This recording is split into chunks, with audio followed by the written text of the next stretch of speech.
Kidnapped by Robert Louis Stevenson. This recording is by Mark Smith of Simpsonville, South Carolina. Preface to the Biographical Edition. While my husband and Mr. Henley were engaged in writing plays in Bournemouth, they made a number of titles, hoping to use them in the future. Dramatic composition was not what my husband preferred, but the torrent of Mr. Henley's enthusiasm swept him off his feet. However, after several plays had been finished, and his health seriously impaired by his endeavors to keep up with Mr. Henley, playwriting was abandoned forever, and my husband returned to his legitimate vocation. Having added one of the titles, The Hanging Judge, to the list of projected plays now thrown aside, and emboldened by my husband's offer to give me any help needed, I concluded to try and write it myself. As I wanted a trial scene in the Old Bailey, I chose the period of 1700 for my purpose, but being shamefully ignorant of my subject, and my husband confessing to little more knowledge than I possessed, a London bookseller was commissioned to send us everything he could procure bearing on Old Bailey trials. A great package came in response to our order, and very soon we were both absorbed, not so much in the trials, as in following the brilliant career of a Mr. Garrow, who appeared as counsel in many of the cases. We sent for more books, and yet more, still intent on Mr. Garrow, whose subtle cross-examination of witnesses and masterly, if sometimes startling, methods of arriving at the truth seemed more thrilling to us than any novel. Occasionally other trials than those in the Old Bailey would be included in the package of books we received from London. Among these my husband found and read with avidity The Trial of James Stewart, in Aucarn, in Durer of Appin, for the murder of Colin Campbell, of Glenure, EFQ, factor for His Majesty on the forfeited estate of Ardfield. My husband was always interested in this period of his country's history, and had already the intention of writing a story that should turn on the Appin murder. The tale was to be of a boy, David Balfour, supposed to belong to my husband's own family, who should travel in Scotland as though it were a foreign country, meeting with various adventures and misadventures by the way. From the trial of James Stewart my husband gleaned much valuable material for his novel, the most important being the character of Alan Breck. Aside from having described him as smallish in stature, my husband seems to have taken Alan Breck's personal appearance, even to his clothing, from the book. A letter from James Stewart to Mr. John Macfarlane, introduced as evidence in the trial, says, "There is one Alan Stewart, a distant friend of the late Ardeals, who is in the French service, and came over in March last, as he said to some, in order to settle at home, to others, that he was to go soon back, and was, as I hear, the day that the murder was committed, seen not far from the place where it happened, and is not now to be seen, by which it is believed he was the actor. He is a desperate, foolish fellow, and if he is guilty, came to the country for that very purpose.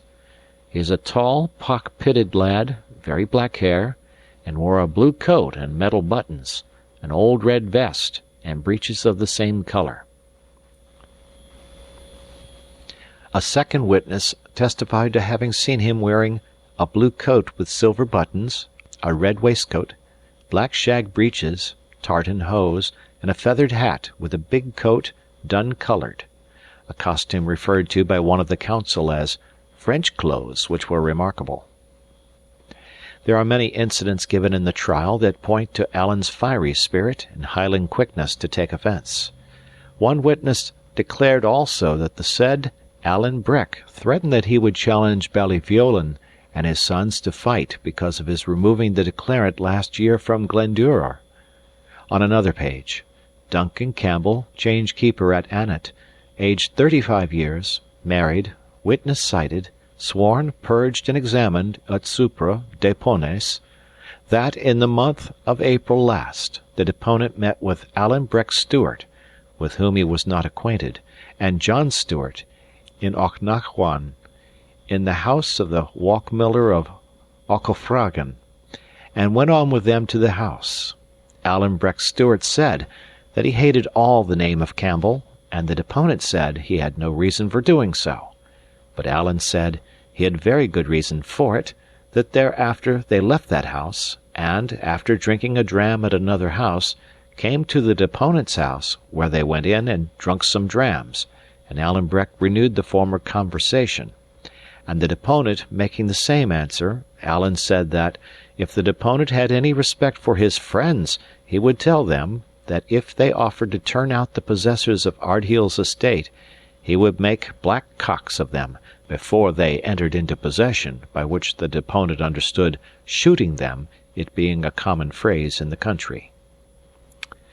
Some time after the publication of Kidnapped, we stopped for a short while in the Appin country, where we were surprised and interested to discover that the feeling concerning the murder of Glenure, the Red Fox, also called Colin Roy, was almost as keen as though the tragedy had taken place the day before. For several years my husband received letters of expostulation or commendation from members of the Campbell and Stewart clans. I have in my possession a paper, yellow with age, that was sent soon after the novel appeared, containing the pedigree of the family of Appin, wherein it is said that Alan, 3rd Baron of Appin, was not killed at Flodone, though there, but lived to a great old age. He married Cameron, daughter to Ewan Cameron of Lochiel. Following this is a paragraph stating that John Stewart first of Ardshiel, of his descendants Alan Breck had better be omitted. Duncan Bain Stewart in Achendarach, his father was a bastard. One day, while my husband was busily at work, I sat beside him reading an old cookery book called The Complete Housewife, an accomplished gentlewoman's companion. In the midst of receipts for rabbits and chickens mumbled, pickled samphire, skirret pie, baked tansy, and other forgotten delicacies, there were directions for the preparation of several lotions for the preservation of beauty. One of these was so charming that I interrupted my husband to read it aloud. "Just what I wanted!" he exclaimed, and the receipt for the Lily of the Valley water was instantly incorporated into Kidnapped. Signed, F.V. D.E.G.S. Dedication. My dear Charles Baxter, if you ever read this tale, you will likely ask yourself more questions than I should care to answer, as, for instance, how the Appin murder has come to fall in the year 1751, how the Torren rocks have crept so near to Erraid, or why the printed trial is silent as to all that touches David Balfour. These are nuts beyond my ability to crack. But if you tried me on the point of Alan's guilt or innocence, I think I could defend the reading of the text. To this day you will find the tradition of Appin clear in Alan's favour. If you inquire, you may even hear that the descendants of the other man who fired the shot are in the country to this day. But that other man's name, inquire as you please, you shall not hear. For the Highlander values a secret for itself, and for the congenial exercise of keeping it, I might go on for long to justify one point and own another indefensible. It is more honest to confess at once how little I am touched by the desire of accuracy. This is no furniture for the scholar's library, but a book for the winter evening schoolroom when the tasks are over and the hour for bed draws near. And honest Alan, who was a grim old fire-eater in his day, has in this new avatar no more desperate purpose than to steal some young gentleman's attention from his Ovid, carry him a while into the Highlands and the last century, and pack him to bed with some engaging images to mingle with his dreams. As for you, my dear Charles, I do not even ask you to like this tale, but perhaps when he is older, your son will. He may then be pleased to find his father's name on the fly-leaf, and in the meanwhile it pleases me to set it there, in memory of many days that were happy, and some, now perhaps as pleasant to remember, that were sad. It is strange for me to look back from a distance both in time and space on these bygone adventures of our youth. It must be stranger for you who tread the same streets, who may tomorrow open the door of the old speculative, where we began to rank with Scott and Robert Emmet and the beloved and inglorious Macbean, or may pass the corner of the close where that great society, the LJR held its meetings and drank its beer, sitting in the seats of Burns and his companions. I think I see you, moving there by plain daylight, beholding with your natural eyes those places that have now become for your companion a part of the scenery of dreams. How, in the interval of present business, the past must echo in your memory. Let it not echo often without some kind thoughts of your friend, Robert Louis Stevenson, signed in Skerryvore, Bournemouth. And now a disclaimer. Your reader is an American.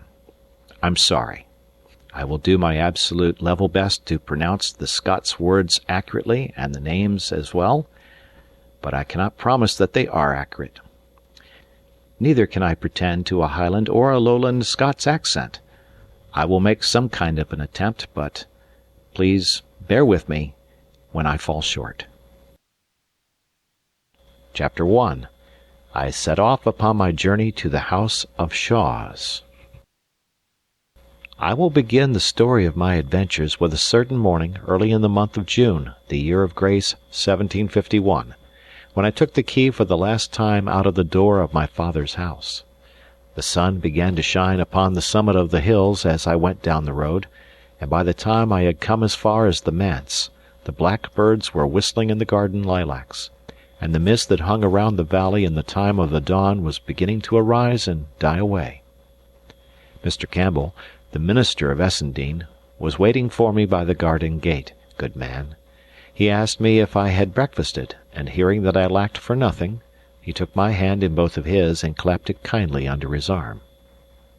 "Well, Davy lad," said he, "I will go with you as far as the ford, to set you on the way," and we began to walk forward in silence. "Are ye sorry to leave Essendine?" said he after a while. "Why, sir," said I, "if I knew where I was going, or what was likely to become of me, I would tell you candidly, Essendine is a good place indeed, and I have been very happy there, but then I have never been anywhere else. My father and mother, since they are both dead, I shall be no nearer to in Essendine than in the kingdom of Hungary, and to speak truth, if I thought I had a chance to better myself where I was going, I would go with a good will." "Aye?" said Mr. Campbell. "Very well, Davy. Then it behooves me to tell your fortune, or so far as I may. When your mother was gone, and your father, the worthy Christian man, began to sicken for his end, he gave me in charge a certain letter, which he said was your inheritance.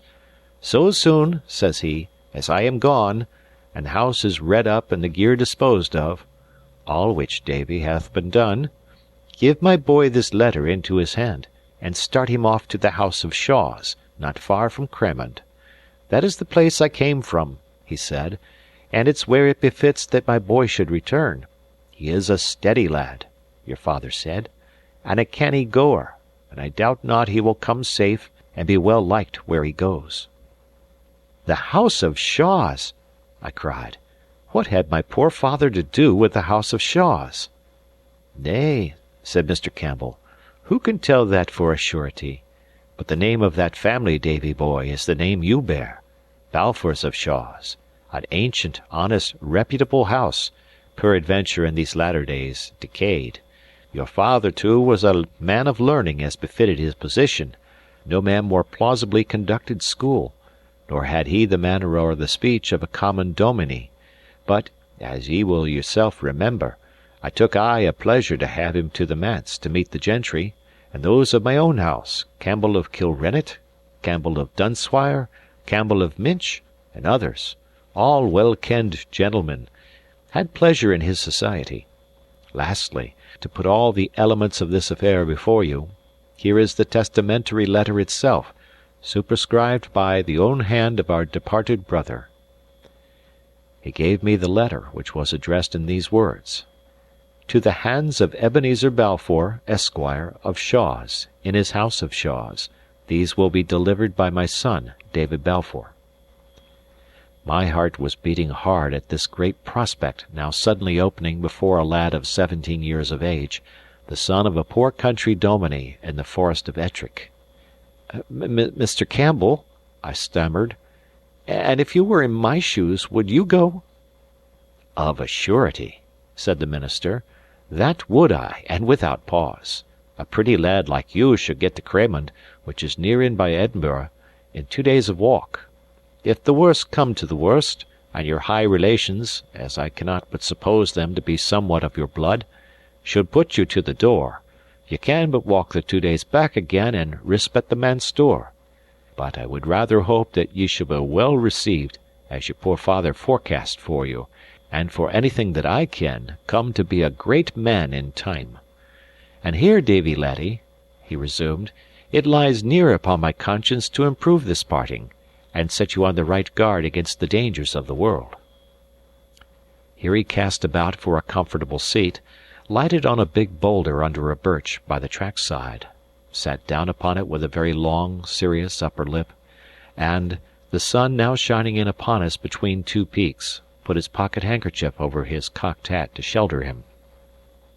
There, then, with uplifted forefinger, he first put me on my guard against a considerable number of heresies, to which I had no temptation, and urged upon me to be instant in my prayers and reading of the Bible. That done, he drew a picture of the great house that I was bound to, and how I should conduct myself with its inhabitants. "Be simple, Davie, in things immaterial," said he. "Bear ye this in mind, that though gentle born, ye have a country rearing.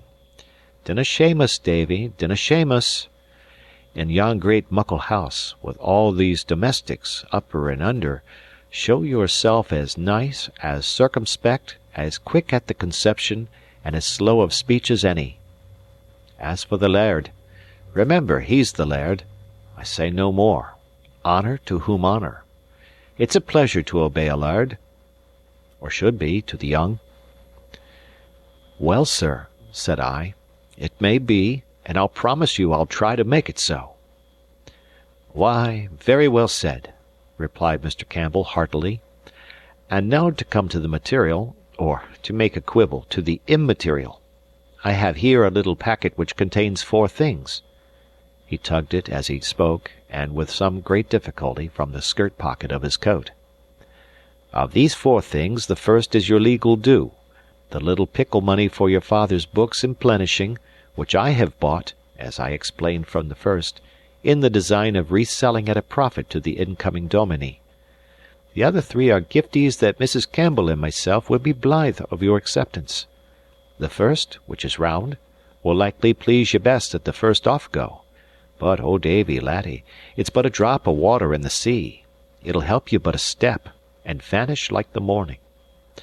The second, which is flat and square and written upon, will stand by you through life, like a good staff for the road, and a good pillow to your head in sickness. And as for the last, which is cubical, that'll see you, it's my prayerful wish, into a better land." With that he got upon his feet, took off his hat, and prayed a little while aloud, and in affecting terms, for a young man setting out into the world, then suddenly took me in his arms and embraced me very hard, then held me at arm's length, looking at me with his face all working with sorrow, and then whipped about, and crying good-bye to me, set off backward by the way that we had come at a sort of jogging run. It might have been laughable to another, but I was in no mind to laugh. I watched him as long as he was in sight, and he never stopped hurrying, nor once looked back.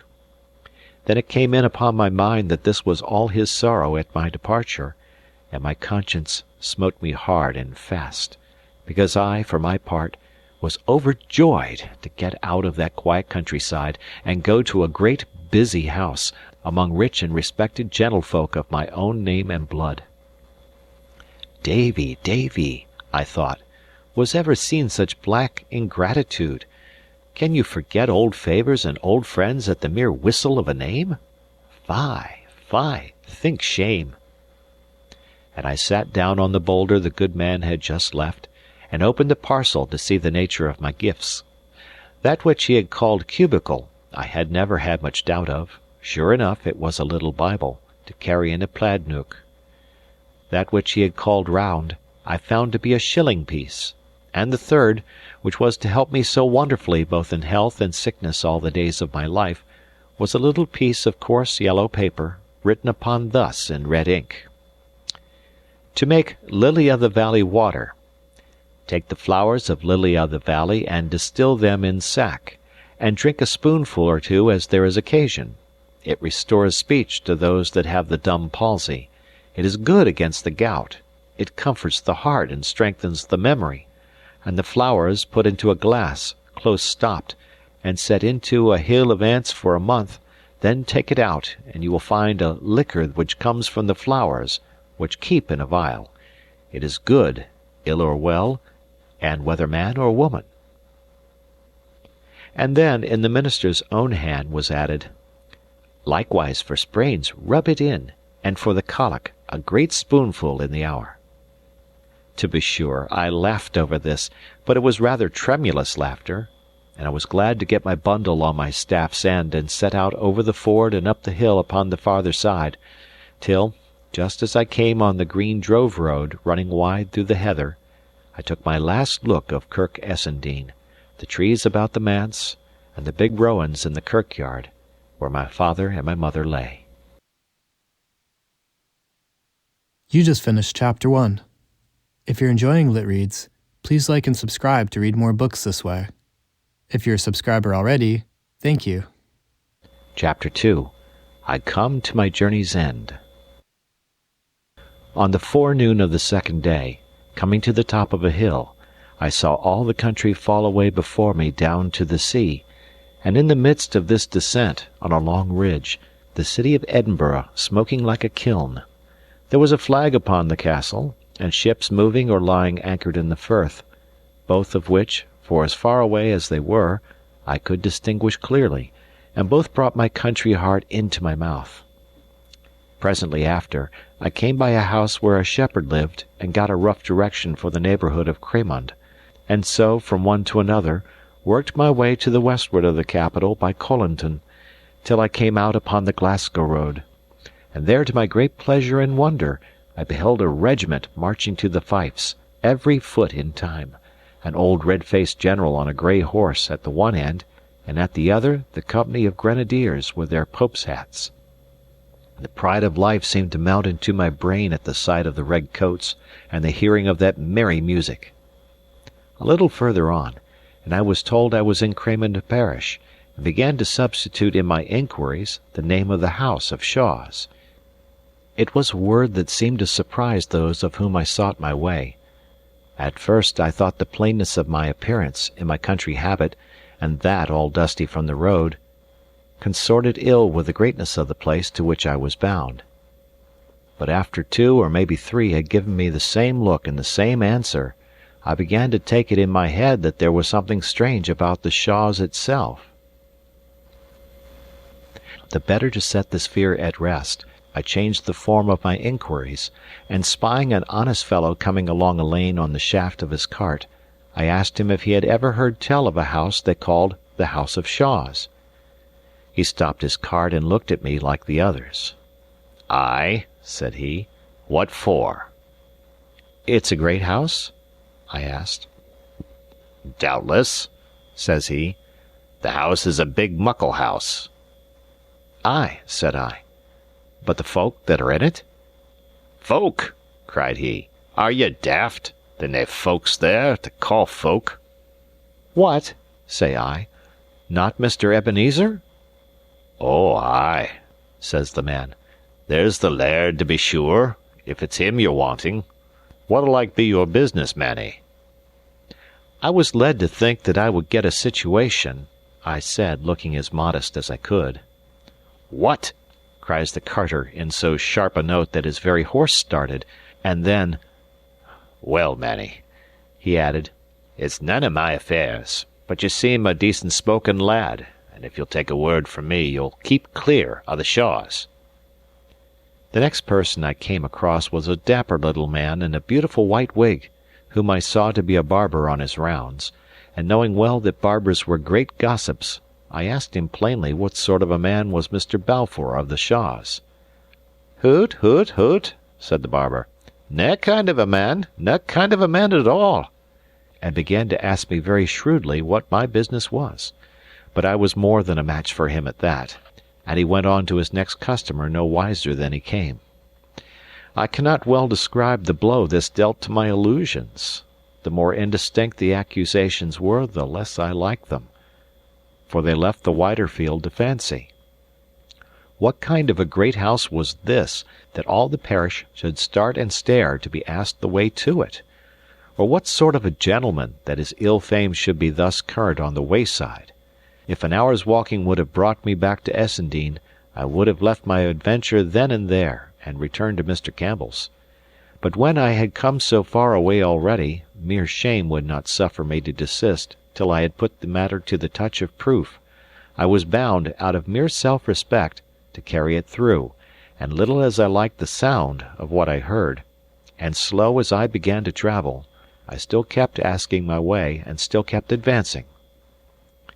I was drawing on to sundown when I met a stout, dark, sour-looking woman coming trudging down a hill, and she, when I had put my usual question, turned sharp about, accompanied me back to the summit she had just left, and pointed to a great bulk of building standing very bare upon a green in the bottom of the next valley. The country was pleasant round about, running in low hills, pleasantly watered and wooded, and the crops, to my eyes, wonderfully good. But the house itself seemed to be a kind of ruin. No road led up to it, no smoke arose from any of the chimneys, nor was there any semblance of a garden. My heart sank. "That!" I cried. The woman's face lit up with a malignant anger. "That is the house of Shaws," she cried. "Blood built it, blood stopped the building of it, blood shall bring it down. See here," she cried again, "I spit upon the ground, and crack my thumb at it. Black be its fall. If ye see the laird, tell him what ye hear. Tell him this makes the 1219 time that Jennet Clouston has called down the curse on him and his house, byre and stable, man, guest, and master, wife, miss, or bairn. Black, black be their fall." And the woman, whose voice had ridden to a kind of eldritch sing-song, turned with a skip and was gone. I stood where she left me, with my hair on end. In those days folk still believed in witches and trembled at a curse, and this one, falling so pat, like a wayside omen, to arrest me ere I carried out my purpose, took the pith out of my legs. I sat me down and stared at the house of Shaws. The more I looked, the pleasanter that countryside appeared, being all set with hawthorn bushes full of flowers, the fields dotted with sheep, a fine flight of rooks in the sky, and every sign of a kind soil and climate, and yet the barrack in the midst of it went sore against my fancy. Country folk went by from the fields as I sat there on the side of the ditch, but I lacked the spirit to give them a good e'en. At last the sun went down, and then, right up against the yellow sky, I saw a scroll of smoke go mounting, not much thicker, as it seemed to me, than the smoke of a candle, but still there it was, and meant a fire, and warmth, and cookery, and some living inhabitant that must have lit it, and this comforted my heart. So I set forward by a little faint track in the grass that led in my direction. It was very faint indeed to be the only way to a place of habitation, yet I saw no other. Presently it brought me to stone uprights, with an unroofed lodge beside them, and coats of arms upon the top. A main entrance it was plainly meant to be, but never finished. Instead of gates of wrought iron, a pair of hurdles were tied across with a straw rope, and as there were no park walls, nor any sign of avenue, the track that I was following passed on the right hand of the pillars, and went wandering on toward the house. The nearer I got to that, the drearier it appeared. It seemed like the one wing of a house that had never been finished. What should have been the inner end stood open on the upper floors, and showed against the sky with steps and stairs of uncompleted masonry. Many of the windows were unglazed, and bats flew in and out like doves out of a dovecote. The night had begun to fall as I got close, and in three of the lower windows, which were very high up and narrow, and well barred, the changing light of a little fire began to glimmer.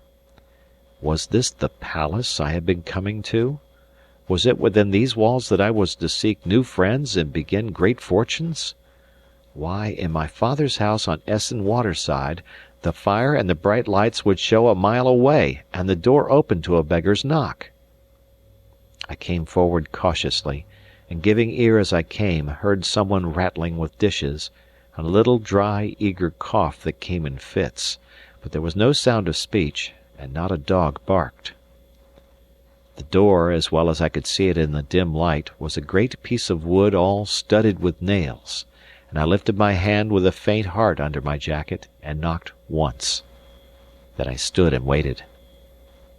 The house had fallen into a dead silence. A whole minute passed away, and nothing stirred but the bats overhead. I knocked again and hearkened again. By this time my ears had grown so accustomed to the quiet that I could hear the ticking of the clock inside as it slowly counted out the seconds, but whoever was in that house kept deadly still, and must have held his breath.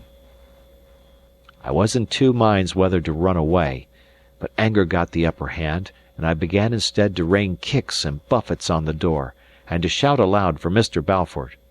I was in full career, when I heard the cough right overhead, and jumping back and looking up, beheld a man's head in a tall nightcap, and the bell-mouth of a blunderbuss at one of the first-story windows.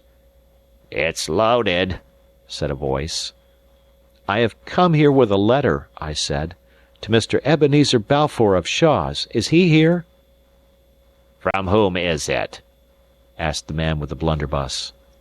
"That is neither here nor there," said I, for I was growing very wroth. "Well," was the reply, "ye can put it down upon the doorstep and be off with ye." "I will do no such thing," I cried. "I will deliver it into Mr. Balfour's hands, as it was meant I should. It is a letter of introduction." "A what?" cried the voice sharply. I repeated what I had said. "Who are ye yourself?" was the next question, after a considerable pause. "I'm not ashamed of my name," said I. "They call me David Balfour." At that, I made sure the man started, for I heard the blunderbuss rattle on the window-sill, and it was after quite a long pause, and with a curious change of voice, that the next question followed. "Is your father dead?"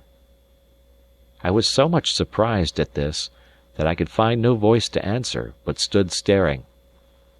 "Ay," the man resumed, "he'll be dead, no doubt, and that'll be what brings ye chapping to my door." Another pause, and then defiantly, "Well, man," he said, "I'll let ye in." And he disappeared from the window. Chapter 3. I Make Acquaintance of My Uncle.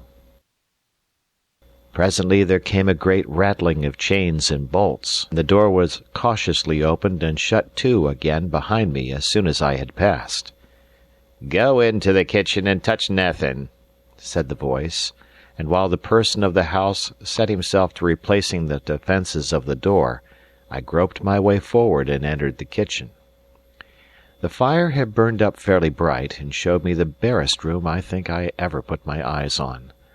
Half a dozen dishes stood upon the shelves. The table was laid for supper with a bowl of porridge, a horn spoon, and a cup of small beer. Besides what I have named, there was not another thing in that great stone-vaulted, empty chamber but lock-fast chests arranged along the wall, and a corner cupboard with a padlock. As soon as the last chain was up, the man rejoined me. He was a mean, stooping, narrow-shouldered, clay-faced creature, and his age might have been anything between 50 and 70. His nightcap was of flannel, and so was the nightgown that he wore, instead of coat and waistcoat over his ragged shirt. He was long unshaved, but what most distressed and even daunted me, he would neither take his eyes away from me nor look me fairly in the face. What he was, whether by trade or birth, was more than I could fathom, but he seemed most like an old, unprofitable serving-man, who should have been left in charge of that big house upon board wages. "Are ye sharp set?" he asked, glancing at about the level of my knee. "Ye can eat that drop parritch?" I said I feared it was his own supper. "Oh," said he, "I can do fine wanting it. I'll take the ale, though, for it slockens my cough." He drank the cup about half out, still keeping an eye upon me as he drank, and then suddenly held out his hand. "Let's see the letter," said he. I told him the letter was for Mr. Balfour, not for him. "And who do you think I am?" says he. "Give me Alexander's letter." "You know my father's name?" "It would be strange if I didna," he returned, "for he was my born brother, and little as ye seem to like either me or my house or my good parish, I'm your born uncle, Davy, my man, and you my born nephew. So give us the letter and sit down and fill your kite." If I had been some years younger, what with shame, weariness, and disappointment, I believe I had burst into tears. As it was, I could find no words, neither black nor white, but handed him the letter, and sat down to the porridge with as little appetite for meat as ever a young man had. Meanwhile my uncle, stooping over the fire, turned the letter over and over in his hands. "Do ye ken what's in it?" he asked suddenly. "You see for yourself, sir," said I, "that the seal has not been broken." "Ay," said he, "but what brought ye here?" "To give the letter," said I. "No," says he, cunningly, "but you'll have some hopes, nae doubt." "I confess, sir," said I, "when I was told that I had kinsfolk well to do, I did indeed indulge the hope that they might help me in my life. But I am no beggar. I look for no favours at your hands, and I want none that are not freely given. For as poor as I appear, I have friends of my own that will be blithe to help me." "Hoot toot!" said Uncle Ebenezer. "Dinna fly up in the snuff at me. We'll agree fine yet. And Davy, my man, if you're done with that bit of parritch, I could just take a sup of it myself. Ay," he continued, as soon as he had ousted me from the stool and spoon, "they're fine halesome food. They're grand food, parritch." He murmured a little grace to himself and fell to. "Your father was very fond of his meat, I mind. He was a hearty, if not a great eater. But as for me, I could never do more'n pike at food." He took a pull at the small beer, which probably reminded him of hospitable duties, for his next speech ran thus: "If you're dry, you'll find water behind the door." To this I returned no answer, standing stiffly on my 2 feet, and looking down upon my uncle with a mighty angry heart. He, on his part, continued to eat like a man under some pressure of time, and to throw out little darting glances now at my shoes and now at my homespun stockings. Once only, when he had ventured to look a little higher, our eyes met, and no thief taken with a hand in a man's pocket could have shown more lively signals of distress. This set me in a muse, whether his timidity arose from too long a disuse of any human company, or whether perhaps, upon a little trial, it might pass off, and my uncle change into an altogether different man. From this I was awakened by his sharp voice. "Your father's been long dead?" he asked. 3 weeks, sir," said I. "He was a secret man, Alexander, a secret, silent man," he continued. "He never said muckle when he was young. He never have spoken muckle of me?" "I never knew, sir, till you told it me yourself, that he had any brother." Dear me," said Ebenezer. "Nor yet of Shaws, I dare say?"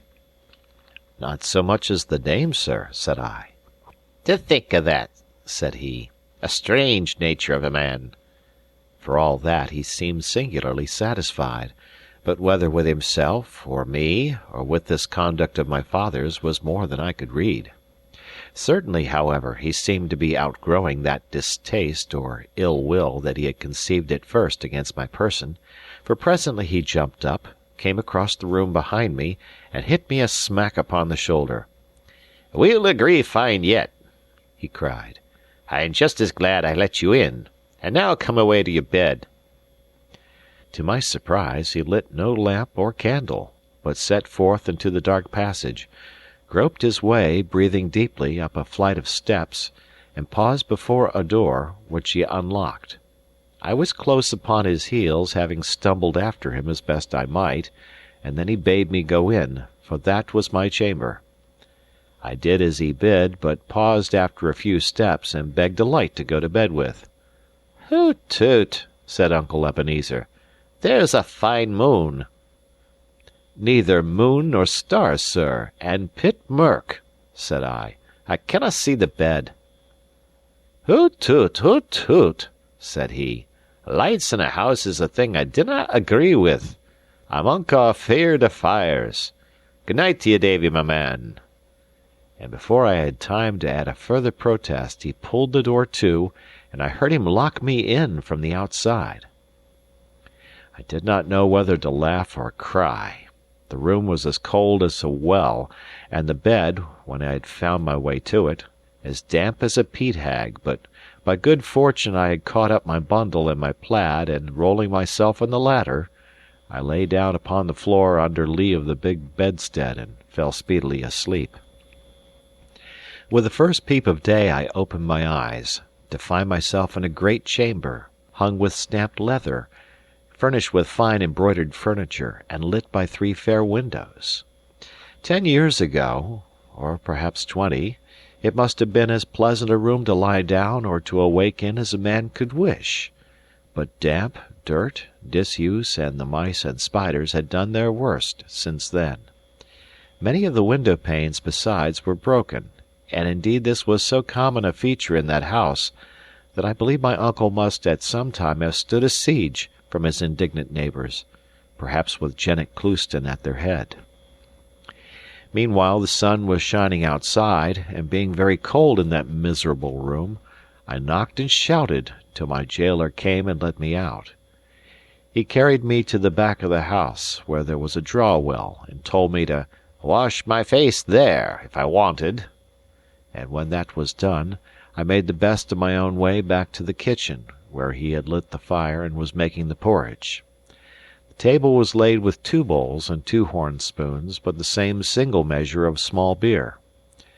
Perhaps my eye rested on this particular with some surprise, and perhaps my uncle observed it, for he spoke up as if in answer to my thought, asking me if I would like to drink ale, for so he called it. I told him such was my habit, but not to put himself about. "Na, said he, "I'll deny ye nothing in reason." He fetched another cup from the shelf, and then to my great surprise, instead of drawing more beer, he poured an accurate half from one cup to the other. There was a kind of nobleness in this that took my breath away. If my uncle was certainly a miser, he was one of that thorough breed that goes near to make the vice respectable.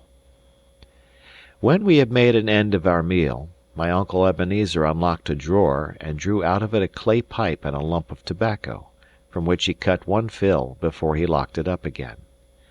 Then he sat down in the sun at one of the windows and silently smoked. From time to time his eyes came coasting round to me, and he shot me out one of his questions. Once it was, "And your mother?" And when I had told him that she too was dead, "Ay, she was a bonny lassie."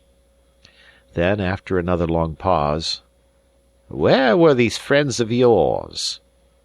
I told him they were different gentlemen of the name of Campbell, though, indeed, there was only one, and that the minister, that had ever taken the least note of me, but I began to think my uncle made too light of my position, and finding myself all alone with him, I did not wish him to suppose me helpless. He seemed to turn this over in his mind, and then, "Davy, my man," said he, "you've come to the right bit when you come to your Uncle Ebenezer. I've a great notion of the family, and I mean to do the right by you. But while I'm taking a bit of think to myself of what's the best thing to put you to, whether the law, or the ministry, or maybe the army, Wilk is what boys are fondest of. I wouldna like the Balfours to be humbled before a wheen Highland Campbells, and I'll ask you to keep your tongue within your teeth. Nae letters, nae messages, no kind of work to anybody, or else there's my door." "Uncle Ebenezer," said I, "I've no manner of reason to suppose you mean anything but well by me, For all that, I would have you to know that I have a pride of my own. It was by no will of mine that I came seeking you, and if you show me your door again, I'll take you at the word." He seemed grievously put out. "Hoot toot!" said he. "Cacanny, man, cacanny! Bide a day or two. I'm no warlock, to find a fortune for you in the bottom of a parritch bowl. But just you give me a day or two, say nothing to nobody, and I'm as sure, I'll do the right by you." "Very well," said I. "Enough said.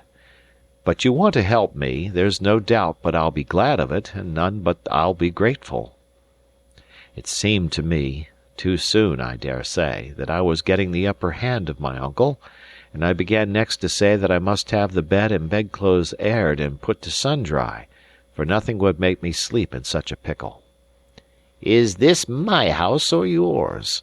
said he in his keen voice, and then all of a sudden broke off.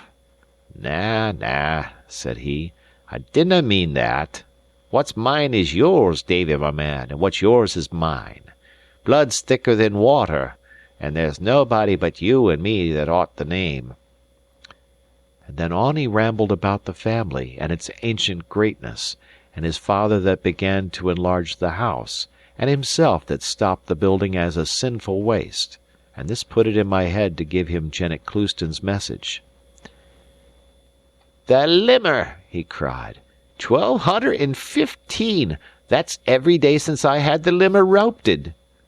Dod, David, I'll have her roasted on red peats before I'm by with it. A witch! A proclaimed witch! I'll off and see the session clerk." With that he opened a chest and got out a very old and well-preserved blue coat and waistcoat, and a good enough beaver hat, both without lace. These he threw on anyway, and taking a staff from the cupboard, locked all up again, and was for setting out, when a thought arrested him. "I cannot leave ye by yourself in the house," said he. "I have to lock ye out." The blood came to my face. "If you lock me out," I said, "it'll be the last you'll see of me in friendship." He turned very pale and sucked his mouth in. "This is no the way," he said, looking wickedly at a corner of the floor. "This is no the way to win my favour, David." "Sir," says I, "with a proper reverence for your age and our common blood, I do not value your favour at a bottle's purchase. I was brought up to have a good conceit of myself, and if you were all the uncle and all the family I had in the world 10 times over, I wouldn't buy your liking at such prices." Uncle Ebenezer went and looked out of the window for a while. I could see him all trembling and twitching like a man with palsy, but when he turned round he had a smile upon his face. "Well, well," said he, "we must bear and forbear. I'll no go. That's all to be said of it." "Uncle Ebenezer," I said, "I can make nothing out of this. You use me like a thief. You hate to have me in this house. You let me see it, every word and every minute. It's not possible that you can like me, and as for me, I've spoken to you as I've never thought to speak to any man. Why do you seek to keep me, then? Let me gang back to the friends I have, and that like me." Na," he said, very earnestly. "I like ye fine, we'll agree fine yet, and for the honour of the house I couldna let ye leave the way ye came. Bide here quiet, there's a good lad. Just you bide here quiet a bitty, and you'll find that we agree." "Well, sir," said I, after I'd thought the matter out in silence, "I'll stay a while. It's more just I should be helped by my own blood than strangers, and if we don't agree, I'll do my best it shall be through no fault of mine." Chapter 4. I Run a Great Danger in the House of Shaws.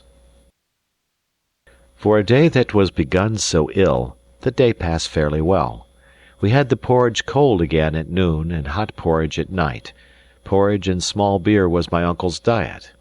He spoke but little, and that in the same way as before, shooting a question at me after a long silence, and when I sought to lead him to talk about my future, slipped out of it again. In a room next door to the kitchen, where he suffered me to go, I found a great number of books, both Latin and English, in which I took great pleasure all the afternoon. Indeed, the time passed so lightly in this good company that I began to be almost reconciled to my residence at Shaw's, and nothing but the sight of my uncle, and his eyes playing a hide-and-seek with mine, revived the force of my distrust. One thing I discovered, which put me in some doubt. There was an entry on the fly-leaf of a chap-book, one of Patrick Walker's, plainly written by my father's hand, and thus conceived, "To my brother Ebenezer on his 5th birthday." Now what puzzled me was this, that, as my father was of course the younger brother, he must either have made some strange error, or he must have written, before he was yet 5, an excellent, clear, manly hand of writing. I tried to get this out of my head, but though I took down many interesting authors, old and new, history, poetry, and story-book, this notion of my father's hand of writing stuck to me, and when at length I went back into the kitchen, and sat down once more to porridge and small beer, the first thing I said to Uncle Ebenezer was to ask him if my father had not been very quick at his book. "Alexander? No him," was the reply. "I was far quicker mysel'. I was a clever chappie when I was young. Why, I could read as soon as he could." This puzzled me yet more, and a thought coming into my head, I asked if he and my father had been twins. He jumped upon his stool, and the horn spoon fell out of his hand upon the floor. "What gars ye ask that?"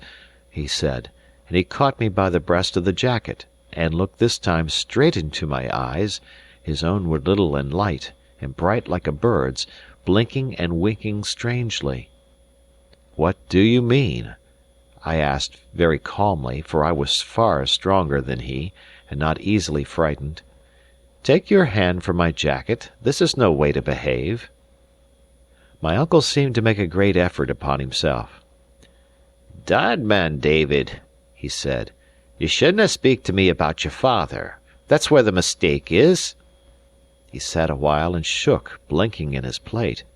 "He was all the brother that ever I had," he added, with no heart in his voice, and then he caught up his spoon and fell to supper again, but still shaking. Now this last passage, this laying of hands upon my person, and sudden profession of love for my dead father, went so clean beyond my comprehension that it put me into both fear and hope. On the one hand, I began to think my uncle was perhaps insane, and might be dangerous. On the other, there came up into my mind, quite unbidden by me and even discouraged, a story like some ballad I had heard folks singing, of a poor lad that was a rightful heir, and a wicked kinsman that tried to keep him from his own. But why should my uncle play a part with a relative that came almost a beggar to his door, unless in his heart he had some cause to fear him? With this notion, all unacknowledged, but nevertheless getting firmly settled in my head, I now began to imitate his covert looks, so that we sat at table like a cat and a mouse, each stealthily observing the other. Not another word had he to say to me, black or white, but he was busy turning something secretly over in his mind, and the longer we sat and the more I looked at him, the more certain I became that the something was unfriendly to myself. When he had cleared the platter, he got out a single pipeful of tobacco, just as in the morning, turned round a stool into the chimney-corner, and sat a while smoking with his back to me. "Davy," he said, at length, "I've been thinking." Then he paused, and said it again. "There's a wee bit siller that I half promised ye before you was born," he continued. "Promised it to your father. Oh, nothing legal, you understand, just gentlemen daffing at their wine. Well, I keep it that bit of money separate. It was a great expense, but a promise is a promise, and it has grown by now to be a matter of just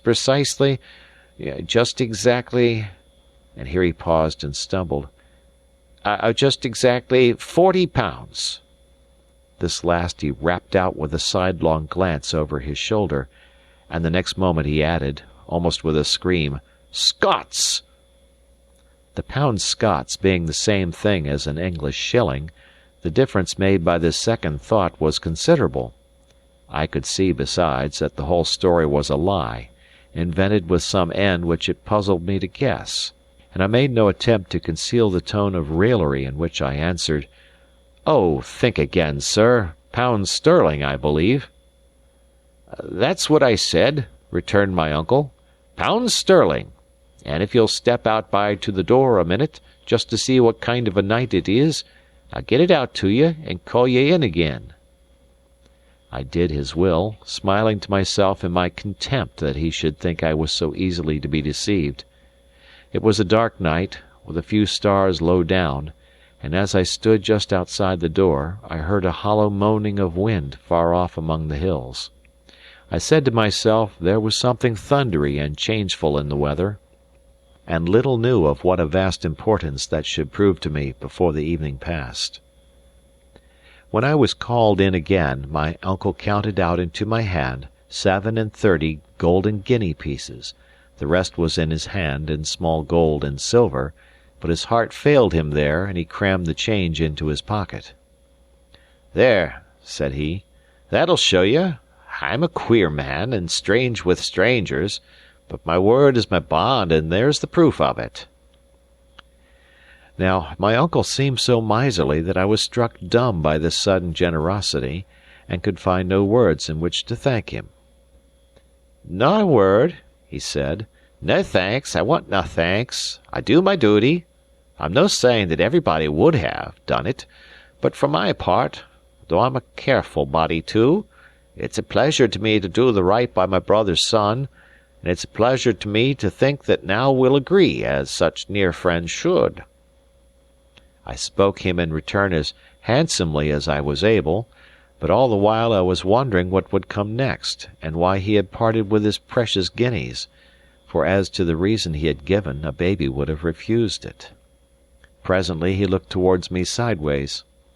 "And see here," says he, "tit for tat." I told him I was ready to prove my gratitude in any reasonable degree, and then waited, looking for some monstrous demand. And yet, when at last he plucked up courage to speak, it was only to tell me, very properly as I thought, that he was growing old and a little broken, and that he would expect me to help him with the house and the bit of garden. I answered and expressed my readiness to serve. "Well," said he, "let's begin."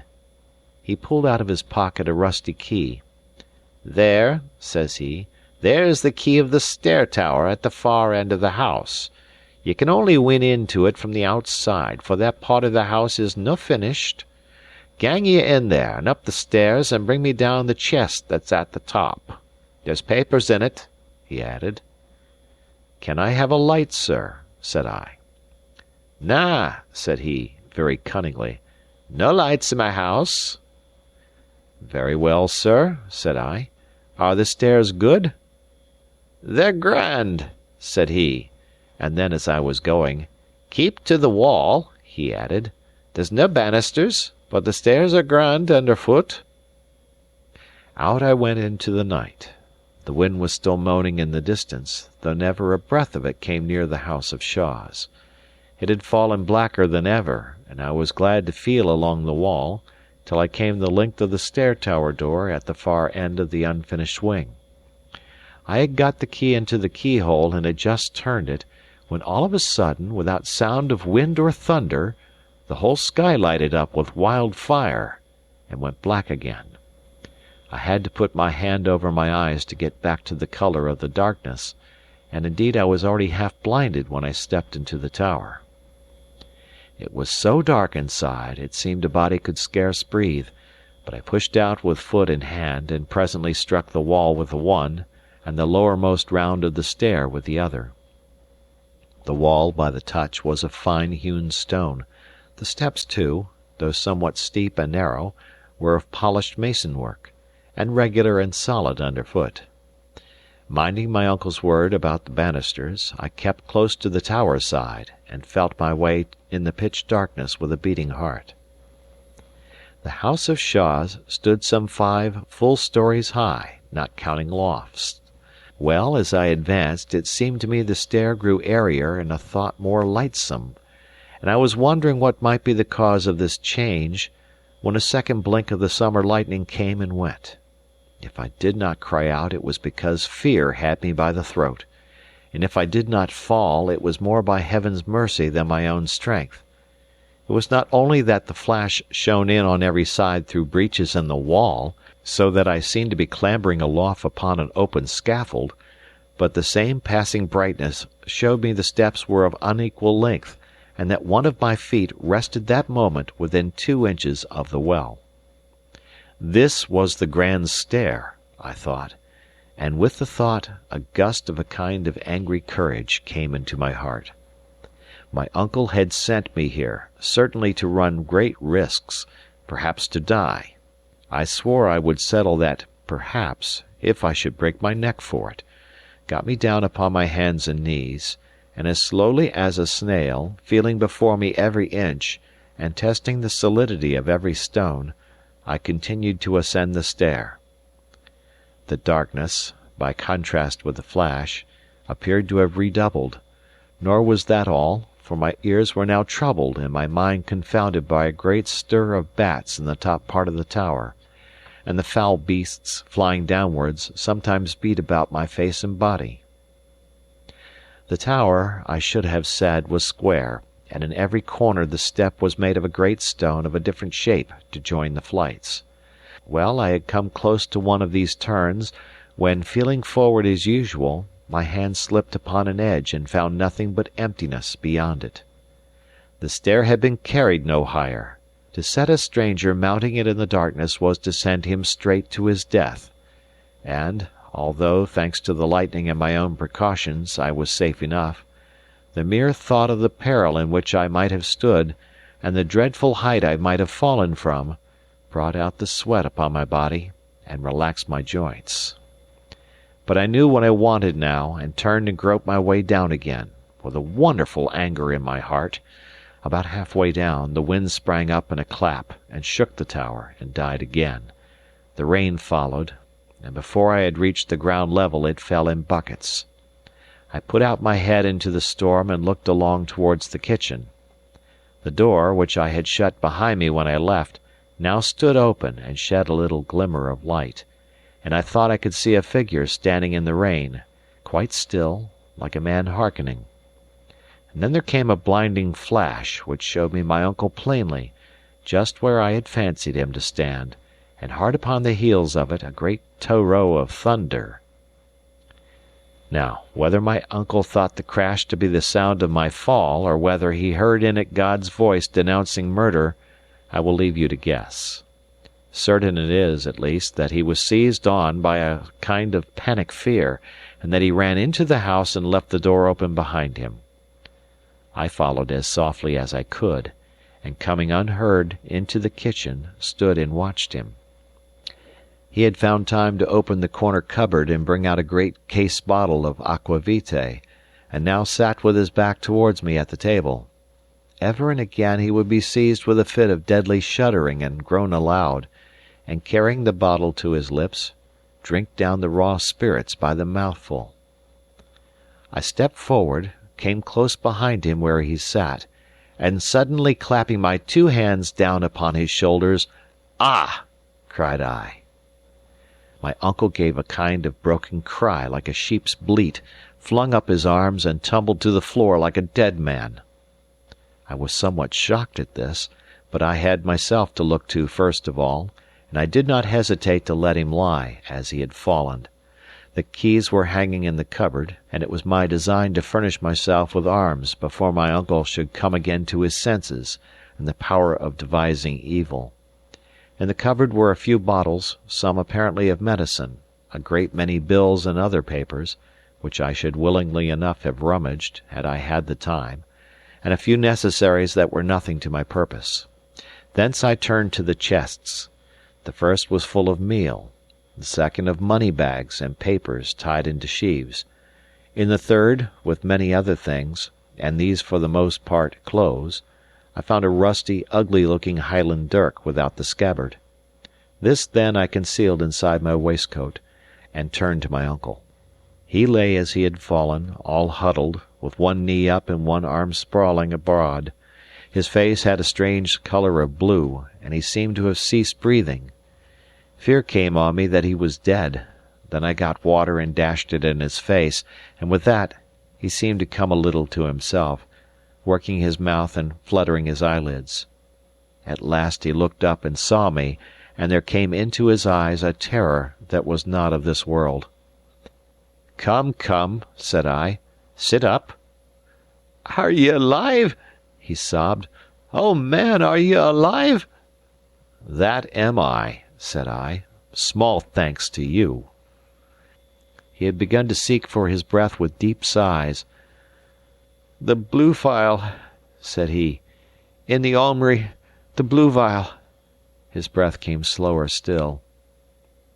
I ran to the cupboard, and sure enough found there a blue phial of medicine, with the dose written on it on a paper, and this I administered to him with what speed I might. "It's the trouble," said he, reviving a little. "I have a trouble, Davy. It's the heart." I set him on a chair and looked at him. It is true I felt some pity for a man that looked so sick, but I was full besides of righteous anger, and I numbered over before him the points on which I wanted explanation. Why he lied to me at every word, why he feared that I should leave him, why he disliked it to be hinted that he and my father were twins. "Is that because it is true?" I asked. Why he had given me money to which I was convinced I had no claim, and last of all, why he had tried to kill me. He heard me all through in silence, and then, in a broken voice, begged me to let him go to bed. "I'll tell you the morn," he said. "As sure as death I will." And so weak was he that I could do nothing but consent. I locked him into his room, however, and pocketed the key, and then returning to the kitchen made up such a blaze as had not shone there for many a long year, and wrapping myself in my plaid, lay down upon the chests and fell asleep. Chapter 5 I Go to the Queen's Ferry. Much rain fell in the night, and the next morning there blew a bitter wintry wind out of the northwest, driving scattered clouds. For all that, and before the sun began to peep or the last of the stars had vanished, I made my way to the side of the burn, and had a plunge in a deep whirling pool. All aglow from my bath, I sat down once more beside the fire, which I replenished, and began gravely to consider my position. There was now no doubt about my uncle's enmity. There was no doubt I carried my life in my hand, and he would leave no stone unturned that he might compass my destruction. But I was young and spirited, and like most lads that have been country-bred, I had a great opinion of my shrewdness. I had come to his door no better than a beggar and little more than a child. He had met me with treachery and violence. It would be a fine consummation to take the upper hand and drive him like a herd of sheep. I sat there nursing my knee and smiling at the fire, and I saw myself in fancy smell out his secrets one after another, and grow to be that man's king and ruler. The Warlock of Essendine, they say, had made a mirror in which men could read the future. It must have been of other stuff than burning coal, for in all the shapes and pictures that I sat and gazed at, there was never a ship, never a seaman with a hairy cap, never a big bludgeon for my silly head, or the least sign of all those tribulations that were ripe to fall on me. Presently, all swollen with conceit, I went upstairs and gave my prisoner his liberty. He gave me good morning civilly, and I gave the same to him, smiling down upon him from the heights of my sufficiency. Soon we were set to breakfast as it might have been the day before. "Well, sir," said I, with a jeering tone, "have you nothing more to say to me?" And then, as he made no articulate reply, "It will be time, I think, to understand each other," I continued. "You took me for a country Johnny Raw, with no more mother wit or courage than a porridge stick. I took you for a good man, or no worse than others at the least. It seems we were both wrong.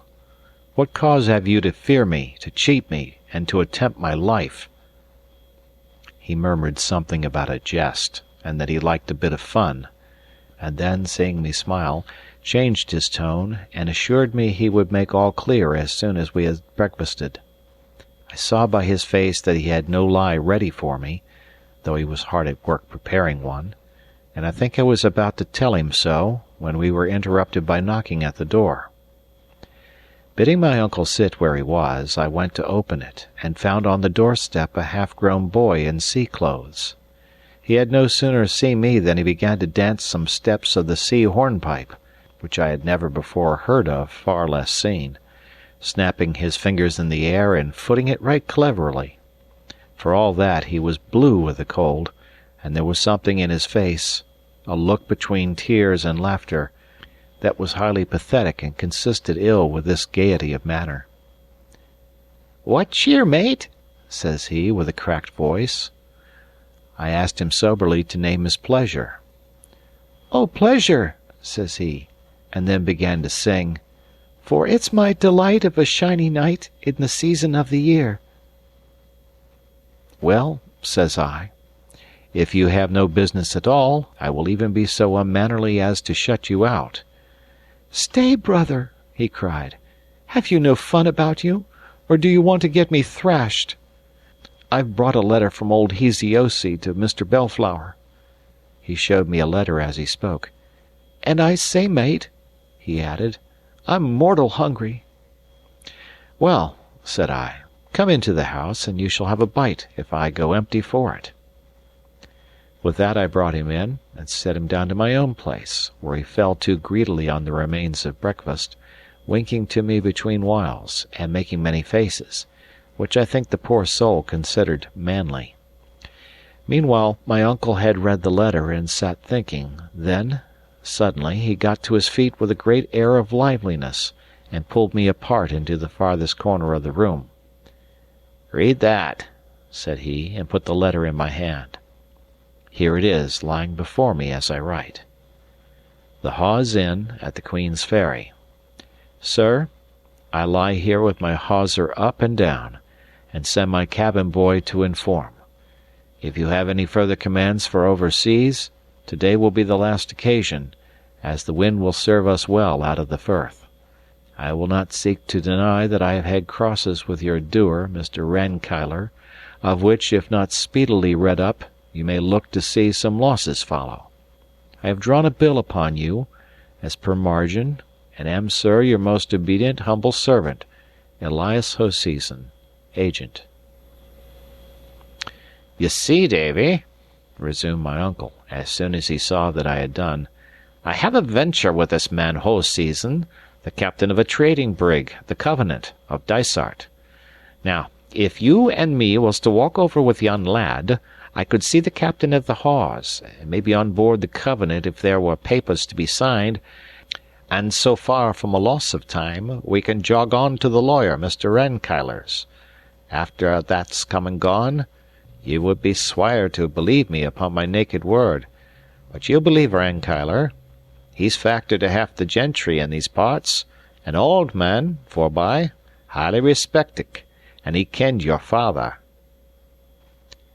I stood a while in thought. I was going to some place of shipping which was doubtless populous, and where my uncle durst attempt no violence, and indeed even the society of the cabin boy so far protected me.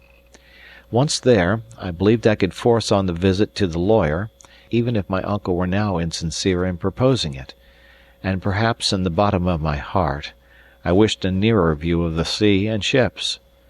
You are to remember I had lived all my life in the inland hills, and just 2 days before had my first sight of the Firth lying like a blue floor, and the sailed ships moving on the face of it, no bigger than toys. One thing with another, I made up my mind. "Very well," says I, "let us go to the ferry."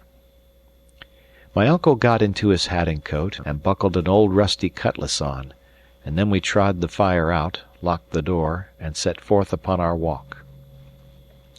The wind, being in that cold quarter the northwest, blew nearly in our faces as we went. It was the month of June, the grass was all white with daisies, and the trees with blossoms, but to judge by our blue nails and aching wrists, The time might have been winter and the whiteness of December frost. Uncle Ebenezer trudged in the ditch, jogging from side to side like an old ploughman coming home from work.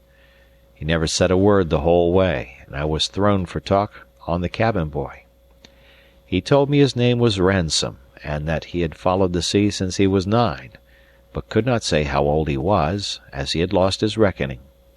He showed me tattoo marks, bearing his breast in the teeth of the wind, and in spite of my remonstrances, for I thought it was enough to kill him, he swore horribly whenever he remembered, but more like a silly schoolboy than a man, and boasted of many wild and bad things that he had done, stealthy thefts, false accusations, aye, and even murder, but all with such a dearth of likelihood in the details, and such a weak and crazy swagger in the delivery, as disposed me rather to pity than to believe him. I asked him of the Brig, which he declared was the finest ship that sailed, and of Captain Hoseason, in whose praises he was equally loud. Heseosi, for so he still named the skipper, was a man, by his account, that minded for nothing either in heaven or earth, one that, as people said, would crack on all sail into the day of judgment, rough, fierce, unscrupulous, and brutal, and all this my poor cabin boy had taught himself to admire as something seamanlike and manly. He would only admit one flaw in his idol. "He ain't no seaman," he admitted. "That's Mr. Shuan that navigates the bridge. He's the finest seaman in the trade, only for drink. And I tell you I believe it. Why, look here!" And turning down his stocking, he showed me a great, raw, red wound that made my blood run cold. "He done that. Mr. Shuan did that," he said with an air of pride. "What!" I cried. "Do you take such savage usage at his hands? Why, you're no slave to be so handled." "No," said the poor moon calf, changing his tune at once. "And so he'll find, see here." And he showed me a great case-knife, which he told me was stolen. "Oh," says he, "let him see me try. I dare him to. I'll do for him. Oh, he ain't the first." And he confirmed it with a poor, silly, ugly oath. I have never felt such pity for any one in this wide world as I felt for that half-witted creature, and it began to come over me that the brig Covenant, for all her pious name, was little better than a hell upon the seas. "Have you no friends?" said I. He said he had a father in some English seaport, I forget which. "He was a fine man, too," he said, "but he's dead." "In heaven's name," cried I, "can you find no reputable life on shore?" "Oh, no," says he, winking and looking very sly. "They would put me to a trade. I know a trick worth 2 of that, I do."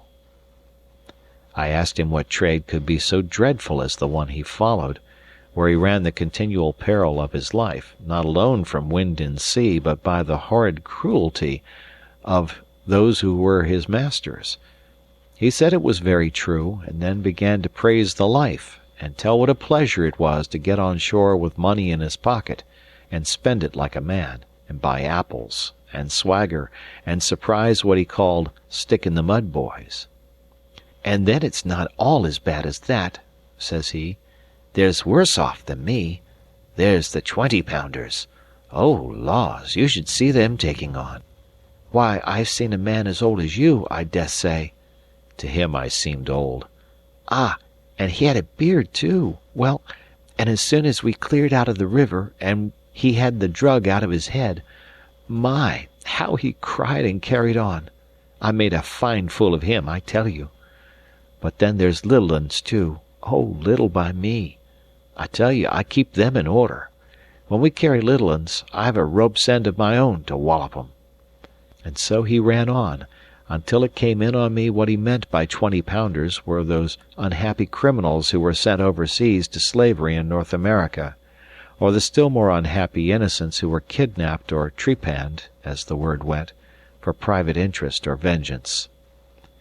Just then we came to the top of the hill and looked down on the Ferry and the Hope. The Firth of Forth, as is very well known, narrows at this point to the width of a good-sized river, which makes a convenient ferry going north, and turns the upper reach into a landlocked haven for all manner of ships. Right in the midst of the narrows lies an islet with some ruins. On the south shore they have built a pier for the service of the ferry, and at the end of the pier, on the other side of the road, and backed against a pretty garden of holly trees and hawthorns, I could see the building which they called the Hawes Inn. The town of Queen's Ferry lies further west, and the neighbourhood of the inn looked pretty lonely at that time of day, for the boat had just gone north with passengers. A skiff, however, lay beside the pier, with some seamen sleeping on the thwarts. This, as Ransom told me, was the brig's boat waiting for the captain, and about half a mile off, and all alone in the anchorage, he showed me the Covenant herself.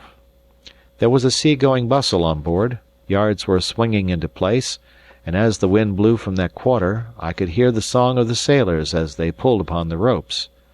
After all I had listened to upon the way, I looked at that ship with an extreme abhorrence, and from the bottom of my heart I pitied all poor souls that were condemned to sail in her.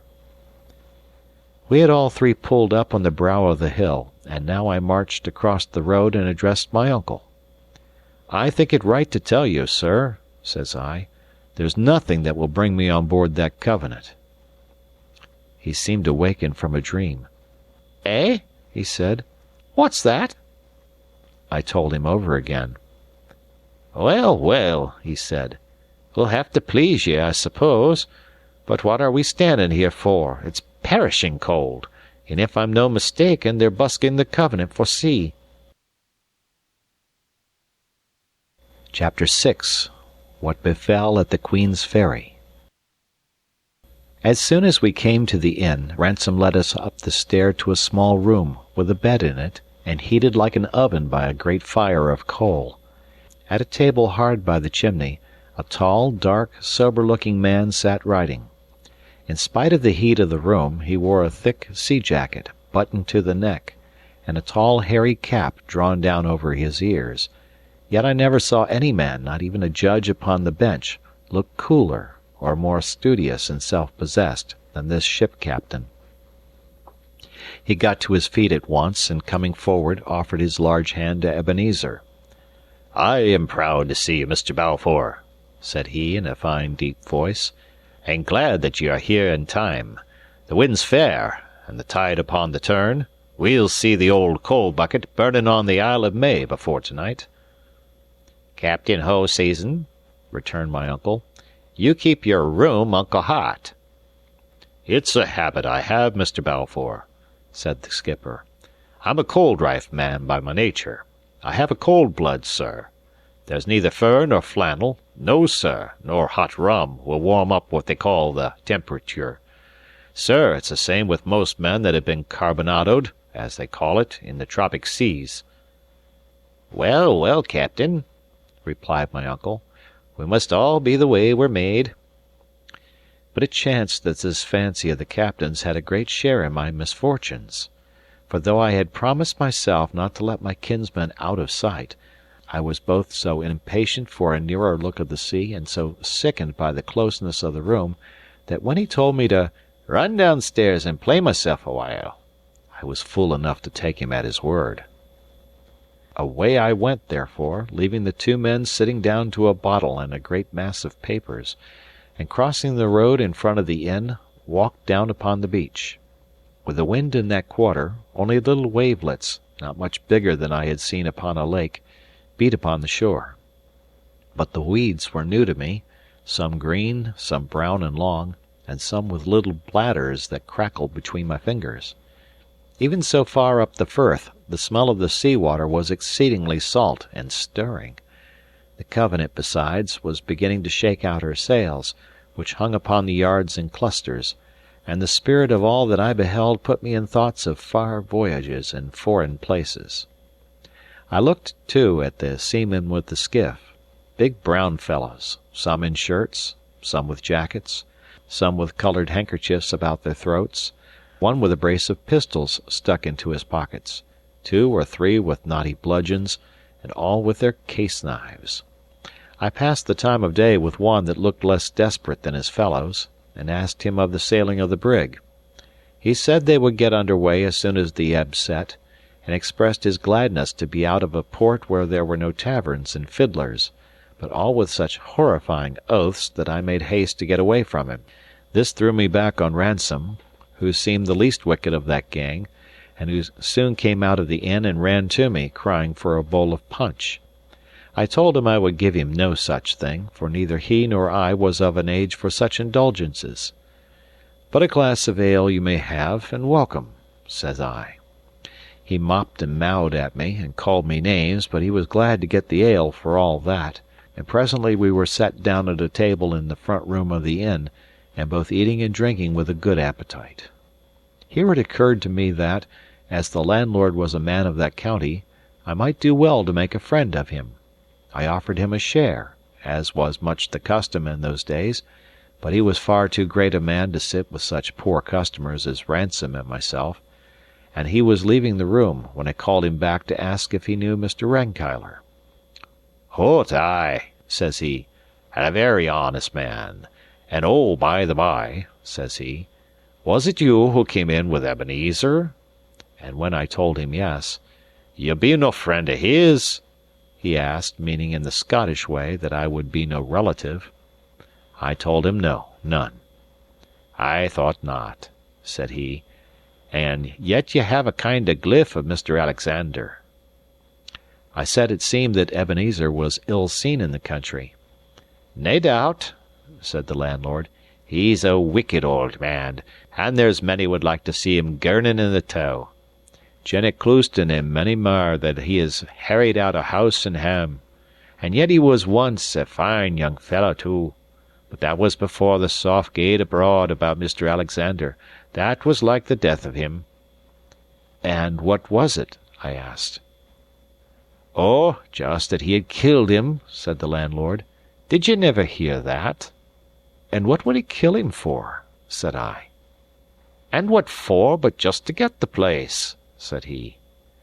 "The place?" said I. "The Shaws?" "The other place that I ken," said he. "Ay, man?" said I. "Is that so? Was Alexander the eldest son?" "'Deed he was," said the landlord. "What else would he ha' killed him for?" And with that he went away, as he had been impatient to do from the beginning. Of course, I had guessed it a long while ago, but it is one thing to guess, another to know, and I sat stunned with my good fortune, and could scarce grow to believe that the same poor lad who had trudged in the dust from Ettrick Forest not 2 days ago was now one of the rich of the earth, and had a house and broad lands, and might mount his horse tomorrow. All these pleasant things, and 1,000 others, crowded into my mind, as I sat staring before me out of the inn window, and paying no heed to what I saw, only I remember that my eye lighted on Captain Hoseason down on the pier among his seamen, and speaking with some authority.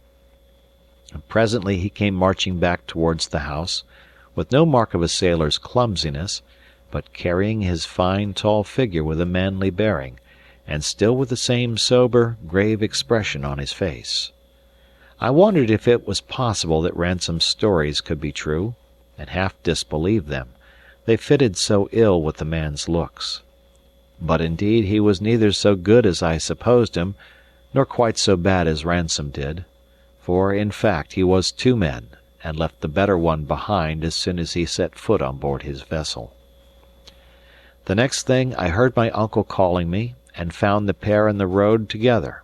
It was the captain who addressed me, and that with an air, very flattering to a young lad, of grave equality. "Sir," says he, "Mr. Balfour tells me great things of you, and for my own part, I like your looks. I wish I was for longer here, that we might make the better friends, but we'll make the most of what we have. Ye shall come on board my brig for half an hour, till the ebb sets, and drink a bowl with me." Now, I longed to see the inside of a ship more than words can tell, but I was not going to put myself in jeopardy, and I told him my uncle and I had an appointment with a lawyer. "Ay, ay," said he. "He passed me word of that. But you see, the boat'll set you ashore at the town pier, and that's but a penny stone-cast from Rankeillor's house." And here he suddenly leaned down and whispered in my ear, "Take care of the old tod, he means mischief. Come aboard till I can get a word with you." And then, passing his arm through mine, he continued aloud, as he set off towards his boat, "But come, what can I bring you from the Carolinas? Any friend of Mr. Balfour's can command. A roll of tobacco? Indian featherwork? A skin of a wild beast? A stone pipe? The mocking-bird that mews for all the world like a cat? The cardinal bird that is as red as blood? Take your pick and say your pleasure." By this time we were at the boat side, and he was handing me in. I did not dream of hanging back. I thought, the poor fool, that I had found a good friend and helper, and I was rejoiced to see the ship. As soon as we were all set in our places, the boat was thrust off from the pier and began to move over the waters, and what with my pleasure in this new movement and my surprise at our low position, and the appearance of the shores, and the growing bigness of the brig as we drew near to it, I could hardly understand what the captain said, and must have answered him at random. As soon as we were alongside, where I sat fairly gaping at the ship's height, the strong humming of the tide against its sides, and the pleasant cries of the seamen at their work, Hoseason, declaring that he and I must be the first aboard, ordered a tackle to be sent down from the mainyard. In this I was whipped into the air and set down again on the deck, where the captain stood ready waiting for me, and instantly slipped back his arm under mine. There I stood some while, a little dizzy with the unsteadiness of all around me, perhaps a little afraid, and yet vastly pleased with these strange sights, the captain meanwhile pointing out the strangest and telling me their names and uses. "But where is my uncle?" said I, suddenly. "Hi," said Hoseason, with a sudden grimness, "that's the point." I felt I was lost. With all my strength I plucked myself clear of him and ran to the bulwarks. Sure enough, there was the boat pulling for the town, with my uncle sitting in the stern. I gave a piercing cry, "Help! Help! Murder!"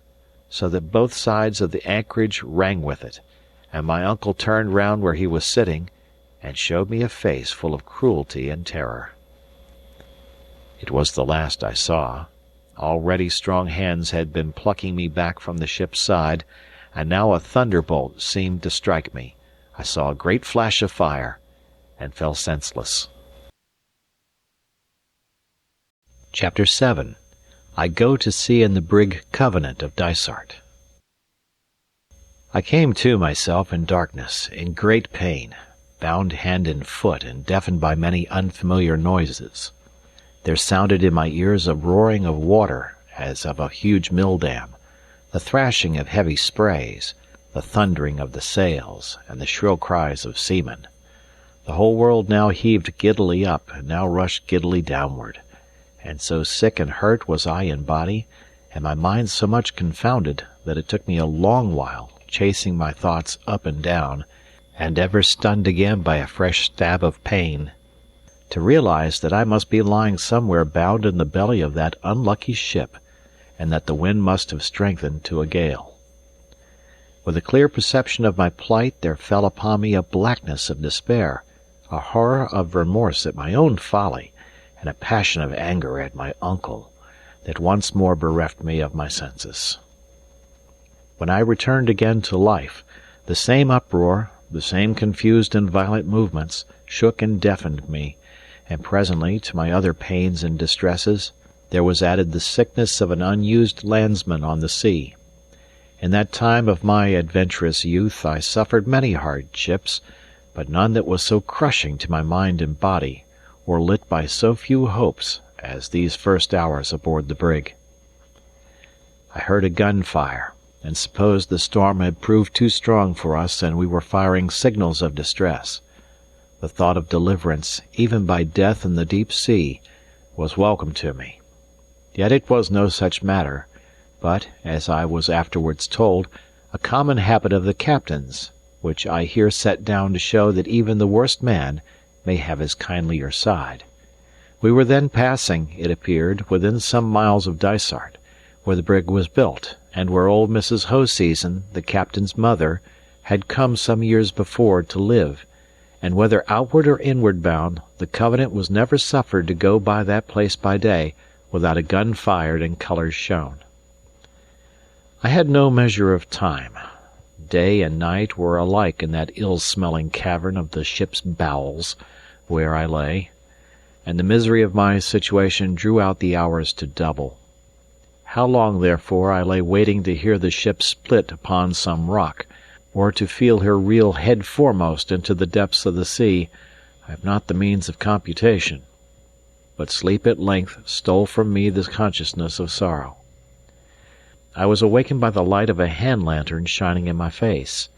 A small man of about 30, with green eyes and a tangle of fair hair, stood looking down at me.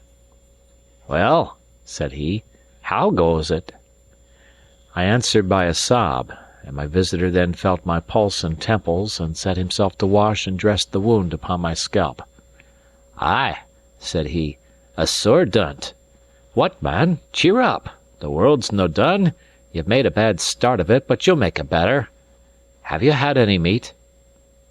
I said I could not look at it, and thereupon he gave me some brandy and water in a tin pannikin, and left me once more to myself. The next time he came to see me, I was lying betwixt sleep and waking, my eyes wide open in the darkness, the sickness quite departed, but succeeded by a horrid giddiness and swimming that were almost worse to bear. I ached besides in every limb, and the cords that bound me seemed to be of fire. The smell of the hole in which I lay seemed to have become a part of me, and during the long interval since his last visit I had suffered tortures of fear, now from the scurrying of the ship's rats that sometimes pattered on my very face, and now from the dismal imaginings that haunt the bed of fever. The glimmer of the lantern, as a trap opened, shone in like the heaven's sunlight, and though it only showed me the strong dark beams of the ship that was my prison, I could have cried aloud for gladness. The man with the green eyes was the first to descend the ladder, and I noticed that he came somewhat unsteadily. He was followed by the captain.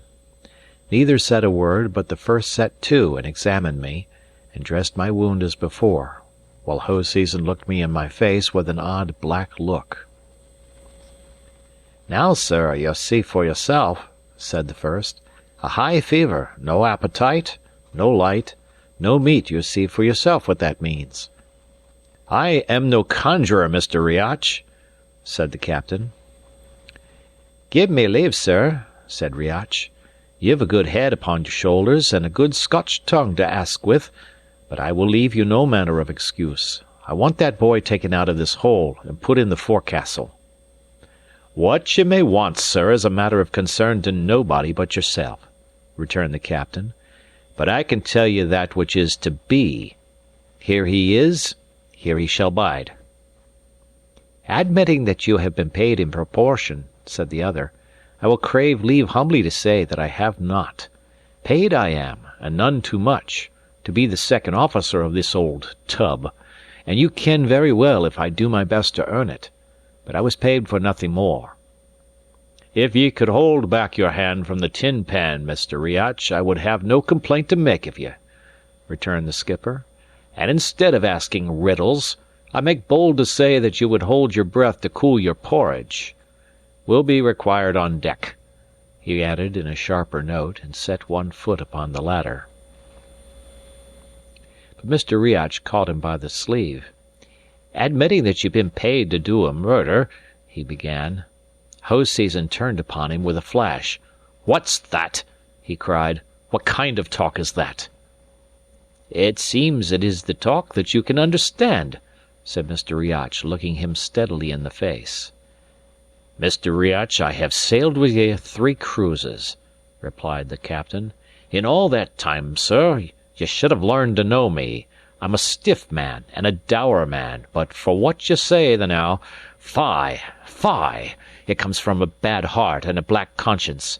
If ye say the lad will die—" "Ay, he will," said Mr. Riach. "Well, sir, is that not enough?" said Hoseason. "Flit him where ye please. Thereupon the captain ascended the ladder, and I, who had lain silent throughout this strange conversation, beheld Mr. Riach turn after bow as low as to his knees in what was plainly a spirit of derision. Even in my then state of sickness I perceived two things: that the mate was touched with liquor, as the captain hinted, and that, drunk or sober, he was like to prove a valuable friend. 5 minutes afterwards my bonds were cut, I was hoisted on a man's back, carried up to the forecastle, and laid in a bunk on some sea blankets, where the first thing that I did was to lose my senses. It was a blessed thing indeed to open my eyes again upon the daylight, and to find myself in the society of men. The forecastle was a roomy place enough, set all about with berths, in which the men of the watch below were seated smoking, or lying down asleep. The day being calm and the wind fair, the scuttle was open, and not only the good daylight, but from time to time, as the ship rolled, a dusty beam of sunlight shone in, and dazzled and delighted me. I had no sooner moved, moreover, than one of the men brought me a drink of something healing which Mr. Riach had prepared, and bade me lie still, and I should soon be well again. There were no bones broken, he explained. A clour on the head were naething. Man, said he, it was me that gave it ye. Here I lay for the space of many days a close prisoner, and not only got my health again, but came to know my companions. They were a rough lot indeed, as sailors mostly are, being men rooted out of all the kindly parts of life, and condemned to toss together on the rough seas with masters no less cruel. There were some among them that had sailed with the pirates, and seen things it would be a shame even to speak of. Some were men that had run from the king's ships, and went with a halter round their necks, of which they made no secret, and all, as the saying goes, were at a word and a blow with their best friends. Yet I had not been many days shut up with them before I began to be ashamed of my first judgment, when I had drawn away from them at the Ferry pier, as though they had been unclean beasts.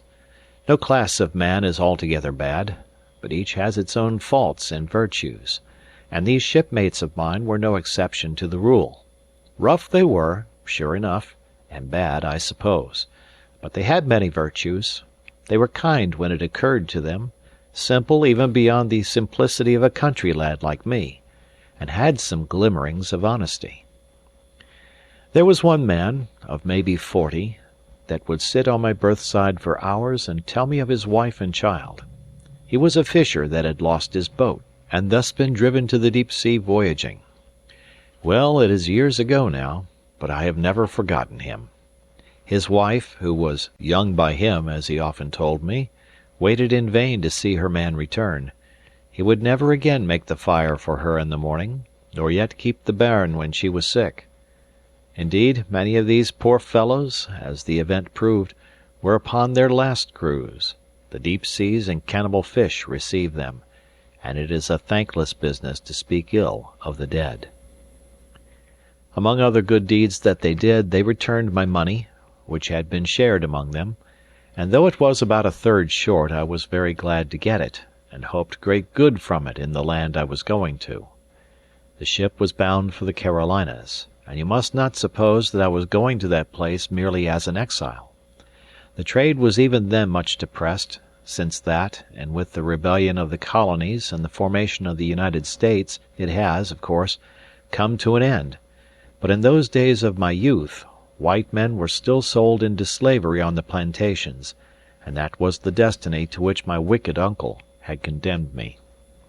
The cabin boy Ransom, from whom I had first heard of these atrocities, came in at times from the roundhouse, where he berthed and served, now nursing a bruised limb in silent agony, now raving against the cruelty of Mr. Shuan. It made my heart bleed, but the men had a great respect for the chief mate, who was, as they said, the only seaman of the whole jing-bang, and none such a bad man when he was sober. Indeed, I found there was a strange peculiarity about our two mates, that Mr. Riach was sullen, unkind, and harsh when he was sober, and Mr. Shuan would not hurt a fly except when he was drinking. I asked about the captain, but I was told drink made no difference upon that man of iron. I did my best in the small time allowed me to make something like a man, or rather, I should say something like a boy, of the poor creature, Ransom. But his mind was scarce truly human. He could remember nothing of the time before he came to sea, only that his father had made clocks, and had a starling in the parlour, which could whistle the North Country. All else had been blotted out in these years of hardship and cruelties. He had a strange notion of the dry land, picked up from sailors' stories, that it was a place where lads were put to some kind of slavery called a trade, and where apprentices were continually lashed and clapped into foul prisons. In a town, he thought every second person a decoy, and every third house a place in which seamen would be drugged and murdered. To be sure, I would tell him how kindly I had myself been used upon that dry land he was so much afraid of, and how well fed and carefully taught both by my friends and my parents. And if he had been recently hurt, he would weep bitterly and swear to run away. But if he was in his usual crack-brain humour, or, still more, if he had had a glass of spirits in the round-house, he would deride the notion. It was Mr. Riach, heaven forgive him, who gave the boy drink, and it was, doubtless, kindly meant, but besides that it was ruin to his health, it was the pitifullest thing in life to see this unhappy, unfriended creature staggering, and dancing, and talking he knew not what. Some of the men laughed, but not all. Others would grow as black as thunder, thinking perhaps of their own childhood or their own children, and bid him stop that nonsense, and think what he was doing. As for me, I felt ashamed to look at him, and the poor child still comes about me in my dreams. All this time, you should know, the Covenant was meeting continual headwinds and tumbling up and down against head seas, so that the scuttle was almost constantly shut, and the forecastle lighted only by a swinging lantern on a beam. There was constant labour for all hands. The sails had to be made and shortened every hour. The strain told on the men's temper. There was a growl of quarrelling all day long from berth to berth, and as I was never allowed to set my foot on deck, you can picture to yourselves how weary of my life I grew to be, and how impatient for a change. And a change I was to get, as you shall hear, but I must first tell of a conversation I had with Mr. Riach, which put a little heart in me to bear my troubles. Getting him in a favourable stage of drink, for indeed he never looked near me when he was sober, I pledged him to secrecy, and told him my whole story. He declared it was like a ballad, that he would do his best to help me, that I should have paper, pen, and ink, and write one line to Mr. Campbell and another to Mr. Rankeillor, and that if I had told the truth, 10 to 1 he would be able, with their help, to pull me through and set me in my rights. "And in the meantime," says he, "keep your heart up. You're not the only one, I'll tell you that. There's many a man hoeing tobacco overseas that should be mounting his horse at his own door at home, many and many. And life is all a variorum, at the best. Look at me. I'm a laird's son, and more than half a doctor, and here I am, man Jack the hoe season." I thought it would be civil to ask him for a story. He whistled loud. "Never had one," said he. "I like fun, that's all." And he skipped out of the forecastle. Chapter 8. The Roundhouse. One night, about 11 o'clock, a man of Mr. Riach's watch, which was on deck, came below for his jacket, and instantly there began to go a whisper about the forecastle that Shuan had done for him at last. There was no need of a name. We all knew who was meant, but we had scarce time to get the idea rightly in our heads, far less to speak of it, when the scuttle was again flung open, and Captain Hoseason came down the ladder. He looked sharply round the bunks in the tossing light of the lantern, and then, walking straight up to me, he addressed me, to my surprise, in tones of kindness. "My man," said he, "we want you to serve in the roundhouse. You and Ransom are to change berths. Run away aft with ye." Even as he spoke, 2 seamen appeared in the scuttle, carrying Ransom in their arms, and the ship at that moment giving a great sheer into the sea, and the lantern swinging, The light fell direct on the boy's face. It was white as wax, and had a look upon it like a dreadful smile. The blood in me ran cold, and I drew in my breath as if I had been struck. "Run away aft! Run away aft with ye!" cried Hoseason. And at that I brushed by the sailors and the boy, who neither spoke nor moved, and ran up the ladder on deck. The brig was sheering swiftly and giddily through a long cresting swell. She was on the starboard tack, and on the left hand, under the arched foot of the foresail, I could see the sunset still quite bright. This, at such an hour of the night, surprised me greatly, but I was too ignorant to draw the true conclusion, that we were going north about round Scotland, and were now on the high sea between the Orkney and Shetland Islands, having avoided the dangerous currents of the Pentland Firth. For my part, who had been so long shut in the dark and knew nothing of head winds, I thought we might be half-way or more across the Atlantic. And indeed, beyond that I wondered a little at the lateness of the sunset light. I gave no heed to it, pushed on across the decks, running between the seas, catching at ropes, and only saved from going overboard by one of the hands on deck, who had always been kind to me. The roundhouse, for which I was bound, and where I was now to sleep and serve, stood some 6 feet above the decks, and, considering the size of the brig, was of good dimensions. Inside was a fixed table and bench, and 2 berths, one for the captain, and the other for the 2 mates, turn and turn about. It was all fitted with lockers from top to bottom, so as to stow away the officers' belongings and a part of the ship's stores. There was a second storeroom underneath, which you entered by a hatchway in the middle of the deck. Indeed, all the best of the meat and drink and the whole of the powder were collected in this place, and all the firearms, except the 2 pieces of brass ordnance, were set in a rack in the aftermost wall of the roundhouse. The most of the cutlasses were in another place.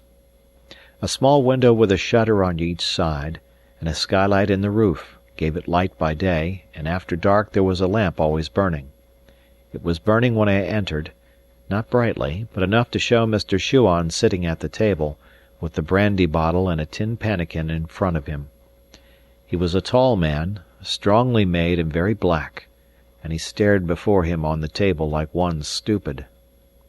He took no notice of my coming in, nor did he move when the captain followed and leant on the berth beside me, looking darkly at the mate.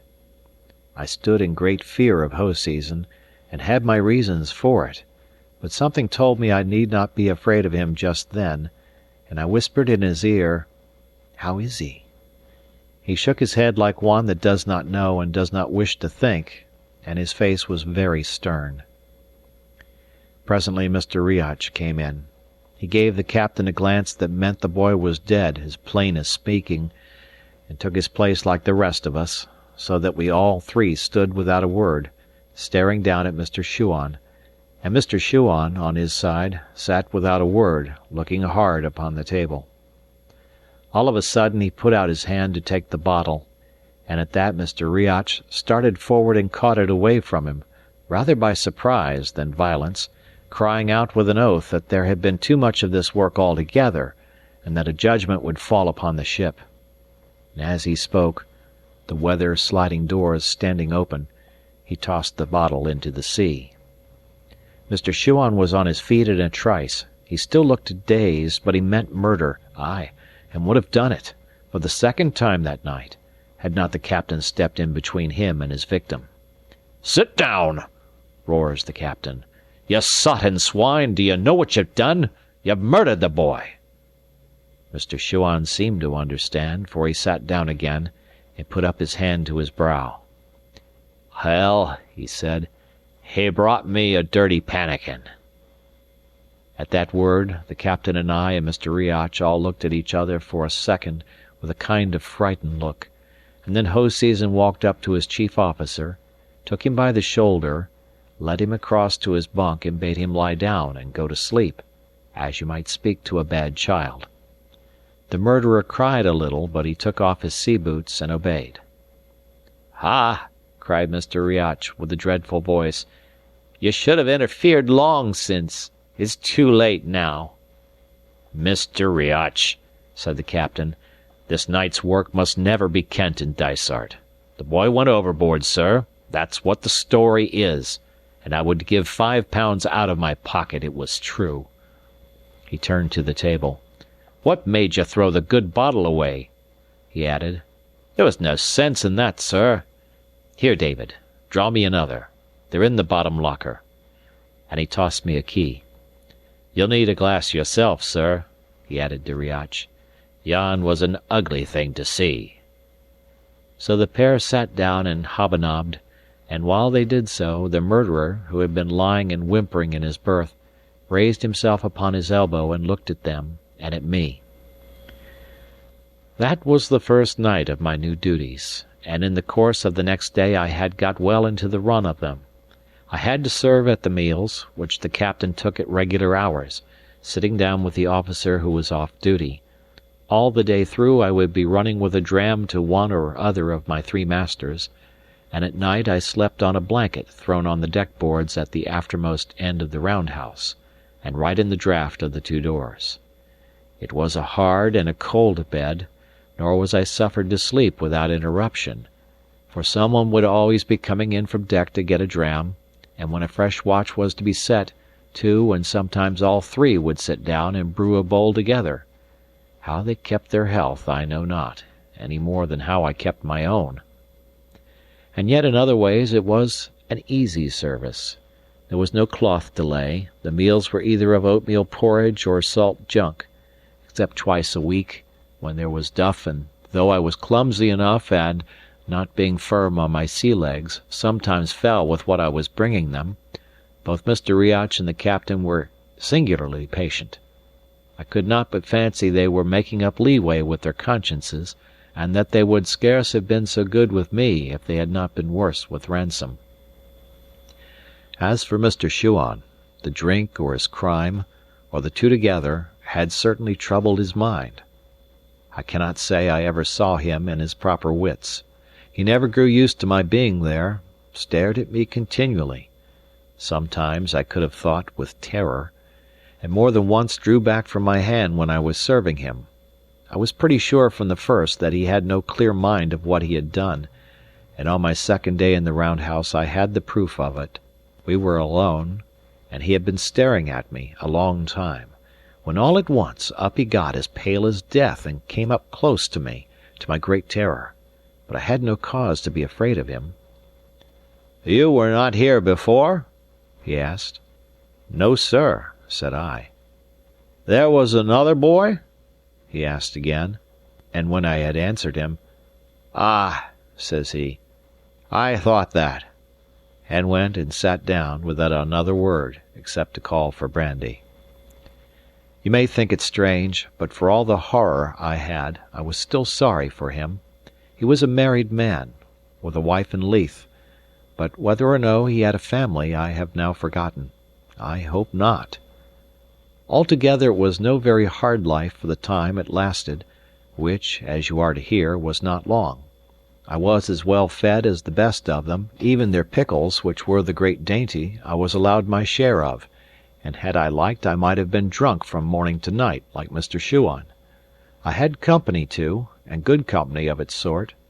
Mr. Riach, who had been to the college, spoke to me like a friend when he was not sulking, told me many curious things, and some that were informing, and even the captain, though he kept me at the stick's end the most part of the time, would sometimes unbuckle a bit and tell me of the fine countries he had visited. The shadow of poor Ransom, to be sure, lay on all four of us, and on me and Mr. Shuan in particular, most heavily. And then I had another trouble of my own. Here I was, doing dirty work for three men that I looked down upon, and one of whom, at least, should have been hung upon a gallows. That was for the present, and as for the future, I could only see myself slaving alongside of negroes in the tobacco fields. Mr. Riach, perhaps from caution, would never suffer me to say another word about my story. The captain, whom I tried to approach, rebuffed me like a dog and would not hear a word, and as the days came and went, my heart sank lower and lower, till I was even glad of the work which kept me from thinking. Chapter 9. The Man with the Belt of Gold. More than a week went by, in which the ill luck that had hitherto pursued the Covenant upon this voyage grew yet more strongly marked. Some days she made a little way, others she was driven actually back. At last we were beaten so far to the south that we tossed and tacked to and fro the whole of the 9th day, within sight of Cape Wrath and the wild rocky coast on either hand of it. There followed on that a council of the officers, and some decision which I did not rightly understand, seeing only the result, that we had made a fair wind of a foul one, and were running south. The 10th afternoon there was a falling swell and a thick, wet, white fog that hid one end of the brig from the other. All afternoon, when I went on deck, I saw men and officers listening hard over the bulwarks. For breakers, they said, and though I did not so much as understand the word, I felt danger in the air, and was excited. Maybe about 10 at night I was serving Mr. Riach and the captain at their supper, when the ship struck something with a great sound, and we heard voices singing out. My two masters leaped to their feet. "She's struck," said Mr. Riach. "No, sir," said the captain. "We've only run a boat down," and they hurried out. The captain was in the right of it. We had run down a boat in the fog, and she had parted in the midst and gone to the bottom with all her crew but one. This man, as I heard afterwards, had been sitting in the stern as a passenger, while the rest were on the benches rowing. At the moment of the blow, the stern had been thrown into the air, and the man, having his hands free, and for all he was encumbered with a frieze overcoat that came below his knees, had leaped up and caught hold of the brig's bowsprit. It showed he had luck and much agility and unusual strength, that he should have thus saved himself from such a pass. And yet, when the captain brought him into the roundhouse, and I set eyes on him for the first time, he looked as cool as I did. He was smallish in stature, but well set, and as nimble as a goat. His face was of a good open expression, but sunburnt very dark, and heavily freckled and pitted with the smallpox. His eyes were unusually light and had a kind of dancing madness in them, that was both engaging and alarming, and when he took off his greatcoat, he laid a pair of fine silver-mounted pistols on the table, and I saw that he was belted with a great sword. His manners, besides, were elegant, and he pledged the captain handsomely. Altogether I thought of him, at the first sight, that here was a man I would rather call my friend than my enemy. The captain, too, was taking his observations, but rather of the man's clothes than his person. And to be sure, as soon as he had taken off the greatcoat, he showed forth mighty fine for the roundhouse of a merchant brig, having a hat with feathers, a red waistcoat, breeches of black plush, and a blue coat with silver buttons and handsome silver lace. Costly clothes, though somewhat spoiled with the fog and being slept in. "I'm vexed, sir, about the boat," said the captain. "There are some pretty men gone to the bottom," said the stranger, "that I would rather see on the dry land again than half a score of boats." "Friends of yours?" said Hoseason. "You have none such friends in your country," was the reply. "They would have died for me like dogs." "Well, sir," said the captain, still watching him, "there are more men in the world than boats to put them in." "And that's true, too," cried the other. "And ye seem to be a gentleman of great penetration." "I have been in France, sir," says the captain, so that it was plain he meant more by the words than showed upon the face of them. "Well, sir," says the other, "and so has many a pretty man, for the matter of that." "No doubt, sir," says the captain, "and fine coats." "Oho!" says the stranger. "Is that how the wind sets?" And he laid his hand quickly on his pistols. "Don't be hasty," said the captain. "Don't do a mischief before you see the need of it. You've a French soldier's coat upon your back and a Scotch tongue in your head, to be sure. But so has many an honest fellow these days, and I dare say none the worse of it." "So?" said the gentleman in the fine coat. "Are ye of the honest party?" Meaning, was he a Jacobite? for each side in these sort of civil broils takes the name of honesty for its own. "Why, sir," replied the captain, "I am a true blue Protestant, and I thank God for it." It was the first word of any religion I had ever heard from him, but I learned afterwards he was a great church-goer while on shore. "But for all that," says he, "I can be sorry to see another man with his back to the wall." "Can ye so, indeed?" asked the Jacobite. "Well, sir, to be quite plain with ye, I am one of those honest gentlemen that were in trouble about the years '45 and '6, and, to be still quite plain with ye, if I got into the hands of any of the red-coated gentry, it's like it would go hard with me. Now, sir, I was for France, and there was a French ship cruising here to pick me up, but she gave us the go-by in the fog, as I wish from the heart that ye had done yourself. And the best that I can say is this: if ye can set me ashore where I was going, I have that upon me will reward you highly for your trouble." "In France?" says the captain. "No, sir, that I cannot do. But where ye come from, we might talk of that." And then, unhappily, he observed me standing in my corner and packed me off to the galley to get supper for the gentlemen. I lost no time, I promise you, and when I came back into the round-house, I found the gentleman had taken a money-belt from about his waist, and poured out a guinea or two upon the table. The captain was looking at the guineas, and then at the belt, and then at the gentleman's face, and I thought he seemed excited. "Half of it," he cried, "and I'm your man." The other swept back the guineas into the belt, and put it on again under his waistcoat. "I have told you, sir," said he, "that not one doit of it belongs to me. It belongs to my chieftain," and here he touched his hat, "and while I would be but a silly messenger to grudge some of it that the rest might come safe, I should show myself a hound indeed if I bought my own carcass any too dear. 30 guineas on the seaside, or 60 if ye set me on the Linnhe Loch. Take it if ye will; if not, ye can do your worst." "Ay," said Hoseason, "and if I give ye over to the soldiers?" "Ye would make a fool's bargain," said the other. "My chief, let me tell you, sir, is forfeited, like every honest man in Scotland. His estates is in the hands of the man they call King George, and it is his officers that collects the rents, or try to collect them. But for the honour of Scotland, the poor tenant bodies take a thought upon their chief lying in exile, and this money is a part of that very rent for which King George is looking. Now, sir, ye seem to me to be a man that understands things. Bring this money within the reach of government, and how much of it'll come to you?" "Little enough, to be sure," said Hoseason. And then, "if they knew," he added dryly. "But I think, if I was to try, that I could hold my tongue about it." "Ah, but I'll begawk you there," cried the gentleman. "Play me false, and I'll play you cunning. If a hand is laid upon me, they shall ken what money it is."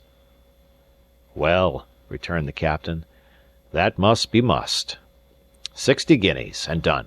Here's my hand upon it." "And here's mine," said the other. And thereupon the captain went out, rather hurriedly, I thought, and left me alone in the round-house with the stranger.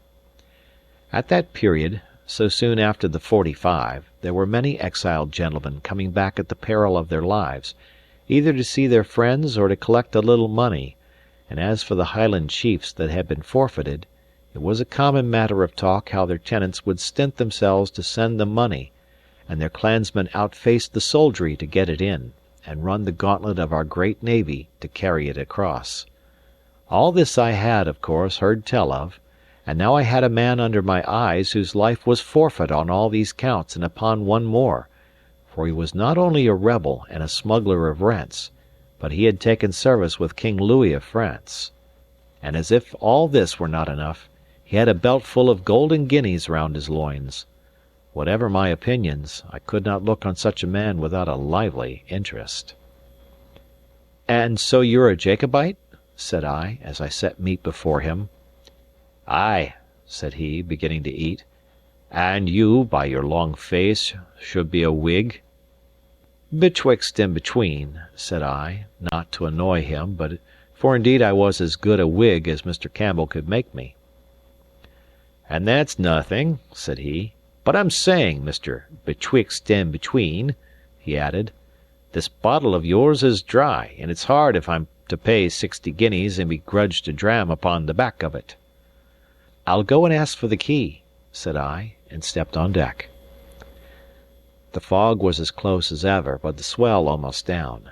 They had laid the brig to, not knowing precisely where they were, and the wind, what little there was of it, not serving well for their true course. Some of the hands were still hearkening for breakers, but the captain and the two officers were in the waist, with their heads together. It struck me, I don't know why, that they were after no good, and the first word I heard, as I drew softly near, more than confirmed me.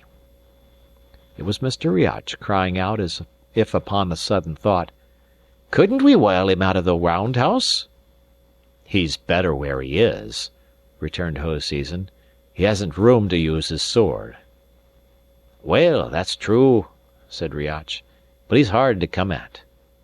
"Hut," said Hoseason, "we can get the man in talk, one upon each side, and pin him by the two arms. Or if that'll not hold, sir, we can make a run by both the doors and get him under hand before he has the time to draw." At this hearing I was seized with both fear and anger at these treacherous, greedy, bloody men that I sailed with. My first mind was to run away. My second was bolder. "Captain," said I, "the gentleman is seeking a dram, and the bottle's out. Will you give me the key?" They all started and turned about. "Why, here's our chance to get the firearms!" Riach cried, and then to me, "Hark ye, David," he said, "do ye ken where the pistols are?" "Ay, ay," put in Hoseason. "David kens. David's a good lad. Ye see, David, my man, yon wild Highlandman is a danger to the ship, besides being a rank foe to King George, God bless him." I had never been so be-Davided since I came on board, but I said yes, as if all I heard were quite natural. "The trouble is," resumed the captain, "that all our firelocks, great and little, are in the round house under this man's nose. Likewise the powder. Now, if I or one of the officers was to go in and take them, he would fall to thinking. But a lad like you, David, might snap up a horn and a pistol or two without remark. And if ye can do it cleverly, I'll bear it in mind when it'll be good for you to have friends, and that's when we come to Carolina." Here Mr. Riach whispered him a little. "Very right, sir," said the captain, and then to myself, "And see here, David, yon man has a belt full of gold, and I give you my word that you shall have your fingers in it." I told him I would do as he wished, though indeed I had scarce breath to speak with, and upon that he gave me the key of the spirit locker, and I began to go slowly back to the round house. What was I to do? They were dogs and thieves. They had stolen me from my own country, they had killed poor Ransom, and was I to hold the candle to another murder? But then, upon the other hand, there was the fear of death very plain before me, for what could a boy and a man, if they were as brave as lions, against a whole ship's company? I was still arguing it back and forth, and getting no great clearness, when I came into the round house and saw the Jacobite eating his supper under the lamp, and at that my mind was made up all in a moment. I have no credit by it. It was by no choice of mine, but as if by compulsion, that I walked right up to the table and put my hand on his shoulder. "Do you want to be killed?" said I. He sprang to his feet, and looked a question at me as clear as if he had spoken. "Oh," cried I, "they're all murderers here. It's a ship full of them. They've murdered a boy already. Now it's you." "Ay, ay," said he, "but they haven't got me yet." And then looking at me curiously, "Will ye stand with me?" "That will I," said I. "I am no thief, nor yet murderer. I'll stand by you." "Why, then," said he, "what's your name?" "David Balfour," said I, and then, thinking that a man with so fine a coat must like fine people, I added for the first time, of Shaw's." It never occurred to him to doubt me, for a Highlander is used to see great gentlefolk in great poverty; but as he had no estate of his own, my words nettled a very childish vanity he had. "My name is Stewart," he said, drawing himself up. "Alan Breck they call me. The king's name is good enough for me, though I bear it plain, and have the name of no farm midden to clap to the hind end of it." And having administered this rebuke as though it were something of a chief importance, he turned to examine our defences. The round house was built very strong, to support the breaching of the seas.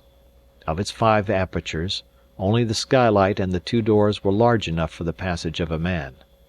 The doors, besides, could be drawn close. They were of stout oak, and ran in grooves, and were fitted with hooks to keep them either shut or open as the need arose. The one that was already shut I secured in this fashion, but when I was proceeding to slide to the other, Alan stopped me. "David," said he, "for I canna bring to mind the name of your landed estate, and so will make so bold as to call ye David. That door being open is the best part of my defences." "It would be yet better shut," says I. "Not so, David," says he. "You see, I have but one face, but so long as that door is open and my face to it, the best part of my enemies will be in front of me, where I would aye wish to find them." Then he gave me from the rack a cutlass, of which there were a few besides the firearms, choosing it with great care, shaking his head and saying he had never in all his life seen poorer weapons, and next he set me down to the table with a powder horn, a bag of bullets, and all the pistols, which he bade me charge. "And that will be better work, let me tell you," said he, "for a gentleman of decent birth, than scraping plates and raxing drums to a wheen tarry sailors." Thereupon he stood up in the midst with his face to the door, and drawing his great sword, made trial of the room he had to wield it in. "I must stick to the point," he said, shaking his head, "and that's a pity too. It doesn't set my genius, which is all for the upper guard. And now," said he, "do you keep on charging the pistols, and give heed to me." I told him I would listen closely. My chest was tight, my mouth dry, the light dark to my eyes, and the thought of the numbers that were soon to leap in upon us kept my heart in a flutter. And the sea, which I heard washing round the brig, and where I thought my dead body would be cast ere morning, ran in my mind strangely. "First of all," said he, "how many are against us?" I reckoned them up, and such was the hurry of my mind I had to cast the numbers twice. 15, said I. Alan whistled. "Whew! Well," said he, "that can't be cured. And now follow me. It is my part to keep this door, where I look for the main battle. In that ye have no hand. And mind, and dinna fire to this side unless they get me down, for I would rather have 10 foes in front of me than one friend like you cracking pistols at my back." I told him, indeed, I was no great shot. "And that's very bravely said," he cried, in a great admiration of my candour. "There's many a pretty gentleman that wouldna dare to say it." "But then, sir," said I, "there is the door behind you, which they may perhaps break in." "Ay," said he, "and that is the part of your work. No sooner the pistols charged than you must climb up into yon bed where you handy at the window, and if they lift hand against the door, you're to shoot. But that's not all. Let's make a bit of a soldier of you, David. What else have you to guard?" "There's the skylight," said I. "But indeed, Mr. Stewart, I would need to have eyes upon both sides to keep the 2 of them, for when my face is at the one, my back is to the other." "And that's very true," said Alan. "But have you no ears to your head?" "To be sure," cried I. "I must hear the bursting of the glass." "Ye have some rudiments of sense," said Alan grimly. Chapter 10. The Siege of the Round House. But now our time of truce was come to an end. Those on deck had waited for my coming till they grew impatient, and scarce had Alan spoken when the captain showed face in the open door. "Stand!" cried Alan, and pointed his sword at him. The captain stood indeed, but he neither winced nor drew back a foot. "A naked sword," said he. "This is a strange return for hospitality." "D'ye see me?" said Alan. "I am come of kings. I bear a king's name. My badge is the oak. Do you see my sword? It has slashed the heads off more whigamores than you have toes upon your feet. Call up your vermin to your back, sir, and fall on. The sooner the clash begins, the sooner you'll taste this steel through your vitals." The captain said nothing to Alan, but he looked over at me with an ugly look. "David," said he, "I'll mind this." And the sound of his voice went through me with a jar. Next moment he was gone. "And now," said Alan, "let your hand keep your head, for the grip is coming." Alan drew a dirk, which he held in his left hand in case they should run in under his sword. I, on my part, clambered up into the berth with an armful of pistols and something of a heavy heart, and set open the window where I was to watch. It was a small part of the deck that I could overlook, but enough for our purpose. The sea had gone down, and the wind was steady and kept the sails quiet, so that there was a great stillness in the ship, in which I made sure I heard the sound of muttering voices.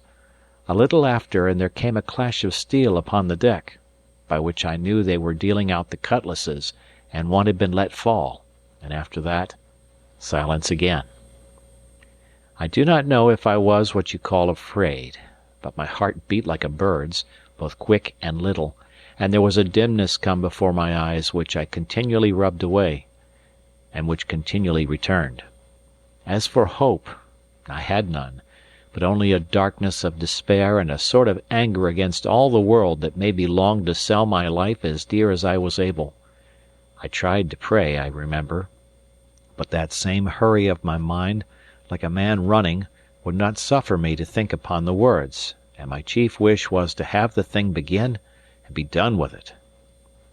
It came all of a sudden when it did, with a rush of feet and a roar, and then a shout from Alan, and a sound of blows and some one crying out as if hurt.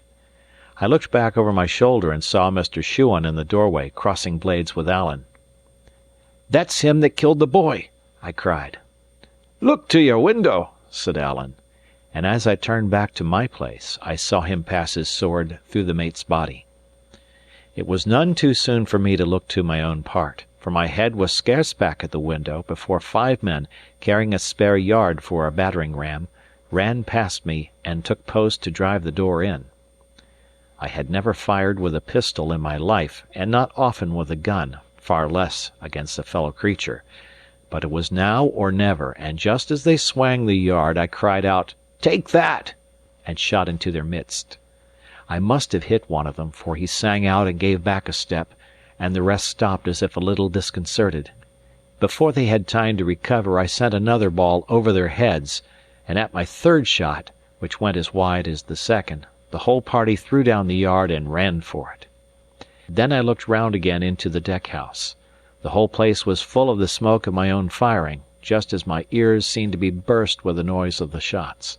But there was Alan, standing as before, only now his sword was running blood to the hilt, and himself so swelled with triumph and fallen into so fine an attitude that he looked to be invincible. Right before him on the floor was Mr. Shuan on his hands and knees. The blood was pouring from his mouth, and he was sinking slowly lower, with a terrible white face. And just as I looked, some of those from behind caught hold of him by the heels and dragged him bodily out of the roundhouse. I believe he died as they were doing it. "There's one of your Whigs for you!" cried Alan, and then, turning to me, he asked if I had done much execution. I told him I had winged one, and thought it was the captain. "And I have settled 2, says he. "No, there's not enough blood let. They'll be back again. To your watch, David. This was but a dram before meat." I settled back to my place, recharging the 3 pistols I had fired, and keeping watch with both eye and ear. Our enemies were disputing not far off upon the deck, and that so loudly that I could hear a word or two above the washing of the seas. "It was Shuan bockled it," I heard one say, and another one answered him with a Wheesht, man, he's paid the piper." And after that the voices fell again into the same muttering as before. Only now one person spoke most of the time, as though laying down a plan, and first one and then another answered him briefly, like men taking orders. By this I made sure they were coming on again, and told Alan. "It's what we have to pray for," said he. "Unless we can give them a good distaste of us, and done with it, there'll be nae sleep for either you or me. But this time, mind, they'll be in earnest." By this my pistols were ready, and there was nothing to do but listen and wait. While the brush lasted, I had not the time to think if I was frighted, but now, when all was still again, my mind ran upon nothing else. The thought of the sharp swords and the cold steel was strong in me, and presently, when I began to hear stealthy steps and a brushing of men's clothes against the roundhouse wall, and knew they were taking their places in the dark, I could have found it in my mind to cry out aloud. All this was upon Alan's side, and I had begun to think my share of the fight was at an end, when I heard some one drop softly on the roof above me. Then there came a single call on the sea pipe, and that was the signal. A knot of them made one rush of it, cutlass in hand, against the door, and at the same moment the glass of the skylight was dashed in 1,000 pieces, and a man leaped through and landed on the floor. Before he got his feet, I had clapped a pistol to his back, and I might have shot him too, only at the touch of him, and him alive, my whole flesh misgave me, and I could no more pull the trigger than I could have flown. He had dropped his cutlass as he jumped, and when he felt the pistol, whipped straight around and laid hold of me, roaring out an oath, and at that, either my courage came again, or I grew so much afraid as came to the same thing, for I gave a shriek and shot him in the midst of the body. He gave the most horrible ugly groan and fell to the floor. The foot of a second fellow, whose legs were dangling through the skylight, struck me at the same time upon the head, and at that I snatched another pistol and shot this one through the thigh, so that he slipped through and tumbled in a lump on his companion's body. There was no talk of missing, any more than there was time to aim. I clapped the muzzle to the very place and fired. I might have stood and stared at them for long, but I heard Alan shout as if for help, and that brought me to my senses. He had kept the door so long, but one of the seamen, while he was engaged with others, had run in under his guard and caught him about the body. Alan was dirking him with his left hand, but the fellow clung like a leech. Another had broken in and had his cutlass raised. The door was thronged with their faces. I thought we were lost, and catching up my cutlass, fell on them in flank. But I had not time to be of help. The wrestler dropped at last, and Alan, leaping back to get his distance, ran upon the others like a bull, roaring as he went. They broke before him like water, turning and running and falling one against another in their haste. The sword in his hands flashed like quicksilver into the huddle of our fleeing enemies, and at every flash there came the scream of a man hurt. I was still thinking we were lost when, lo, they were all gone, and Alan was driving them along the deck as a sheepdog chases sheep. Yet he was no sooner out than he was back again, being as cautious as he was brave, and meanwhile the seamen continued running and crying out as if he was still behind them, and we heard them tumble one upon another into the forecastle, and clap to the hatch upon the top. The roundhouse was like a shambles. 3 were dead inside, another lay in his death agony across the threshold, and there were Alan and I, victorious and unhurt. He came up to me with open arms. "Come to my arms!" he cried, and embraced and kissed me hard upon both cheeks. "David," said he, "I love you like a brother, and oh, man," he cried in a kind of ecstasy, "am I no a bonny fighter?" Thereupon he turned to the 4 enemies, passed his sword clean through each of them, and tumbled them out of doors one after the other. As he did so, he kept humming and singing and whistling to himself, like a man trying to recall an air, only what he was trying was to make one. All the while the flush was in his face, and his eyes were as bright as a 5-year-old child's with a new toy. And presently he sat down upon the table, sword in hand. The air that he was making all the time began to run a little clearer, and then clearer still, and then out he burst with a great voice into a Gaelic song. I have translated it here, not in verse, of which I have no skill, but at least in the king's English. He sang it often afterwards, and the thing became popular, so that I have heard it and had it explained to me many's the time. This is the song of the sword of Alan. The smith made it, the fire set it, now it shines in the hand of Alan Breck. Their eyes were many and bright, swift were they to behold, many the hands they guided, the sword was alone. The Dundeer troop over the hill, they are many, the hill is one. The Dundeer vanish, the hill remains. Come to me from the hills of heather, come from the isles of the sea. O far beholding eagles, here is your meat. Now this song which he made, both words and music, in the hour of our victory, is something less than just to me, who stood beside him in the tussle. Mr. Shuan and 5 more were either killed outright or thoroughly disabled, but of these 2 fell by my hand, the 2 that came by the skylight. 4 more were hurt, and of that number 1, and he not the least important, got his hurt from me. So that altogether I did my fair share both of the killing and the wounding, and might have claimed a place in Alan's verses. But poets have to think upon their rhymes, and in good prose talk Alan always did me more than justice. In the meanwhile I was innocent of any wrong being done me, for not only I knew no word of the Gaelic, but what with the long suspense of the waiting, and the scurry and strain of our 2 spurts of fighting, and more than all, the horror I had of some of my own share in it, the thing was no sooner over than I was glad to stagger to a seat. There was that tightness on my chest that I could hardly breathe. The thought of the 2 men I had shot sat upon me like a nightmare.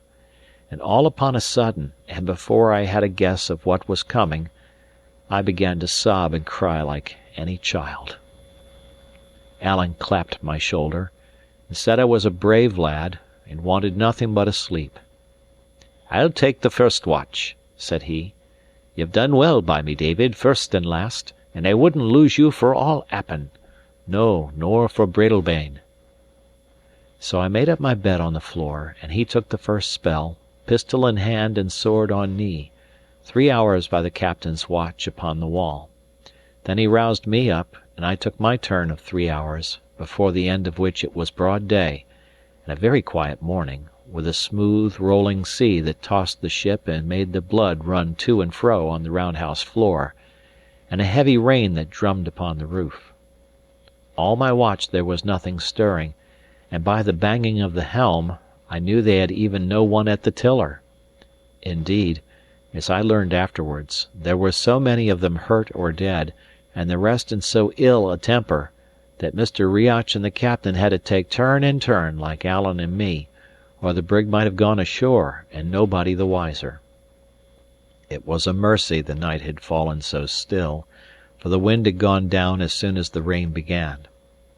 Even as it was, I judged by the wailing of a great number of gulls that went crying and fishing round the ship, that she must have drifted pretty near the coast, or one of the islands of the Hebrides, and at last, looking out of the door of the roundhouse, I saw the great stone hills of Skye on the right hand, and a little more astern, the strange isle of Rum.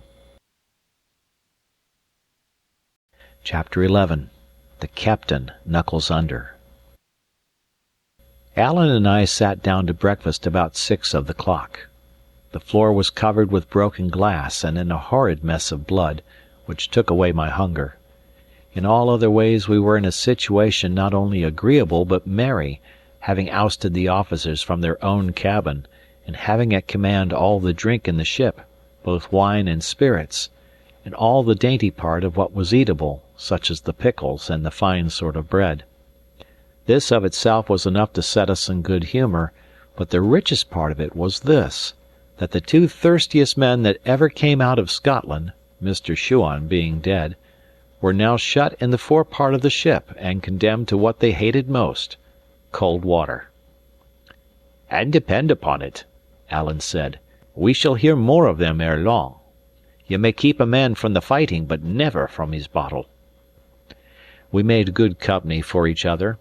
Alan, indeed, expressed himself most lovingly, and taking a knife from the table, cut me off one of the silver buttons from his coat. "I had them," says he, "from my father, Duncan Stewart, and I'll give you one of them to be a keepsake for last night's work. And wherever you go and show that button, the friends of Alan Breck will come around you." He said this as if he had been Charlemagne, and commanded armies, and indeed, much as I admired his courage, I was always in danger of smiling at his vanity. In danger, I say, for had I not kept my countenance, I would be afraid to think what a quarrel might have followed. As soon as we were through with our meal, he rummaged in the captain's locker till he found a clothes-brush, and then taking off his coat, began to visit his suit and brush away the stains, with such care and labour as I suppose to have been only usual with women. To be sure, he had no other, and, besides, as he said, it belonged to a king, and so behoved to be royally looked after. For all that, when I saw what care he took to pluck out the threads where the button had been cut away, I put a higher value on his gift. He was still so engaged when we were hailed by Mr. Riach from the deck, asking for a parley, and I, climbing through the skylight and sitting on the edge of it, pistol in hand and with a bold front, though inwardly in fear of broken glass, hailed him back again and bade him speak out. He came to the edge of the round house and stood on a coil of rope, so that his chin was on a level with the roof, and we looked at each other a while in silence.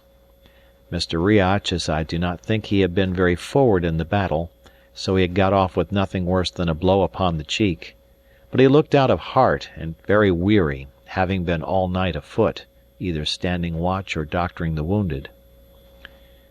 "This is a bad job," said he at last, shaking his head. "It was none of our choosing," said I. "The captain," says he, "would like to speak with your friend. They might speak at the window." "And how do we know what treachery he means?" cried I. "He means none, David," returned Mr. Riach, "and if he did, I'll tell you the honest truth, we couldnae get the men to follow." "Is that so?" said I. "I'll tell you more than that," said he. "It's not only the men, it's me. I'm fritchened, Davy." And he smiled across at me. "No," he continued, "what we want is to be shut of him." Thereupon I consulted with Alan, and the parley was agreed to and parole given upon either side; but this was not the whole of Mr. Riach's business, and he now begged me for a dram with such instancy and such reminders of his former kindness that at last I handed him a pannikin with about half a gill of brandy. He drank a part and then carried the rest down upon the deck, to share it, I suppose, with his superior. A little after, the captain came, as was agreed, to one of the windows, and stood there in the rain, with his arm in a sling, and looking stern and pale, and so old that my heart smote me for having fired upon him. Alan at once held a pistol in his face. "Put that thing up," said the captain. "Have I not passed my word, sir, or do you seek to affront me?" "Captain," says Alan, "I doubt your word is a breakable. Last night ye haggled and argle-bargled like an apple-wife, and then passed me your word, and gave me your hand to back it, and ye ken very well what was the upshot. Be damned to your word," says he. "Well, well, sir," said the captain, "you'll get little good by swearing." And truly that was a fault of which the captain was quite free. "But we have other things to speak," he continued bitterly. "You've made a sore hash of my brig. I haven't hands enough left to work her, and my first officer, whom I could ill spare, has got your swords throughout his vitals and passed without speech. There is nothing left me, sir, but to put back into the port of Glasgow after hands, and there, by your leave, ye shall find them that are better able to talk to you." "Ay," said Alan, "and faith, I'll have a talk with them myself. Unless there's nobody speaks English in that town, I have a bonny tale for them. 15 tarry sailors upon the one side, and a man and a halfling boy upon the other. Oh, man, it's pitiful." Hoseason flushed red. "No," continued Alan, "that'll no do. You'll just have to set me ashore as we agreed." "Ay," said Hoseason, "but my first officer is dead. Ye ken best how. There's none of the rest of us acquainted with this coast, sir, and it's one very dangerous to ships." "I give ye your choice," says Alan. "Set me on dry ground in Appin, or Ardgour, or in Morven, or Erraid, or Morar, or in brief where ye please, within 30 miles of my own country, except in a country of the Campbells. That's a broad target. If ye miss that, ye must be as feckless at the sailoring as I have found ye at the fighting." Why, my poor country people in their bit cobbles pass from island to island in all weathers, ay, and by night too, for the matter of that." "A cobble's not a ship, sir," said the captain. "It is no draught of water." "Well, then, to Glasgow if ye list," says Alan.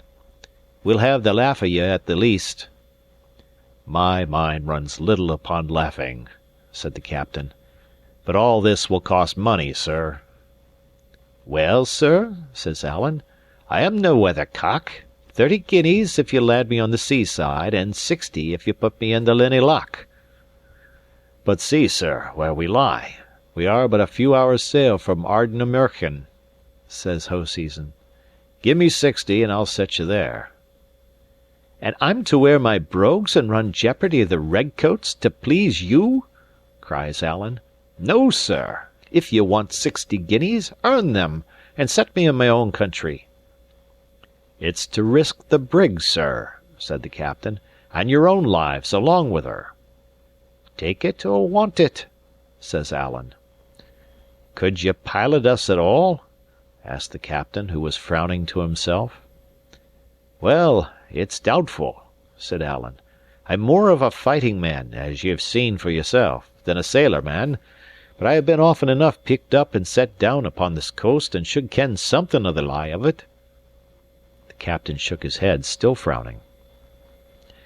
"If I had lost less money on this unchancy cruise," says he, "I would see you in a rope's end before I risked my brig, sir. But be it as ye will. As soon as I get a slant of wind, and there's some coming, or I'm the more mistaken, I'll put it in hand. But there's one thing more. We may meet in with the King's ship, and she may lay us aboard, sir, with no blame of mine. They keep the cruisers thick upon this coast, ye ken who for. Now, sir, if that was to befall, ye might leave the money." "Captain," says Alan, "if ye see a pennant, it shall be your part to run away. And now, as I hear you're a little short of brandy in the forepart, I'll offer ye a change, a bottle of brandy against 2 buckets of water." That was the last clause of the treaty, and was duly executed on both sides, so that Alan and I could at last wash out the round house and be quit of the memorials of those whom we had slain, and the captain and Mr. Riach could be happy again in their own way, the name of which was drink. Chapter 12. I Hear of the Red Fox. Before we had done cleaning out the roundhouse, a breeze sprang up from a little to the east of north. This blew off the rain and brought out the sun. And here I must explain, and the reader would do well to look at a map. On the day when the fog fell and we ran down Alan's boat, we had been running through the Little Minch. At dawn after the battle, we lay becalmed to the east of the Isle of Canna, or between that and Isle Iriska in the chain of the Long Island. Now to get from there to the Linnhe Loch, the straight course was through the narrows of the Sound of Mull. But the captain had no chart. He was afraid to trust his brig so deep among the islands, and the wind serving well, he preferred to go by west of Tiree and come up under the southern coast of the great Isle of Mull. All day the breeze held in the same point, and rather freshened than died down, and towards afternoon a swell began to set in from round the outer Hebrides. Our course, to go round about the inner isles, was to the west of south, so that at first we had the swell upon our beam, and were much rolled about.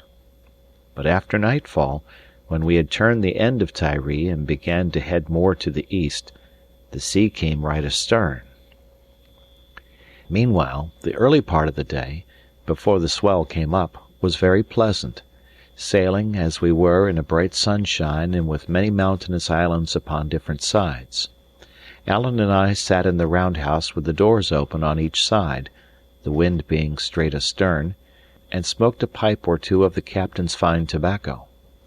It was at this time we heard each other's stories, which was the more important to me, as I gained some knowledge of that wild Highland country on which I was so soon to land. In those days, so close on the back of the great rebellion, it was needful a man should know what he was doing when he went upon the heather. It was I that showed the example, telling him all my misfortune, which he heard with great good nature. Only, when I came to mention that good friend of mine, Mr. Campbell the minister, Alan fired up and cried out that he hated all that were of that name. "Why," said I, "he is a man you should be proud to give your hand to." "I know nothing I would help a Campbell to," says he, "unless it was a leaden bullet. I would hunt all of that name like blackcocks. If I lay dying, I would crawl upon my knees to my chamber window for a shot at one." "Why, Alan," I cried, "what ails ye at the Campbells?" "Well," says he, "ye ken very well that I am an Appin Stewart, and the Campbells have long harried and wasted those of my name. Ay, and got lands of us by treachery. But never with the sword," he cried loudly, and with the word brought down his fist upon the table. But I paid the less attention to this, for I knew it was usually said by those who have the underhand. "There's more than that," he continued, "and all in the same story. Lying words, lying papers, tricks fit for a peddler, and the show of what's legal over all, to make a man the more angry." "You are so wasteful of your buttons," said I can hardly think you would be a good judge of business." "Ah," says he, falling again to smiling, "I got my wastefulness from the same man I got the buttons from, and that was my poor father, Duncan Stewart, grace be to him. He was the prettiest man of his kindred, and the best swordsman in the Highlands, David, and that is the same as to say, in all the world, I should ken, for it was him that taught me. He was in the Black Watch, when first it was mustered, and like other gentlemen privates had a gillie at his back to carry his firelock for him on the march. Well, the king, it appears, was wishful to see Highland swordsmanship, and my father and 3 more were chosen out and sent to London town, to let him see it at the best. So they were had into the palace, and showed the whole art of the sword for 2 hours at a stretch, before King George and Queen Caroline, and the Butcher Cumberland, and many more of whom I have no mind.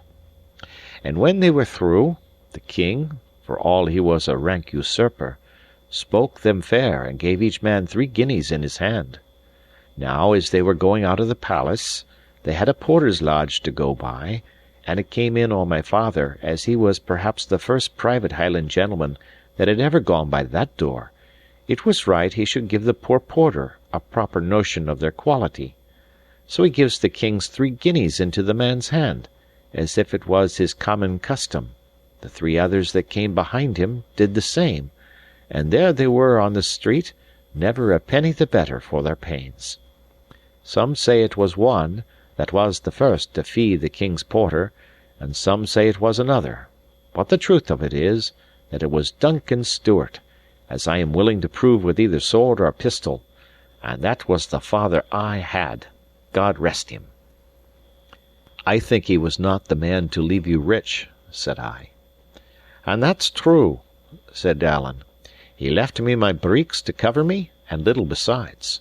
And that was how I came to enlist, which was a black spot upon my character at the best of times, and would still be a sore job for me if I fell among the redcoats." "What?" cried I. "Were you in the English army?" "That was I," said Alan. but I deserted to the right side at Preston Pans, and that's some comfort." I could scarcely share this view, holding desertion under arms for an unpardonable fault in honour. But for all I was so young, I was wiser than say my thought. "Dear, dear," says I, "the punishment is death." "Ay," said he, "if they got the hands on me, it would be a short shrift and a long tow for Alan. But I have the King of France's commission in my pocket, which would aye be some protection." "I misdoubt it much," said I. "I have doubts myself," said Alan dryly. "And good heaven, man," cried I, "you that are a condemned rebel, and a deserter, and a man of the French king's, what tempts you back into this country? It's a braving of Providence." "Tut," says Alan, "I have been back every year since '46." "And what brings you, man?" cried I. "Well, ye see, I weary for my friends and country," said he. "France is a braw place, no doubt, but I weary for the heather and the deer. And then I have bit things that I attend to. Whiles I pick up a few lads to serve the King of France, recruits, ye see, and that's aye a little money. But the heart of the matter is the business of my chief, Ardshiel." "I thought they called your chief Appin," said I. "Ay, but Ardshiel is the captain of the clan," said he, which scarcely cleared my mind. "Ye see, David, he that was all his life so great a man, and come of the blood and bearing the name of kings, is now brought down to live in a French town like a poor and private person. He that had 400 swords at his whistle, I have seen, with these eyes of mine, buying butter in the market-place and taking it home in a kale leaf. This is not only a pain, but a disgrace to us of his family and clan. There are the bairns forby, the children and the hope of Appin, that must be learned their letters and how to hold a sword in that far country. Now, the tenants of Appin have to pay a rent to King George, but their hearts are staunch, they are true to their chief, and what with love and a bit of pressure, and maybe a threat or two, the poor folk scrape up a second rent for Ardshiel. Well, David, I'm the hand that carries it." And he struck the belt about his body, so that the guineas rang. "Do they pay both?" cried I. "Ay, David, both," says he. "What, 2 rents?" I repeated. "Ay, David," said he. "I told a different tale to yon captain, man, but this is the truth of it, and it's wonderful to me how little pressure is needed. But that's the handiwork of my good kinsman and my father's friend, James of the Glens, James Stewart, that is, Ardshiel's half-brother. He it is that gets the money in, and does the management." This was the first time I heard the name of that James Stewart, who was afterwards so famous at the time of his hanging.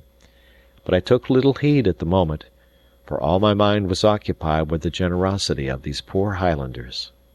"I call it noble!" I cried. "I'm a Whig, or little better, but I call it noble."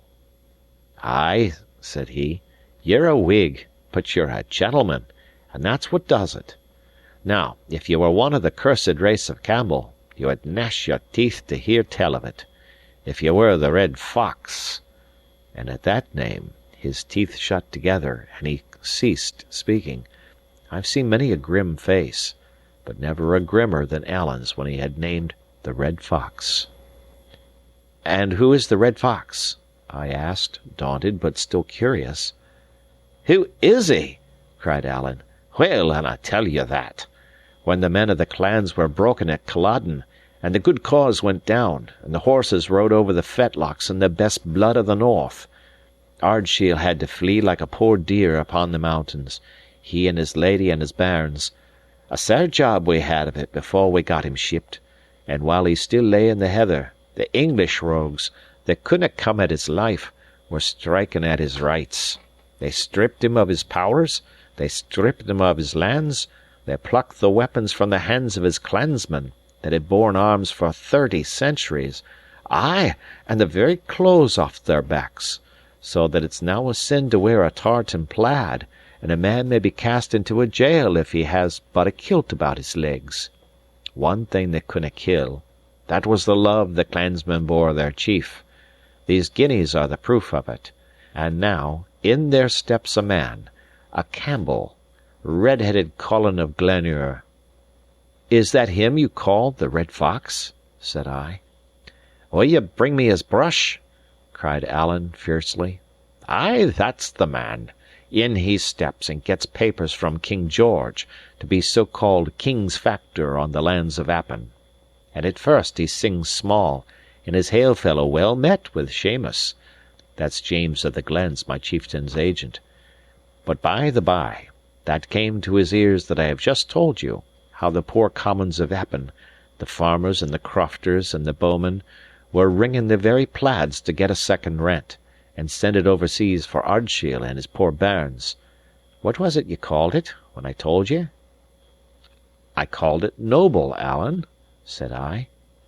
"And you little better than a common Whig," cries Alan. "And when it came to Colin Roy, the black Campbell blood in him ran wild. He sat gnashing his teeth at the wine-table. What! Should a Stewart get a bite of bread, and him not be able to prevent it? Ha! Red Fox, if ever I hold you at a gun's end, the Lord have pity upon ye." Alan stopped to swallow down his anger. "Well, David, what does he do? He declares all the farms to let, and, thinks he in his black heart, I'll soon get other tenants that are overbid these Stewarts, and Macalls, and Macrubs, for these are all names in my clan, David. And then, thinks he, Ardshiel will have to hold his bonnet on a French roadside." "Well," said I, "what followed?" Alan laid down his pipe, which he had long since suffered to go out, and set his two hands upon his knees. "Ay," said he, "ye'll never guess that.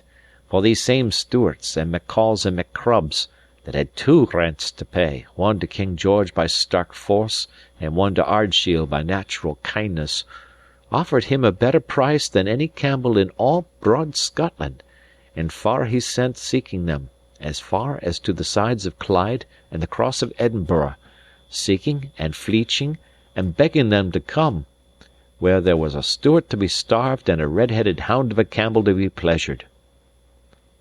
"Well, Alan," said I, "that is a strange story, and a fine one too. And Whig as I may be, I am glad the man was beaten." "Him beaten?" echoed Alan. "It's little ye ken of Campbells, and less of the Red Fox. Him beaten? No, nor will be, till his blood's on the hillside. But if the day comes, David man, that I can find time and leisure for a bit of hunting, there grows not enough heather in all Scotland to hide him from my vengeance." "Man, Alan," said I, "ye are neither very wise nor very Christian to blow off so many words of anger. They will do the man you call the Fox no harm, and yourself no good. Tell me your tale plainly out. What did he next?" "And that's a good observe, David," said Alan. "Troth and indeed, they will do him no harm, the more's the pity. And barring that about Christianity, of which my opinion is quite otherwise, or I would be nae Christian, I am much of your mind." "Opinion here or opinion there," said I, "it's a kent thing that Christianity forbids revenge."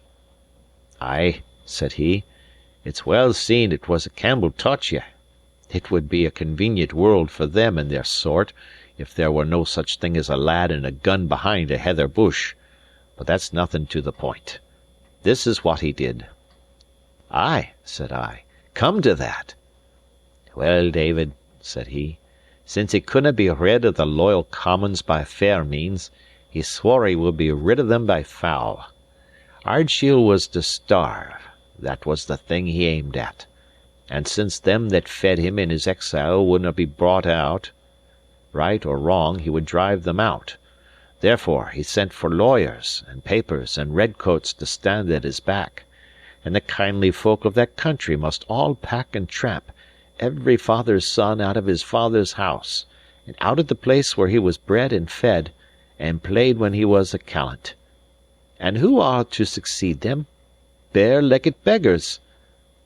King George is to whistle for his rents. He maun do with less. He can spread his butter thinner. What cares Red Colin? If he can hurt Ardshiel, he has his wish.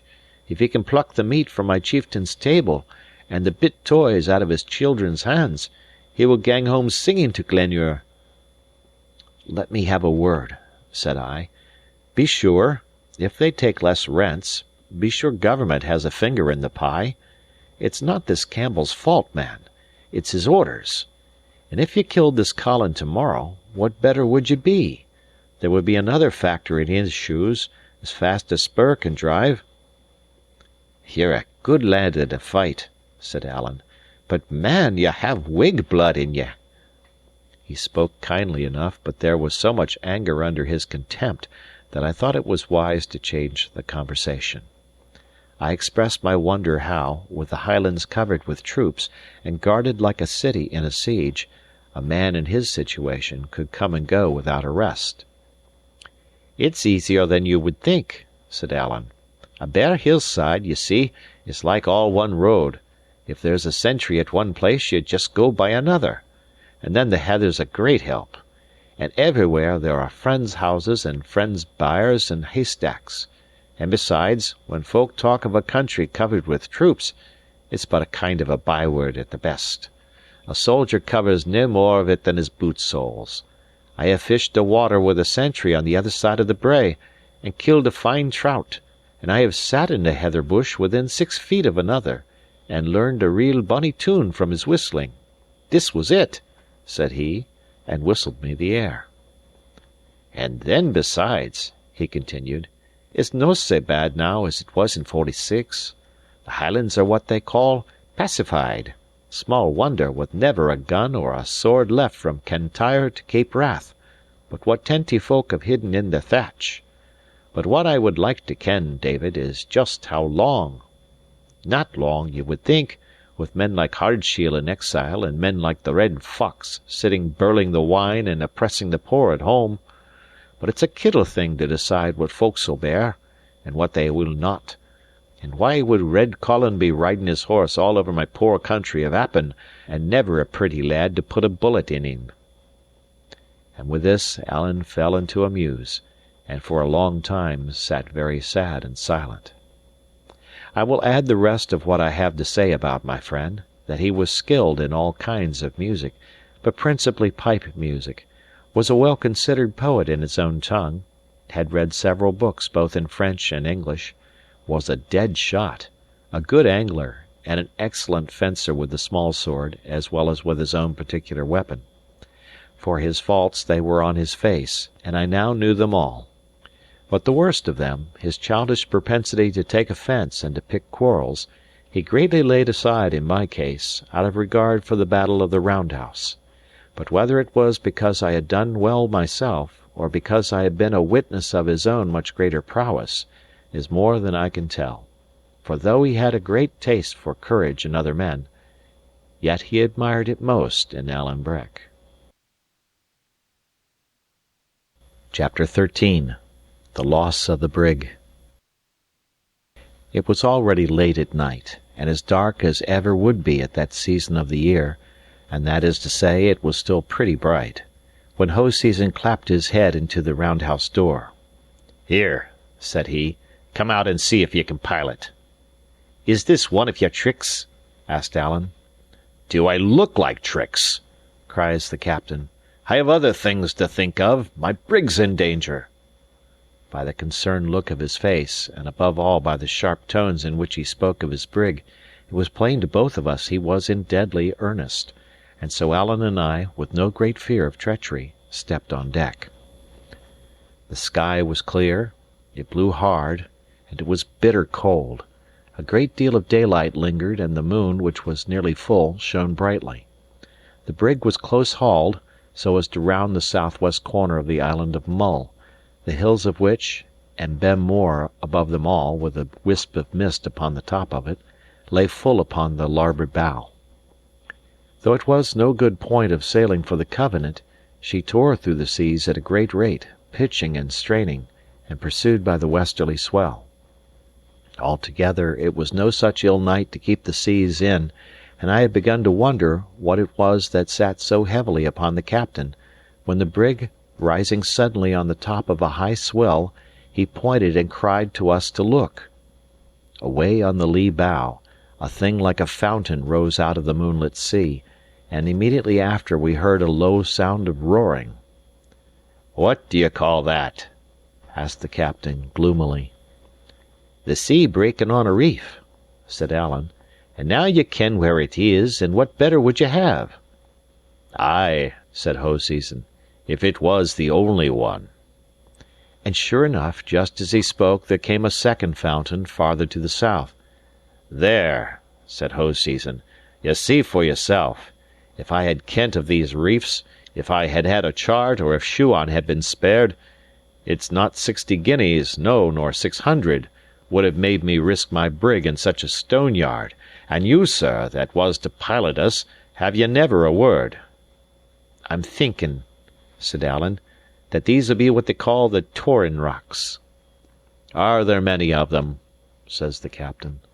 "Truly, sir, I am no pilot," said Alan, "but it sticks in my mind there are 10 miles of them." Mr. Riach and the captain looked at each other.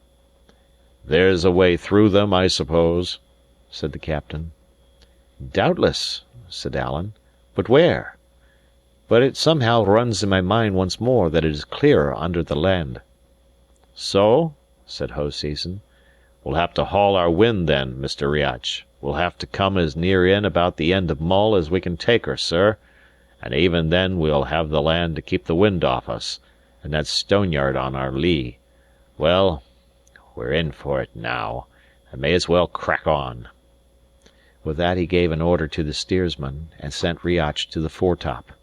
There were only 5 men on deck, counting the officers, these being all that were fit, or at least both fit and willing, for the work. So, as I said, it fell to Mr. Riach to go aloft, and he sat there looking out and hailing the deck with news of all he saw. "The sea to the south is thick," he cried, and then, after a while, "it does seem clearer in by the land." "Well, sir," said Hoseason to Alan, "we'll try your way of it, but I think I might as well trust to a blind fiddler. Pray God you're right." "Pray God I am," said Alan to me, "but where did I hear it? Well, it will be as it must." As we got nearer to the turn of the land, the reefs began to be sown here and there on our very path. Mr. Riach sometimes cried down to us to change the course. Sometimes, indeed, none too soon, for one reef was so close on the brig's weatherboard that when a sea burst upon it, the lighter sprays fell upon her deck and wetted us like rain. The brightness of the night showed us these perils as clearly as by day, which was perhaps the more alarming. It showed me, too, the face of the captain as he stood by the steersman, now on one foot, now on the other, and sometimes blowing in his hands, but still listening and looking, and as steady as steel. Neither he nor Mr. Riach had shown well in the fighting, but I saw they were brave in their own trade, and admired them all the more because I found Alan very white. "Ochone, David," says he, "this is no the kind of death I fancy." "What, Alan?" I cried. "You're not afraid?" "No," said he, wetting his lips, "but you'll allow yourself it's a cold ending." By this time, now and then sheering to one side or the other to avoid a reef, but still hugging the wind and the land, we had got round Iona and begun to come alongside Mull. The tide at the tail of the land ran very strong, and threw the brig about. 2 hands were put to the helm, and Hoseason himself would sometimes lend a help, and it was strange to see 3 strong men throw their weight upon the tiller, and it, like a living thing, struggle against and drive them back. This would have been the greater danger had not the sea been for some while free of obstacles. Mr. Riach, besides, announced from the top that he saw clear water ahead. "You were right," said Hoseason to Alan. "Ye have saved the brig, sir. I'll mind that when we come to clear accounts." And I believe he not only meant what he said, but he would have done it, so high a place did the Covenant hold in his affections. But this is matter only for conjecture, things having gone otherwise than he forecast. "Keep her away a point," sings out Mr. Riach. "Reef to windward." And just at the same time the tide caught the brig, and threw the wind out of her sails. She came round into the wind like a top, and the next moment struck the reef with such a crunch as threw us all flat upon the deck, and came near to shake Mr. Riach from his place upon the mast. I was on my feet in a minute.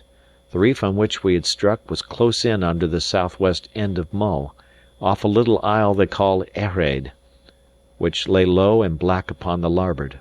Sometimes the swell broke clean over us, sometimes it only ground the poor brig upon the reef, so that we could hear her beat herself to pieces, and what with the great noise of the sails, and the singing of the wind, and the flying of the spray in the moonlight, and the sense of danger, I think my head must have been partly turned, for I could scarcely understand the things I saw.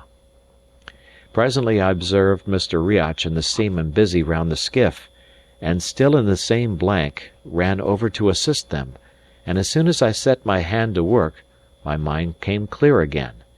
It was no very easy task, for the skiff lay amidships and was full of hamper, and the breaking of the heavier seas continually forced us to give over and hold on, but we all wrought like horses while we could. Meanwhile such of the wounded as could move came clambering out of the fore scuttle and began to help, while the rest that lay helpless in their bunks harrowed me with screaming and begging to be saved. The captain took no part. It seemed he was struck stupid. He stood holding by the shrouds, talking to himself and groaning out aloud whenever the ship hammered on the rock. His brig was like wife and child to him.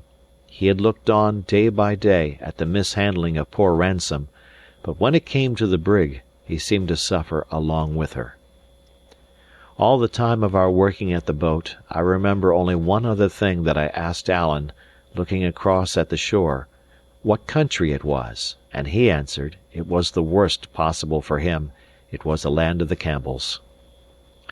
We had one of the wounded men told off to keep a watch upon the seas and cry us warning. Well, we had the boat about ready to be launched, when this man sang out pretty shrill, "For God's sake, hold on!" We knew by his tone that it was something more than ordinary, and sure enough, there followed a sea so huge that it lifted the brig right up and canted her over on her beam. Whether the cry came too late, or my hold was too weak, I know not, but at the sudden tilting of the ship I was cast clean over the bulwarks into the sea. I went down and drank my fill, and then came up, and got a blink of the moon, and then down again. They say a man sinks a third time for good. I cannot be made like other folk then, for I would not like to write how often I went down, or how often I came up again. All the while I was being hurled along, and beaten upon and choked, and then swallowed whole, and the thing was so distracting to my wits that I was neither sorry nor afraid. Presently I found I was holding to a spar, which helped me somewhat. And then all of a sudden I was in quiet water, and began to come to myself. It was the spare yard I had got hold of, and I was amazed to see how far I had travelled from the brig. I hailed her indeed, but it was plain she was already out of cry.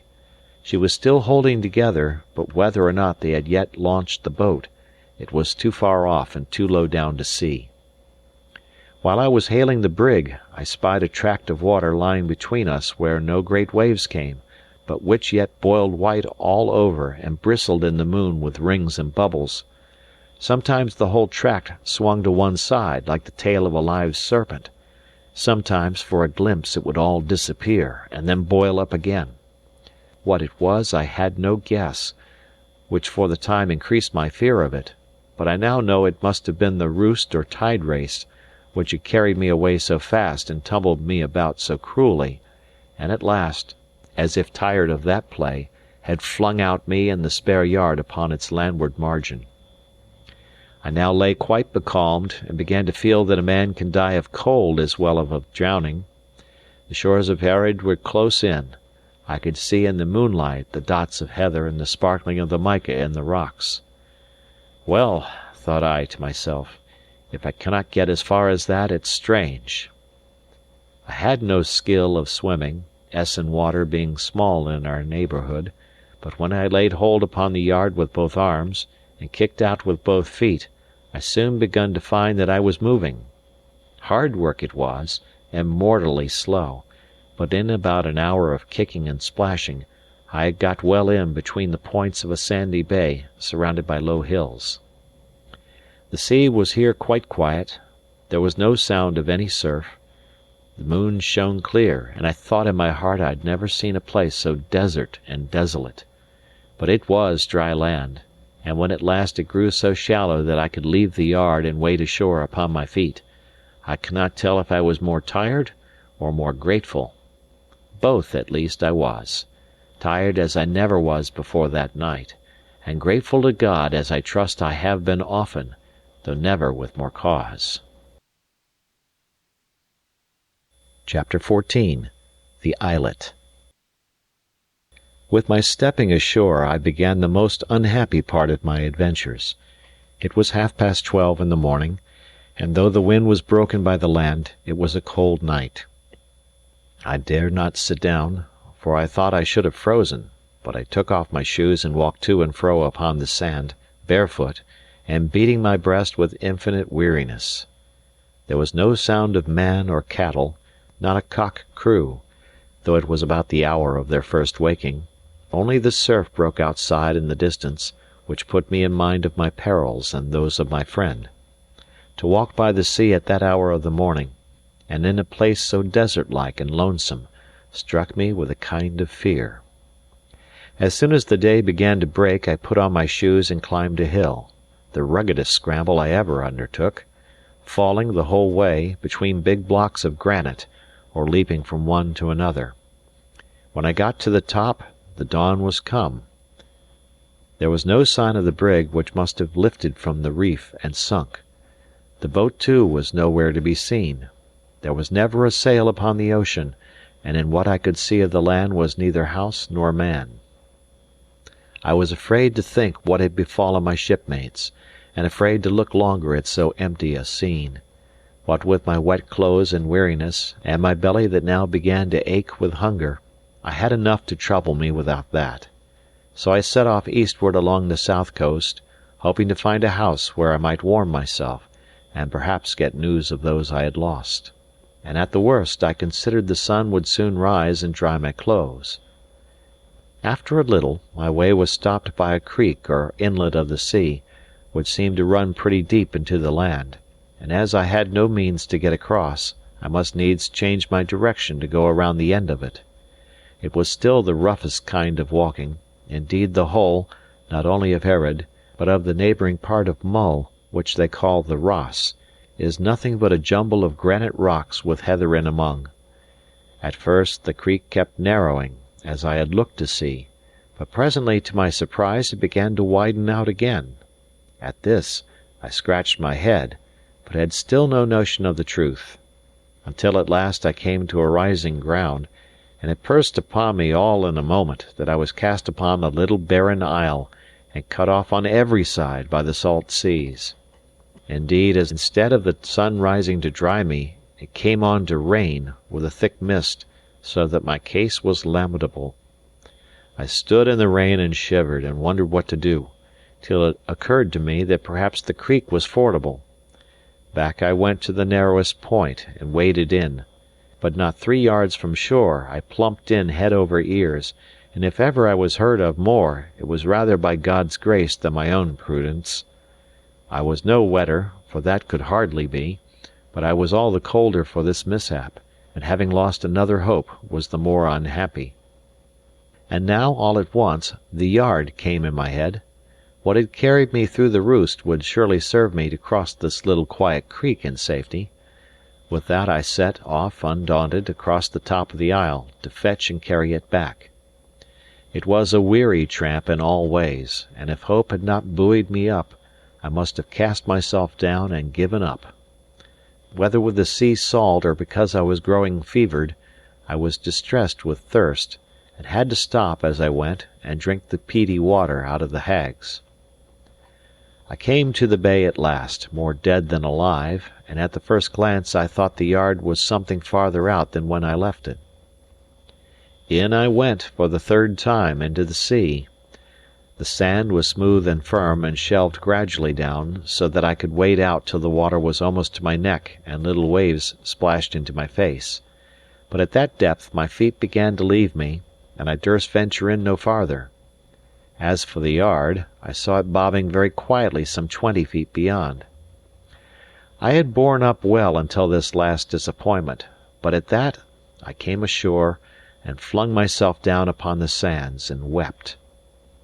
The time I spent upon the island is still so horrible a thought to me that I must pass it lightly over. In all the books I have read of people cast away, they had either their pockets full of tools or a chest of things which would be thrown upon the beach along with them, as if on purpose. My case was very different. I had nothing in my pockets but money and Alan's silver button, and being inland bred, I was as much short of knowledge as of means. I knew indeed that shellfish were counted good to eat, and among the rocks of the isle I found a great plenty of limpets, which at first I could hardly strike from their places, not knowing quickness to be needful. There were, besides, some of the little shells that we call buckies. I think periwinkle is the English name. Of these too I made my whole diet, devouring them cold and raw as I found them, and so hungry was I that at first they seemed to me delicious. Perhaps they were out of season, or perhaps there was something wrong in the sea about my island. But at least I had no sooner eaten my first meal than I was seized with giddiness and retching, and lay for a long time no better than dead. A second trial of the same food (indeed I had no other) did better with me, and revived my strength. But as long as I was on the island, I never knew what to expect when I had eaten. Sometimes all was well, and sometimes I was thrown into a miserable sickness, nor could I ever distinguish what particular fish it was that hurt me. All day it streamed rain.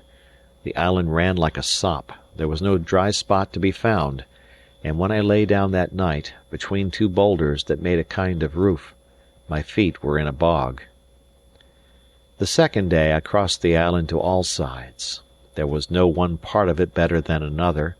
It was all desolate and rocky, nothing living on it but game birds which I lacked the means to kill, and gulls which haunted the outlying rocks in a prodigious number.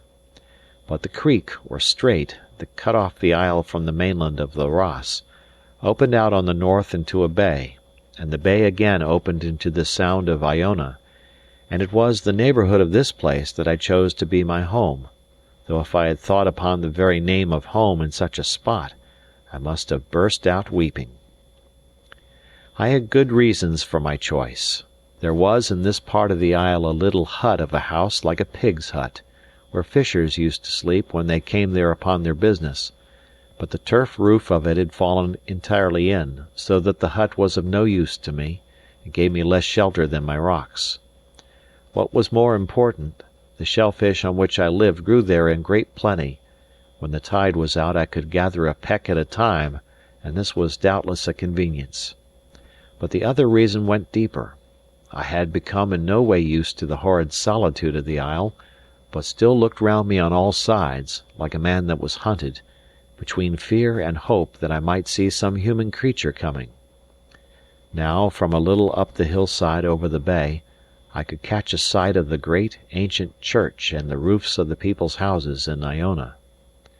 And on the other hand, over the low country of the Ross, I saw smoke go up, morning and evening, as if from a homestead in a hollow of the land.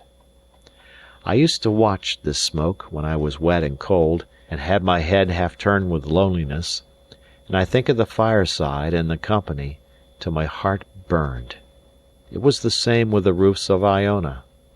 Altogether, this sight I had of men's homes and comfortable lives, although it put a point on my own sufferings, yet it kept hope alive, and helped me to eat my raw shellfish, which had soon grown to be a disgust, and saved me from the sense of horror I had whenever I was quite alone with dead rocks and fowls and the rain and the cold sea. I say it kept hope alive, and indeed it seemed impossible that I should be left to die on the shores of my own country, and within view of a church tower and the smoke of men's houses. But the second day passed, and though as long as the light lasted I kept a bright lookout for boats on the Sound or men passing on the Ross, no help came near me. It still rained, and I turned into sleep as wet as ever, and with a cruel sore throat, but a little comforted perhaps by having said good night to my next neighbours, the people of Iona. Charles II declared a man could stay outdoors more days in the year in the climate of England than in any other. This was very like a king, with a palace at his back and changes of dry clothes, but he must have had better luck on his flight from Worcester than I had in that miserable isle. It was the height of the summer, yet it rained for more than 24 hours. It did not clear until the afternoon of the third day. This was the day of incidents. In the morning I saw a red deer, a buck with a fine spread of antlers, standing in the rain on the top of the island, but he had scarce seen me rise from my rock before he trotted off upon the other side. I supposed he must have swum the strait, though what should bring any creature to Erraid was more than I could fancy. A little after, as I was jumping about after my limpets, I was startled by a guinea piece, which fell upon a rock in front of me and glanced off into the sea. When the sailors gave me my money again, they kept back not only about a third of the whole sum, but my father's leather purse, so that from that day out I carried my gold loose in a pocket with a button. I now saw there must be a hole, and clapped my hand to the place in a great hurry. But this was to lock the stable door after the steed was stolen. I had left the shore at Queensferry with near on £50. Now I found no more than 2 guinea pieces and a silver shilling. It is true I picked up a third guinea a little after, where it lay shining on a piece of turf. That made a fortune of £3 and 4 shillings English money, for a lad, the rightful heir of an estate, and now starving on an isle at the extreme end of the wild Highlands. The state of my affairs dashed me still further, and indeed my plight on that third morning was truly pitiful. My clothes were beginning to rot, my stockings in particular were quite worn through, so that my shanks went naked. My hands had grown quite soft with the continual soaking, my throat was very sore, my strength had much abated, and my heart so turned against the horrid stuff I was condemned to eat, that the very sight of it came near to sicken me. And yet the worst was not yet come. There is a pretty high rock on the northwest of Erraid, which, because it had a flat top and overlooked the Sound, I was much in the habit of frequenting, not that ever I stayed in one place, save when asleep, my misery giving me no rest. Indeed, I wore myself down with continual and aimless goings and comings in the rain.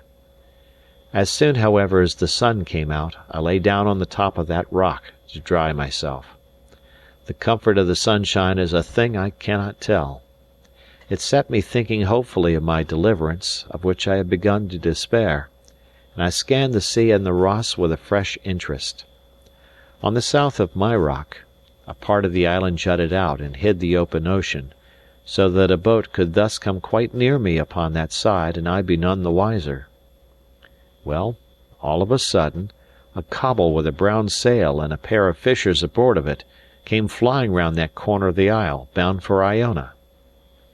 I shouted out, and then fell on my knees on the rock, and reached up my hands and prayed to them. They were near enough to hear, I could even see the colour of their hair, and there was no doubt but they observed me, for they cried out in the Gaelic tongue, and laughed. But the boat never turned aside, and flew on, right before my eyes, for Iona. I could not believe such wickedness, and ran along the shore, from rock to rock, crying on them piteously. Even after they were out of reach of my voice, I still cried and waved to them, and when they were quite gone, I thought my heart would have burst. All the time of my troubles I wept only twice, once when I could not reach the yard, and now the second time, when these fishers turned a deaf ear to my cries. But this time I wept and roared like a wicked child, tearing up the turf with my nails, and grinding my face in the earth. If a wish would kill men, those two fishers would never have seen morning, and I should likely have died upon my island. When I was a little over my anger, I must eat again, but with such loathing of the mess as I could now scarce control. Sure enough, I should have done as well to fast, for my fishes poisoned me again. I had all my first pains, my throat was so sore I could scarce swallow. I had a fit of strong shuddering, which clucked my teeth together, and there came on me that dreadful sense of illness, which we have no name for either in Scotch or English. I thought I should have died, and made my peace with God, forgiving all men, even my uncle and the fishers, and as soon as I had thus made up my mind to the worst, clearness came upon me. I observed the night was falling dry, my clothes were dried a good deal. Truly, I was in a better case than ever before, since I had landed on the isle, and so I got to sleep at last, with a thought of gratitude. The next day, which was the fourth of this horrible life of mine, I found my bodily strength run very low. But the sun shone, the air was sweet, and what I managed to eat of the shellfish agreed well with me and revived my courage. I was scarce back on my rock, where I went always the first thing after I had eaten, before I observed a boat coming down the sound, and with her head, as I thought, in my direction. I began at once to hope and fear exceedingly, for I thought these men might have thought better of their cruelty and be coming back to my assistance. But another disappointment, such as yesterday's, was more than I could bear.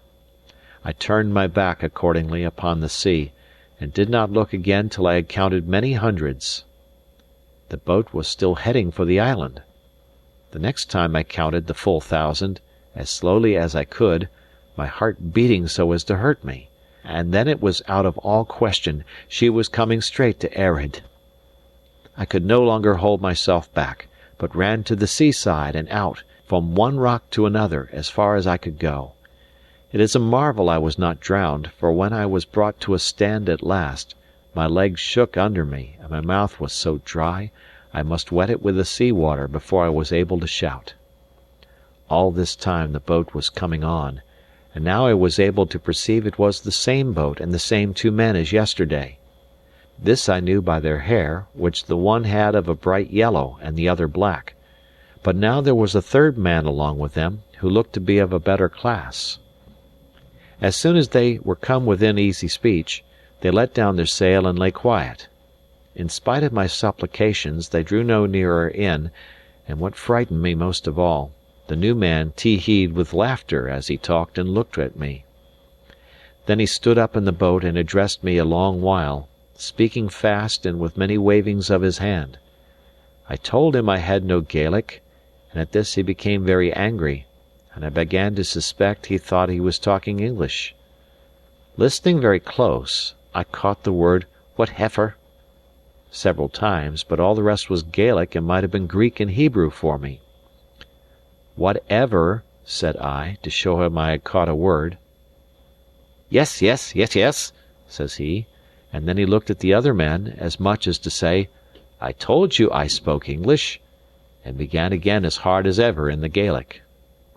This time I picked out another word, tide. Then I had a flash of hope.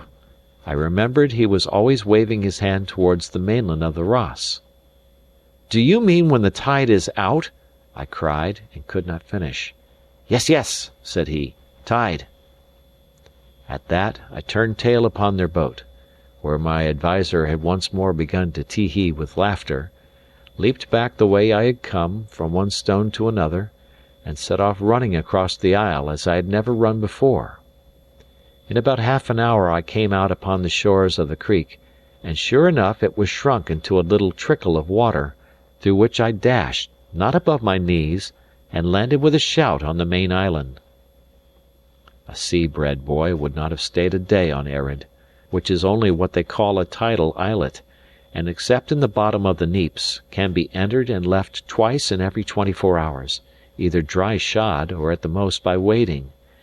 Even I, who had the tide going out and in before me in the bay, and even watched for the ebbs, the better to get my shellfish, even I say, if I had sat down to think, instead of raging at my fate, must have soon guessed the secret and got free. It was no wonder the fishers had not understood me. The wonder was whether they had ever guessed my pitiful illusion and taken the trouble to come back. I had starved with cold and hunger on that island for close upon 100 hours. But for the fishers, I might have left my bones there in pure folly. And even as it was, I had paid for it pretty dear, not only in past sufferings, but in my present case, being clothed like a beggar-man, scarce able to walk, and in great pain of my sore throat. I have seen wicked men and fools, a great many of both, and I believe they both get paid in the end, but the fools first. Chapter 15. The Lad with the Silver Button, Through the Isle of Mull. The Ross of Mull, which I had now got upon, was rugged and trackless, like the isle I had just left, being all bog and briar and big stone. There may be roads for them that know that country well, but for my part I had no better guide than my own nose, and no other landmark than Ben More. I aimed as well as I could for the smoke I had seen so often from the island, and with all my great weariness and the difficulty of the way came upon the house in the bottom of a little hollow about 5 or 6 at night. It was low and longish, roofed with turf and built of unmortared stones, and on a mound in front of it an old gentleman sat smoking his pipe in the sun. With what little English he had, he gave me to understand that my shipmates had got safe ashore, and had broken bread in that very house on the day after. "Was there one," I asked, "dressed like a gentleman?" He said they all wore rough greatcoats, but to be sure the first of them, the one that came alone, wore breeches and stockings, while the rest had sailors' trousers. "Ah," said I, "and he would have a feathered hat?" He told me no, that he was bareheaded like myself. At first I thought Alan might have lost his hat, and then the rain came in my mind, and I judged it more likely he had it out of harm's way under his greatcoat. This set me smiling, partly because my friend was safe, partly to think of his vanity in dress. And then the old gentleman clapped his hand to his brow, and cried out that I must be the lad with the silver button. "Why, yes," said I, in some wonder. "Well, then," said the old gentleman, "I have a word for you, that you are to follow your friend to his country by Torosay." He then asked me how I had fared, and I told him my tale. A south country man would certainly have laughed, but this old gentleman, I call him so because of his manners, for his clothes were dropping off his back, heard me all through with nothing but gravity and pity. When I had done, he took me by the hand, led me into his hut, it was no better, and presented me before his wife, as if she had been the queen and I a duke. The good woman set oat bread before me and a cold grouse, patting my shoulder and smiling to me all the time, for she had no English, and the old gentleman, not to be behind, brewed me a strong punch out of their country spirit. All the while I was eating, and after that when I was drinking the punch, I could scarce come to believe in my good fortune, and the house, though it was thick with the peat smoke and as full of holes as a colander, seemed like a palace. The punch threw me in a strong sweat and a deep slumber. The good people let me lie, and it was near noon of the next day before I took the road, my throat already easier, and my spirits quite restored by good fare and good news. The old gentleman, though I pressed him hard, would take no money, and gave me an old bonnet for my head, though I am free to own I was no sooner out of view of the house than I very jealously washed this gift of his in a wayside fountain. Thought I to myself, if these are the wild Highlanders, I could wish my own folk wilder. I not only started late, but I must have wandered nearly half the time. True, I met plenty of people, grubbing in little miserable fields that would not keep a cat, or herding little kine about the bigness of asses. The Highland dress being forbidden by law since the rebellion, and the people condemned to the Lowland habit, which they much disliked, it was strange to see the variety of their array. Some went bare only for a hanging cloak or greatcoat, and carried their trousers on their backs like a useless burden. Some had made an imitation of the tartan with little party-coloured stripes patched together like an old wife's quilt. Others, again, still wore the Highland philibeg, but by putting a few stitches between the legs transformed it into a pair of trousers like a Dutchman's. All those makeshifts were condemned and punished, for the law was harshly applied, in hopes to break up the clan spirit, but in that out-of-the-way, sea-bound isle there were few to make remarks and fewer to tell tales. They seemed in great poverty, which was no doubt natural, now that rapine was put down, and the chiefs kept no longer an open house, and the roads, even such a wandering country by-track as the one I followed, were infested with beggars. And here again I marked a difference from my own part of the country, for our lowland beggars, even the gownsmen themselves, who begged by patent, had a louting, flattering way with them, and if you gave them a plate and asked changed, would very civilly return you a bottle.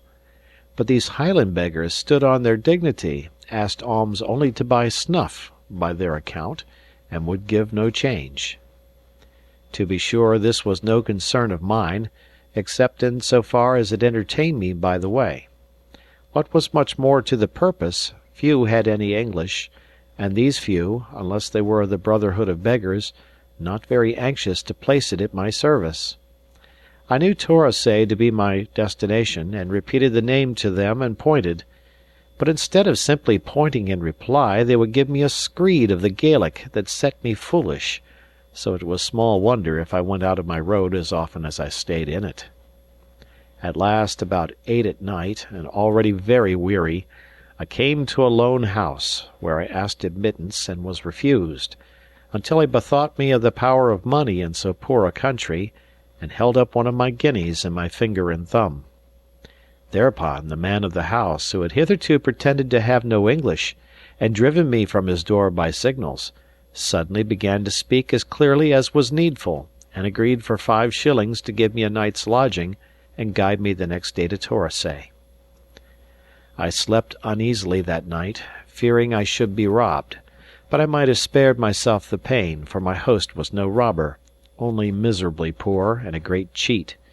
He was not alone in his poverty, for the next morning we must go 5 miles about to the house of what he called a rich man, to have one of my guineas changed. This was perhaps a rich man for Mull. He would have scarce been thought so in the south, for it took all he had. The whole house was turned upside down, and a neighbour brought under contribution, before he could scrape together 20 shillings in silver. The odd shilling he kept for himself, protesting he could ill afford to have so great a sum of money lying locked up. For all that he was very curious and well-spoken, made us both sit down with his family to dinner, and brewed punch in a fine china bowl, over which my rascal Guy grew so merry that he refused to start. I was for getting angry, and appealed to the rich man, Hector Maclean was his name, who had been a witness to our bargain and to my payment of the 5 shillings. But Maclean had taken his share of the punch, and vowed that no gentleman should leave his table after the bowl was brewed, so there was nothing for it but to sit and hear Jacobite toast and Gaelic songs till all were tipsy and staggered off to the bed or the barn for their night's rest. Next day, the 4th of my travels, we were up before 5 upon the clock, but my rascal Guy got to the bottle at once, and it was 3 hours before I had him clear of the house, and then, as you shall hear, only for a worse disappointment. As long as we went down a heathery valley that lay before Mr. Maclean's house, all went well. Only my guide looked constantly over his shoulder, and when I asked him the cause, only grinned at me. No sooner, however, had we crossed the back of a hill and got out of sight of the house windows, than he told me Torosay lay right in front, and that a hilltop, which he pointed out, was my best landmark. "I care very little for that," said I, "since you are going with me." The impudent cheat answered me in the Gaelic that he had no English. "My fine fellow," I said, "I know very well your English comes and goes. Tell me what will bring it back. Is it more money you wish?" "5 shillings more," said he, "and herself will bring you there." I reflected a while, and then offered him 2, which he accepted greedily, and insisted on having in his hands at once, for luck, as he said, but I think it was rather for my misfortune. The 2 shillings carried him not quite as many miles, at the end of which distance he sat down upon the wayside and took off his brogues from his feet, like a man about to rest. I was now red hot. "Ha!" said I. "Have you no more English?" He said impudently, "No." At that I boiled over, and lifted my hand to strike him, and he, drawing a knife from his rags, squatted back and grinned at me like a wildcat. At that, forgetting everything but my anger, I ran in upon him, put aside his knife with my left, and struck him in the mouth with the right. I was a strong lad and very angry, and he but a little man, and he went down before me heavily. By good luck his knife flew out of his hand as he fell. I picked up both that and his brogues, wished him a good morning, and set off upon my way, leaving him barefoot and disarmed. I chuckled to myself as I went, being sure I was done with that rogue, for a variety of reasons. First, he knew he could have no more of my money; next, the brogues were worth in that country only a few pence; and lastly, the knife, which was really a dagger, it was against the law for him to carry. In about half an hour of walk, I overtook a great ragged man, moving pretty fast but feeling before him with a staff. He was quite blind, and told me he was a catechist, which should have put me at my ease. But his face went against me. It seemed dark and dangerous and secret, and presently, as we began to go on alongside, I saw the steel butt of a pistol sticking from under the flap of his coat pocket. To carry such a thing meant a fine of £15 sterling upon a first offence, and transportation to the colonies upon a second. Nor could I quite see why a religious teacher should go armed, or what a blind man could be doing with a pistol. I told him about my guide, for I was proud of what I had done, and my vanity for once got the heels of my prudence. At the mention of the 5 shillings he cried out so loud that I made up my mind I should say nothing of the other 2, and was glad he could not see my blushes. "Was it too much?" I asked, a little faltering. "Too much!" cries he. "Why, I would guide you to Torsay myself for a dram of brandy, and give you the great pleasure of my company, me that is a man of some learning, in the bargain." I said I did not see how a blind man could be a guide, but at that he laughed aloud, and said his stick was eyes enough for an eagle. "In the Isle of Mull, at least," says he, "where I know every stone and heather bush by mark of head. See now," he said, striking right and left, as if to make sure. "Down there a burn is running, and at the head of it there stands a bit of a small hill with a stone cocked upon the top of that, and it's hard at the foot of the hill that the way runs by to Torsay, and the way here, being for droves, is plainly trodden, and will show grassy through the heather." I had to own he was right in every feature, and told my wonder. "Ha!" says he, "that's nothing. Would you believe me now, that before the Act came out, and when there were weapons in this country, I could shoot? Ay, could I?" cries he, and then with a leer, "If you had such a thing as a pistol here to try with, I would show you how it's done." I told him I had nothing of the sort, and gave him a wider berth. If he had known, his pistol stuck at that time quite plainly out of his pocket, and I could see the sun twinkle on the steel of the butt. But by the better luck for me he knew nothing, thought all was covered, and lied on in the dark. He then began to question me cunningly, where I came from, whether I was rich, whether I could change a 5-shilling piece for him, which he declared he had that moment in his sporran, and all the time he kept edging up to me, and I avoiding him. We were now upon a sort of green cattle track which crossed the hills towards Torsay, and we kept changing sides upon that like answers in a reel. I had so plainly the upper hand that my spirits rose, and indeed I took a pleasure in this game of blindman's buff, but the catechist grew angrier and angrier, and at last began to swear in Gaelic and to strike for my legs with his staff. Then I told him that, sure enough, I had a pistol in my pocket as well as he, and if he did not strike across the hill due south, I would even blow his brains out. He became at once very polite, and after trying to soften me for some time, but quite in vain, he cursed me once more in Gaelic and took himself off. I watched him striding along, through bog and briar, tapping with his stick, until he turned the end of a hill and disappeared in the next hollow. Then I struck on again for Torosay, much better pleased to be alone than to travel with that man of learning. This was an unlucky day, and these two, of whom I had just rid myself, one after the other, were the two worst men I met with in the Highlands. At Torosay, on the Sound of Mull, and looking over to the mainland of Morven, there was an inn with an innkeeper, who was a Maclean, it appeared, of a very high family, for to keep an inn is thought even more genteel in the Highlands than it is with us, perhaps as partaking of hospitality, or perhaps because the trade is idle and drunken.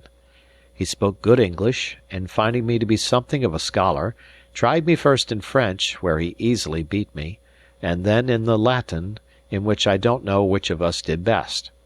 This pleasant rivalry put us at once upon friendly terms, and I sat up and drank punch with him, or, to be more correct, sat up and watched him drink it, until he was so tipsy that he wept upon my shoulder.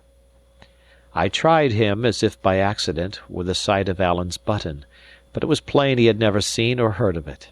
Indeed, he bore some grudge against the family and friends of Ardshiel, and before he was drunk he read me a lampoon, in very good Latin, but with a very ill meaning, which he had made in elegiac verses upon a person of that house. When I told him of my catechist, he shook his head, and said I was lucky to have got clear off. "That is a very dangerous man," he said. "Duncan Mackie is his name. He can shoot by the ear at several yards, and he has often been accused of highway robberies, and once of murder." "The cream of it is," says I, "that he called himself a catechist." "And why should he not?" says he, "when that is what he is? It was Maclean of Dysart gave it to him before he was blind. But perhaps it was a pity," says my host, "for he is always on the road, going from one place to another to hear the young folk say their religion, and doubtless that is a great temptation to the poor man." At last, when my landlord could drink no more, he showed me to a bed, and I lay down in very good spirits, having travelled the greater part of that big and crooked island of Mull, from Erraid to Torosay, 50 miles as the crow flies, and, with my wanderings, much nearer 100, in 4 days and with little fatigue. Indeed, I was by far in better heart and health of body at the end of that long tramp than I had been at the beginning. Chapter 16. The Lad with the Silver Button, across Morven. There is a regular ferry from Torosay to Kinlochaline on the mainland. Both shores of the Sound are in the country of the strong clan of the Macleans, and the people that passed the ferry with me were almost all of that clan. The skipper of the boat, on the other hand, was called Neil Roy Macrob, and since Macrob was one of the names of Alan's clansmen, and Alan himself had sent me to that ferry, I was eager to come to private speech of Neil Roy. In the crowded boat this was of course impossible, and the passage was a very slow affair. There was no wind, and as the boat was wretchedly equipped, we could pull but 2 oars on one side and 1 on the other. The men gave way, however, with a good will, the passengers taking spells to help them, and the whole company giving the time in Gaelic boat songs. And what with the songs, and the sea air, and the good nature and spirit of all concerned, and the bright weather, the passage was a pretty thing to have seen. But there was one melancholy part. In the mouth of Loch Aline we found a great sea-going ship at anchor, and this I supposed at first to be one of the king's cruisers which were kept along that coast, both summer and winter, to prevent communication with the French. As we got a little nearer, it became plain she was a ship of merchandise, and what still more puzzled me, not only her decks but the sea beach also were quite black with people, and skiffs were continually plying to and fro between them. Yet nearer, and there began to come to our ears a great sound of mourning, the people on board and those on the shore crying and lamenting one to another so as to pierce the heart. Then I understood this was an emigrant ship bound for the American colonies. We put the ferry boat alongside, and the exiles leaned over the bulwarks, weeping and reaching out their hands to my fellow passengers, among whom they counted some near friends. How long this might have gone on I do not know, for they seemed to have no sense of time, but at last the captain of the ship, who seemed near beside himself, and no great wonder, in the midst of this crying and confusion, came to the side and begged us to depart. Thereupon Neil sheered off, and the chief singer in our boat struck into a melancholy air, which was presently taken up both by the emigrants and their friends upon the beach, so that it sounded from all sides like a lament for the dying. I saw the tears run down the cheeks of the men and women in the boat, even as they bent at the oars, and the circumstances and the music of the song, which is one called Lochaber no More, were highly affecting even to myself. At Kinlochaline I got Neil Roy upon one side on the beach, and said I made sure he was one of Appin's men. "And what for no?" said he. "I am seeking somebody," said I, "and it comes in my mind that you will have news of him. Alan Breck Stewart is his name." And very foolishly, instead of showing him the button, I sought to pass a shilling in his hand. At this he drew back. "I am very much affronted," he said, "and this is not the way that one gentleman should behave to another at all. The man you ask for is in France, but if he were in my sporran," says he, "and your belly full of shillings, it would not hurt a hair upon his body." I saw I had gone the wrong way to work, and without wasting time upon apologies, showed him the button lying in the hollow of my palm.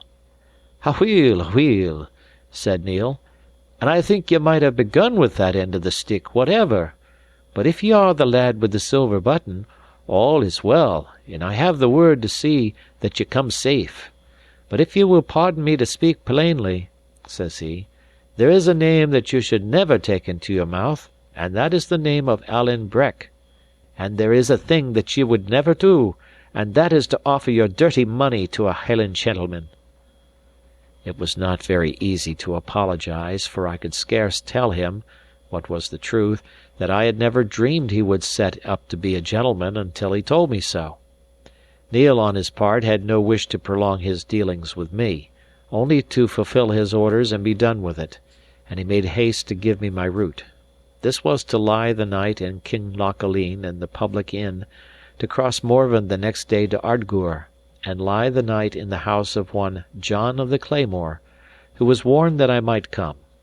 The third day, to be set across one loch at Corran, and another at Ballachulish, and then ask my way to the house of James of the Glens, at Aucharn in Duror of Appin. There was a good deal of ferrying, as you hear, the sea in all this part running deep into the mountains and winding about their roots. It makes the country strong to hold and difficult to travel, but full of prodigious wild and dreadful prospects. I had some other advice from Neil: to speak with no one by the way, to avoid Whigs, Campbells, and the Red soldiers, to leave the road and lie in a bush, if I saw any of the latter coming, for it was never chancy to meet in with them, and, in brief, to conduct myself like a robber or a Jacobite agent, as perhaps Neil thought me. The inn at Kinlochaline was the most beggarly vile place that ever pigs were styed in, full of smoke, vermin, and silent Highlanders. I was not only discontented with my lodging, but with myself for my mismanagement of Neil, and thought I could hardly be worse off.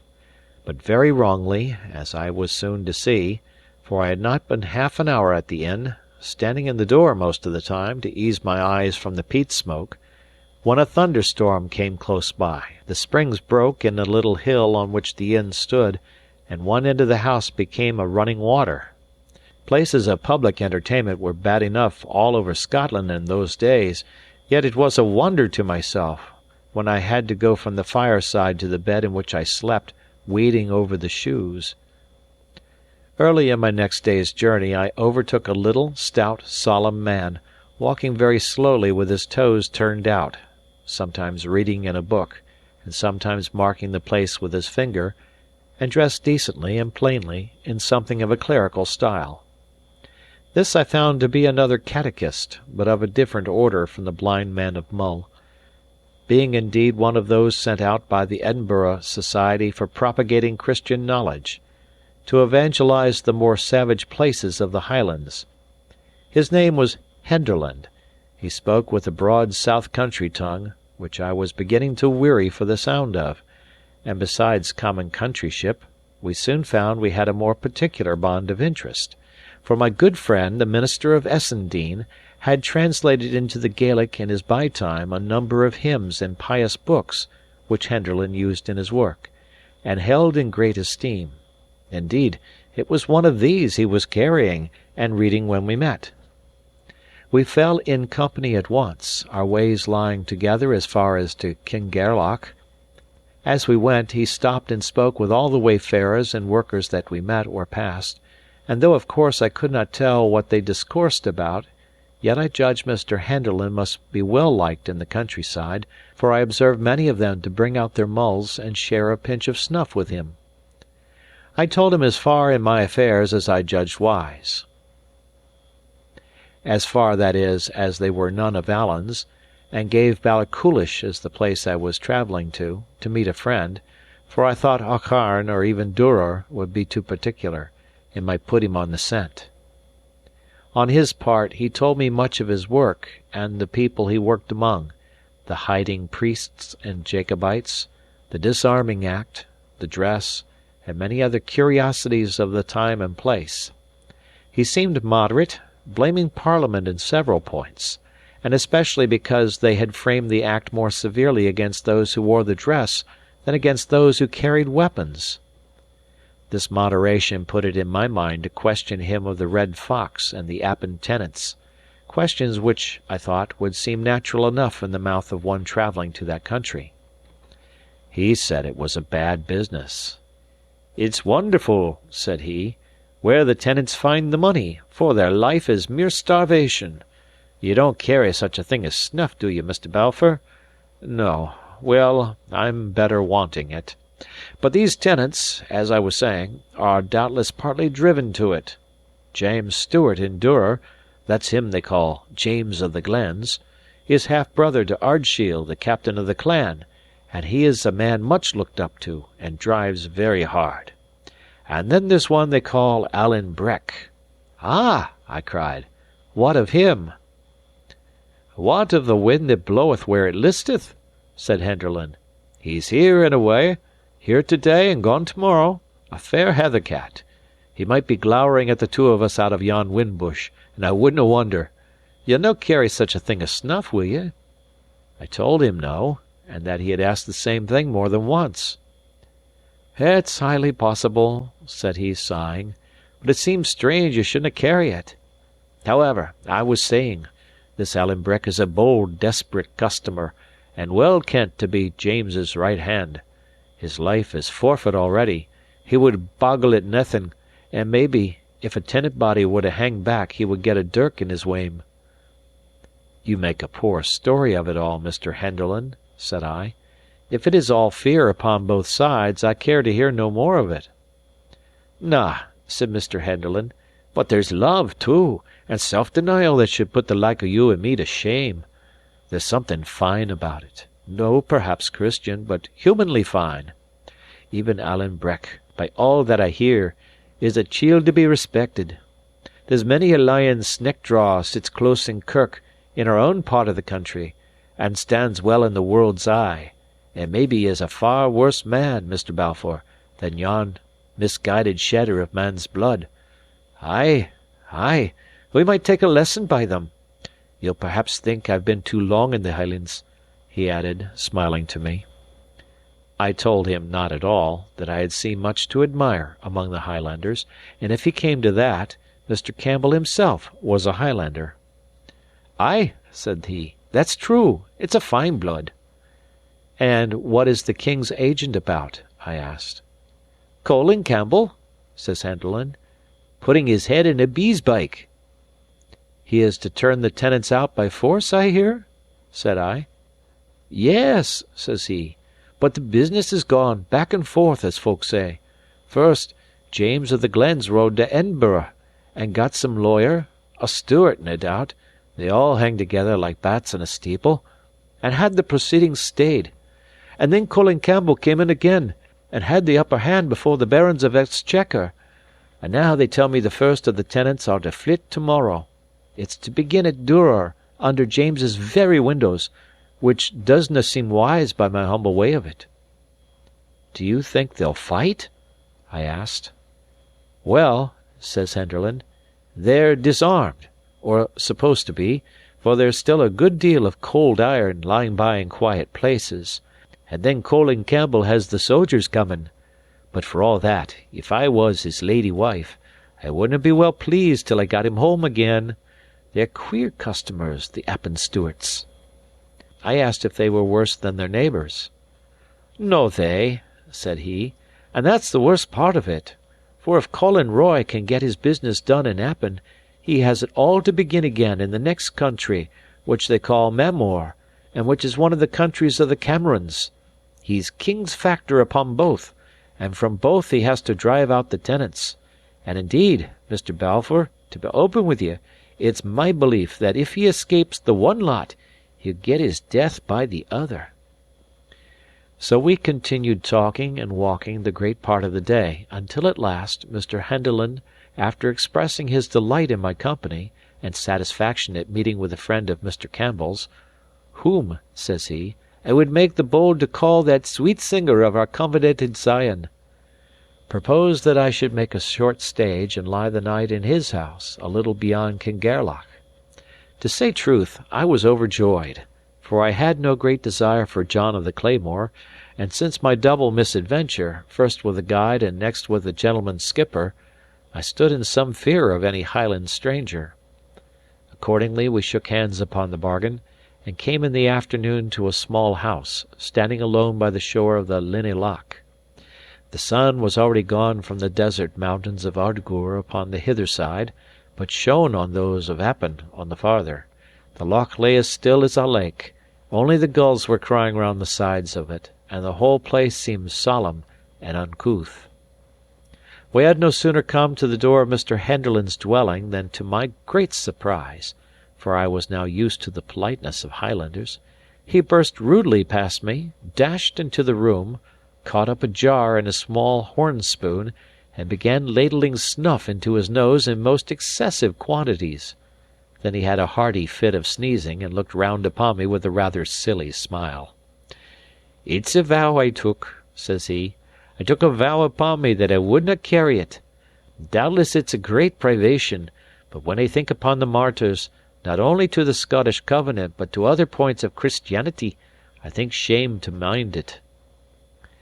As soon as we had eaten, and porridge and whey were the best of the good man's diet, he took a grave face, and said he had a duty to perform by Mr. Campbell, and that was to inquire into my state of mind towards God. I was inclined to smile at him since the business of the snuff, but he had not spoken long before he brought the tears into my eyes. There are two things that men should never weary of, goodness and humility. We get none too much of them in this rough world among cold, proud people, but Mr. Henderland had their very speech upon his tongue. And though I was a good deal puffed up with my adventures and with having come off, as the saying is, with flying colours, yet he soon had me on my knees beside a simple, poor old man, and both proud and glad to be there. Before we went to bed he offered me sixpence to help me on my way, out of a scanty store he kept in the turf wall of his house, at which excess of goodness I knew not what to do. But at last he was so earnest with me that I thought it the more mannerly part to let him have his way, and so left him poorer than myself. Chapter 17. The Death of the Red Fox. The next day Mr. Henderland found for me a man who had a boat of his own, and was to cross the Linnhe Loch that afternoon into Appin, fishing. Him he prevailed on to take me, for he was one of his flock, and in this way I saved a long day's travel, and the price of the 2 public ferries I must otherwise have passed.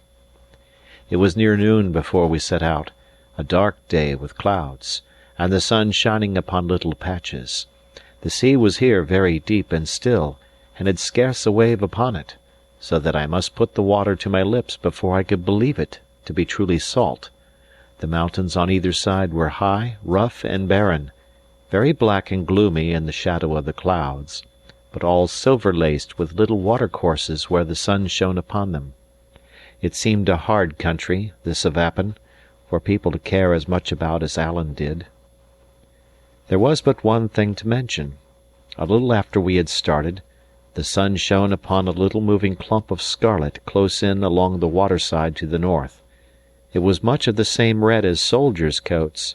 Every now and then, too, there came little sparks and lightnings, as though the sun had struck upon bright steel.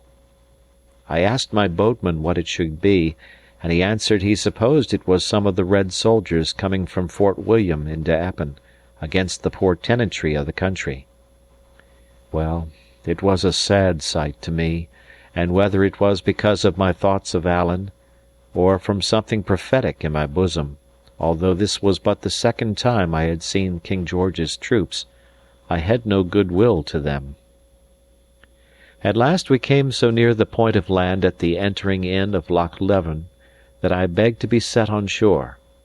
My boatman, who was an honest fellow and mindful of his promise to the catechist, would fain have carried me on to Balachulish, but as this was to take me farther from my secret destination, I insisted, and was set on shore at last under the wood of Lettermore, or Lettervore, as I have heard it both ways, in Alan's country of Appin. This was a wood of birches growing on a steep craggy side of a mountain that overhung the loch. It had many openings and ferny howes, and a road or bridle track ran north and south through the midst of it, by the edge of which, where was a spring, I sat down to eat some oat bread of Mr. Henderland's, and think upon my situation. Here I was not only troubled by a cloud of stinging midges, but far more by the doubts of my mind. What I ought to do, why I was going to join myself with an outlaw and a would-be murderer like Alan, whether I should not be acting more like a man of sense, to tramp back to the south country direct, by my own guidance and at my own charges, and what Mr. Campbell or even Mr. Henderland would think of me if they should learn my folly and presumption. These were the doubts that now began to come in on me stronger than ever. As I was so sitting and thinking, a sound of men and horses came to me through the wood, and presently after, at a turning of the road, I saw 4 travellers come into view. The way was in this part so rough and narrow that they came single and led their horses by the reins. The first was a great red-headed gentleman, of an imperious and flushed face, who carried his hat in his hand, and fanned himself, for he was in a breathing heat. The second, by his decent black garb and white wig, I correctly took to be a lawyer. The third was a servant, and wore some part of his clothes in tartan, which showed that his master was of a Highland family, and either an outlaw or else in singular good odour with the government, since the wearing of tartan was against the act. If I had been better versed in these things, I would have known the tartan to be of the Argyle or Campbell colours. This servant had a good-sized portmanteau strapped on his horse, and a net of lemons, to brew punch with, hanging at the saddle-bow, as was often the custom with luxurious travellers in that part of the country. As for the fourth who brought up the tale, I had seen his like before, and knew him at once to be a sheriff's officer. I had no sooner seen these people coming than I made up my mind, for no reason that I can tell, to go through with my adventure, and when the first came alongside of me, I rose up from the bracken and asked him the way to Aucharn. He stopped and looked at me, as I thought, a little oddly, and then turning to the lawyer, "Mungo," said he, "there's many a man would think this more of a warning than 2 pyats. Here am I on my road to Duror on the job ye ken, and here is a young lad starts up out of the bracken and speers if I'm on the way to Aucharn."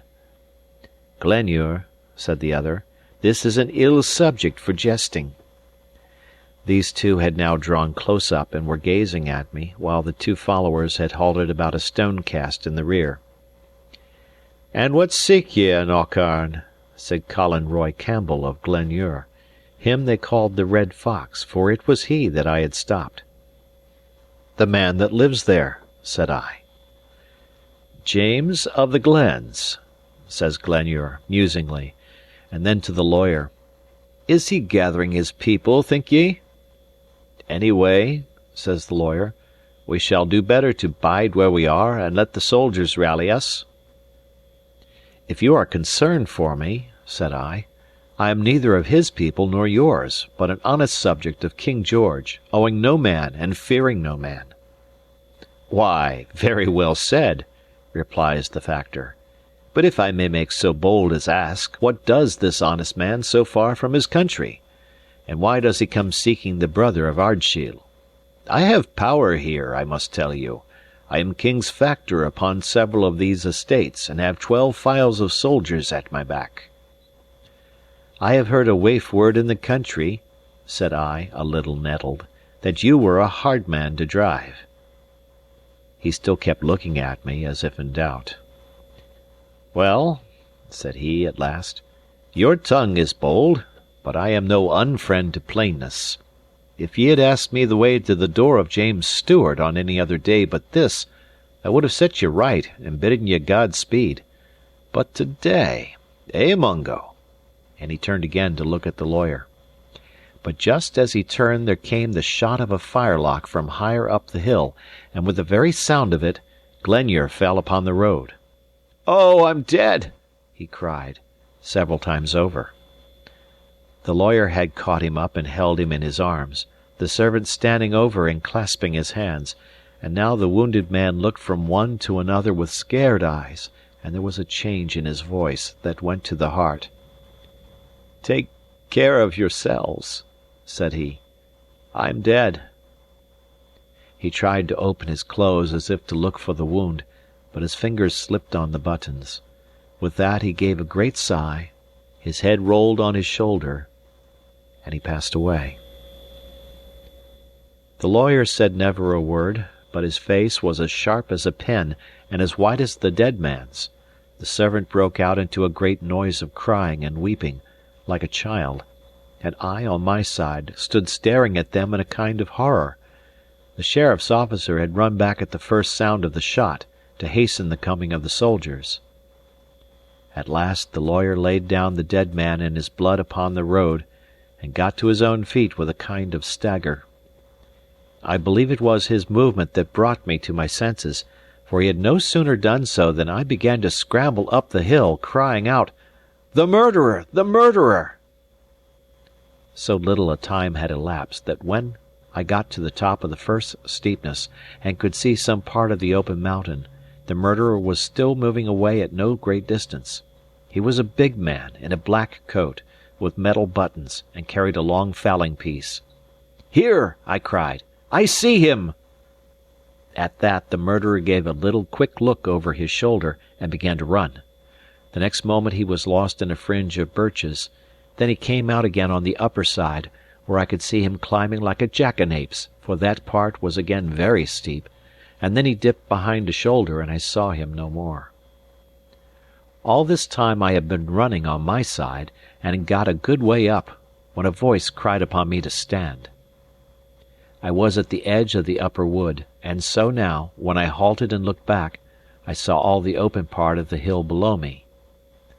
The lawyer and the sheriff's officer were standing just above the road, crying and waving on me to come back, and on their left the redcoats, musket in hand, were beginning to struggle singly out of the lower wood. "Why should I come back?" I cried. "Come you on!" "£10 if ye take that lad," cried the lawyer. "He's an accomplice. He was posted here to hold us in talk." At that word, which I could hear quite plainly, though it was to the soldiers and not to me that he was crying it, my heart came in my mouth with quite a new kind of terror. Indeed, it is one thing to stand the danger of your life, and quite another to run the peril of both life and character. The thing, besides, had come so suddenly, like thunder out of a clear sky, that I was all amazed and helpless. The soldiers began to spread, some of them to run, and others to put up their pieces and cover me, and still I stood. "Jock in here among the trees," said a voice close by.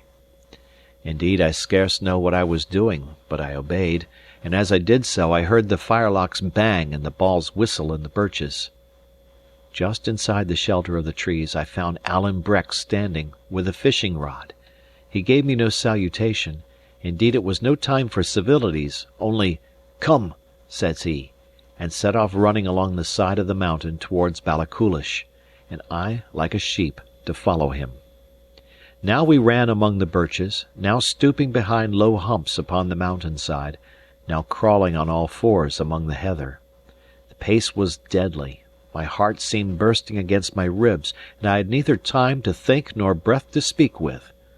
Only I remember seeing with wonder that Alan every now and then would straighten himself to his full height and look back, and every time he did so, there came a great far-away cheering and crying of the soldiers. Quarter of an hour later, Alan stopped, clapped down flat in the heather, and turned to me. "Now," said he, "it's earnest. Do as I do, for your life." And at the same speed, but now with infinitely more precaution, we traced back again across the mountain-side by the same way that we had come, only perhaps higher, till at last Alan threw himself down in the upper wood of Lettermore, where I had found him at the first, and lay, with his face in the bracken, panting like a dog. My own sides so ached, my head so swam, my tongue so hung out of my mouth with heat and dryness, that I lay beside him like one dead. Chapter 18. I talk with Alan in the wood of Lettermore. Alan was the first to come round. He rose, went to the border of the wood, peered out a little, and then returned and sat down. "Well," said he, "yon was a hot burst, David." I said nothing, nor so much as lifted my face. I had seen murder done, and a great ruddy jovial gentleman struck out of life in a moment. The pity of that sight was still sore within me, and yet that was but a part of my concern. Here was murder done upon the man Alan hated. Here was Alan skulking in the trees and running from the troops, and whether his was the hand that fired or only the head that ordered, signified but little. By my way of it, my only friend in that wild country was blood guilty in the first degree. I held him in horror. I could not look upon his face. I would have rather lain alone in the rain on my cold isle than in that warm wood beside a murderer. "Are ye still wearied?"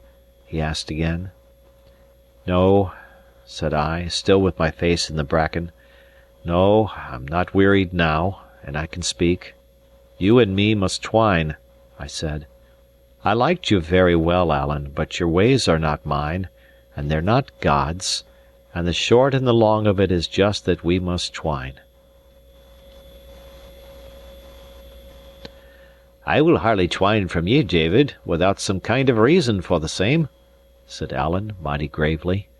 "If ye ken anything against my reputation, it's the least thing that ye should do, for old acquaintance' sake, to let me hear the name of it, and if ye have only taken a distaste to my society, it will be proper for me to judge if I'm insulted." "Alan," said I, "what is the sense of this? Ye ken very well yon Campbell man lies in his blood upon the road." He was silent for a little. Then says he, "Did ye ever hear tell of the story of the man and the good people?" By which he meant the fairies. "No," said I, "nor do I want to hear it."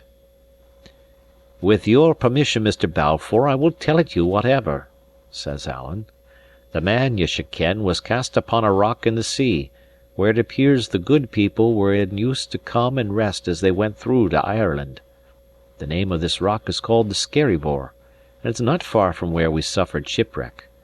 Well, it seems the man cried so sore, if he could just see his little bairn before he died. Then at last the king of the good people took pity upon him, and sent one flying that brought back the bairn in a poke, and laid it down beside the man where he lay sleeping. So when the man woke, there was a poke beside him and something into the inside of it that moved. Well, it seems he was one of these gentry that think aye the worst of things, and for greater security he stuck his dirk throughout that poke before he opened it, and there was his bairn dead. I am thinking to myself, Mr. Balfour, that you and the man are very much alike." "Do you mean you had no hand in it?" cried I, sitting up. "I will tell you first of all, Mr. Balfour of Shaws, as one friend to another," said Alan, "that if I were going to kill a gentleman, it would not be in my own country, to bring trouble on my clan, and I would not go wanting sword and gun, and with a long fishing rod upon my back." "Well," said I, "that's true." "And now," continued Alan, taking out his dirk and laying his hand upon it in a certain manner, "I swear upon the holy iron I had neither art nor part, act nor thought in it." "I thank God for that!" cried I, and offered him my hand.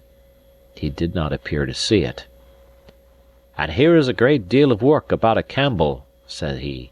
"They are not so scarce, that I ken." "At least," said I, "you cannot justly blame me, for you know very well what you told me in the brig. But the temptation and the act are different. I thank God again for that. We may all be tempted, but to take a life in cold blood, Alan—" And I could say no more for the moment. "And do you know who did it?" I added. "Do you know that man in the black coat?" "I have nae clear mind about his coat," said Alan cunningly, "but it sticks in my head that it was blue." "Blue or black, do ye know him?" said I. "I couldna just conscientiously swear to him," says Alan. "He gaed very close by me, to be sure, but it's a strange thing that I should just have been tying my brogues." "Can you swear that you don't know him, Alan?" I cried, half angered, half in a mind to laugh at his evasions. "Not yet," says he, "but I have a grand memory for forgetting, David." "And yet there was one thing I saw clearly," said I, "and that was, that you exposed yourself and me to draw the soldiers."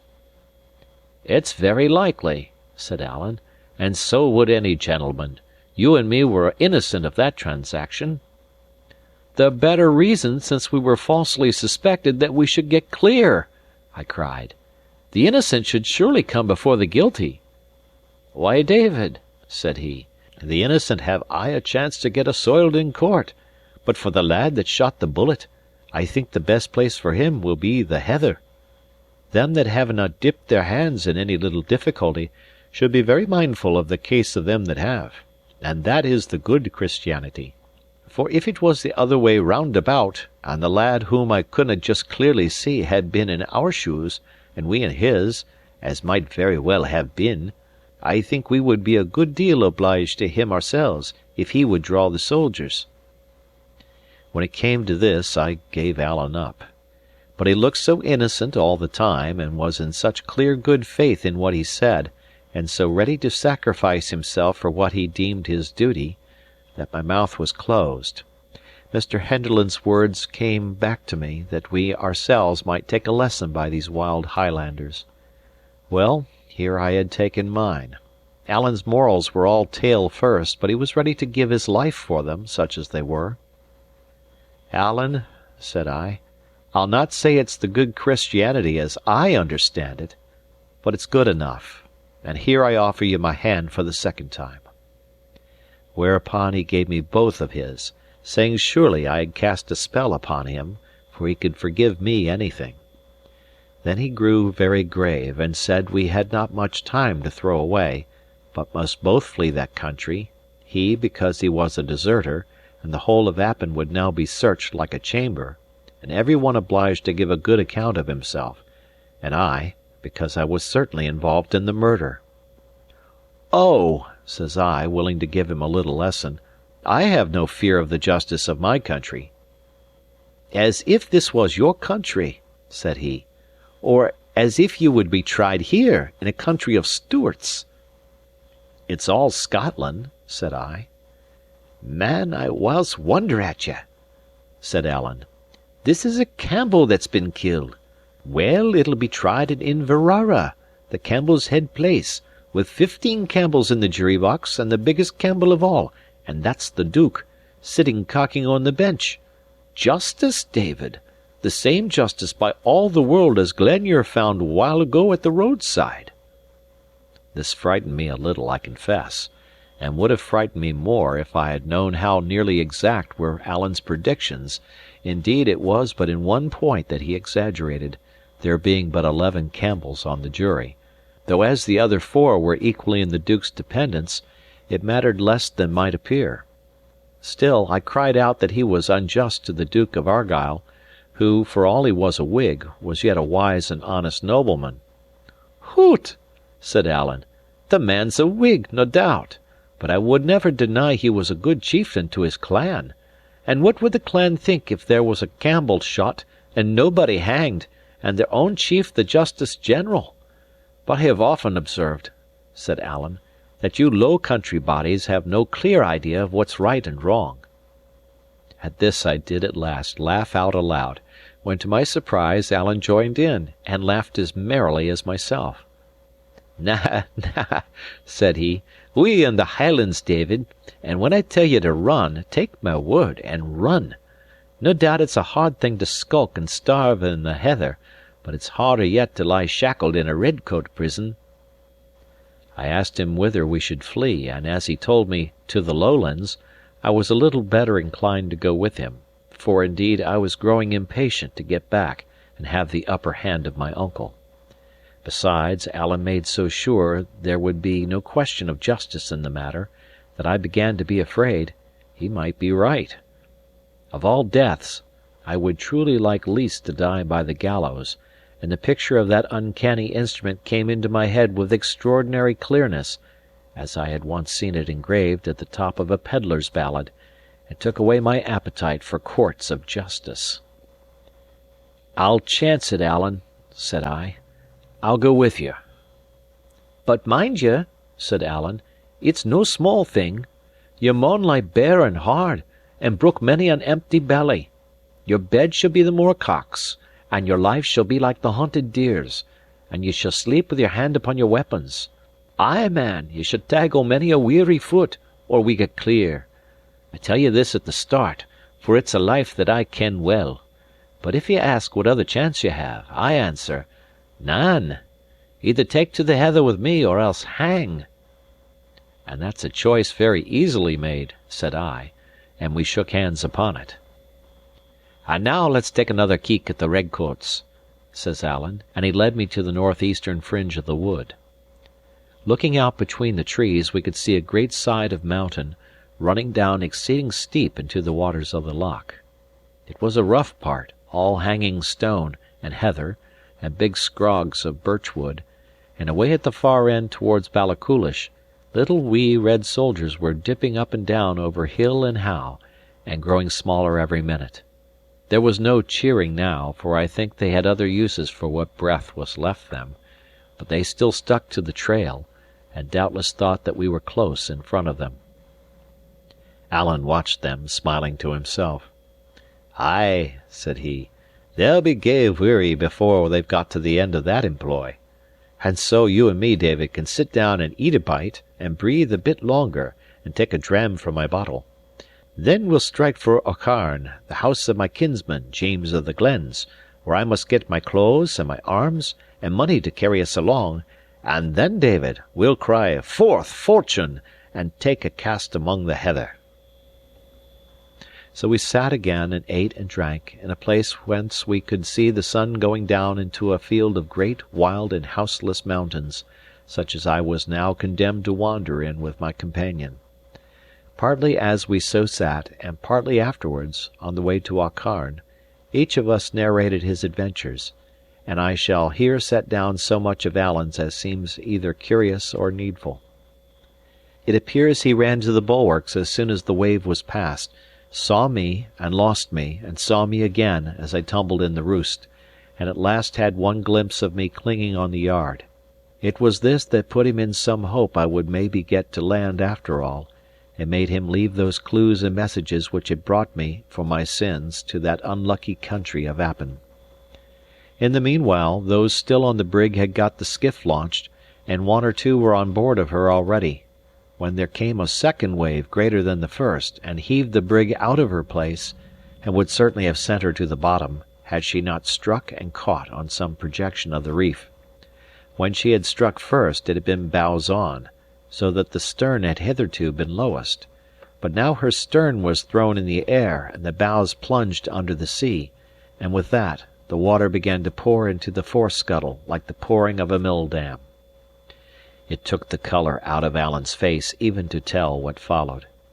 For there were still 2 men lying impotent in their bunks, and these, seeing the water pour in and thinking the ship had foundered, began to cry out aloud, and that with such harrowing cries that all who were on deck tumbled one after another into the skiff and fell to their oars.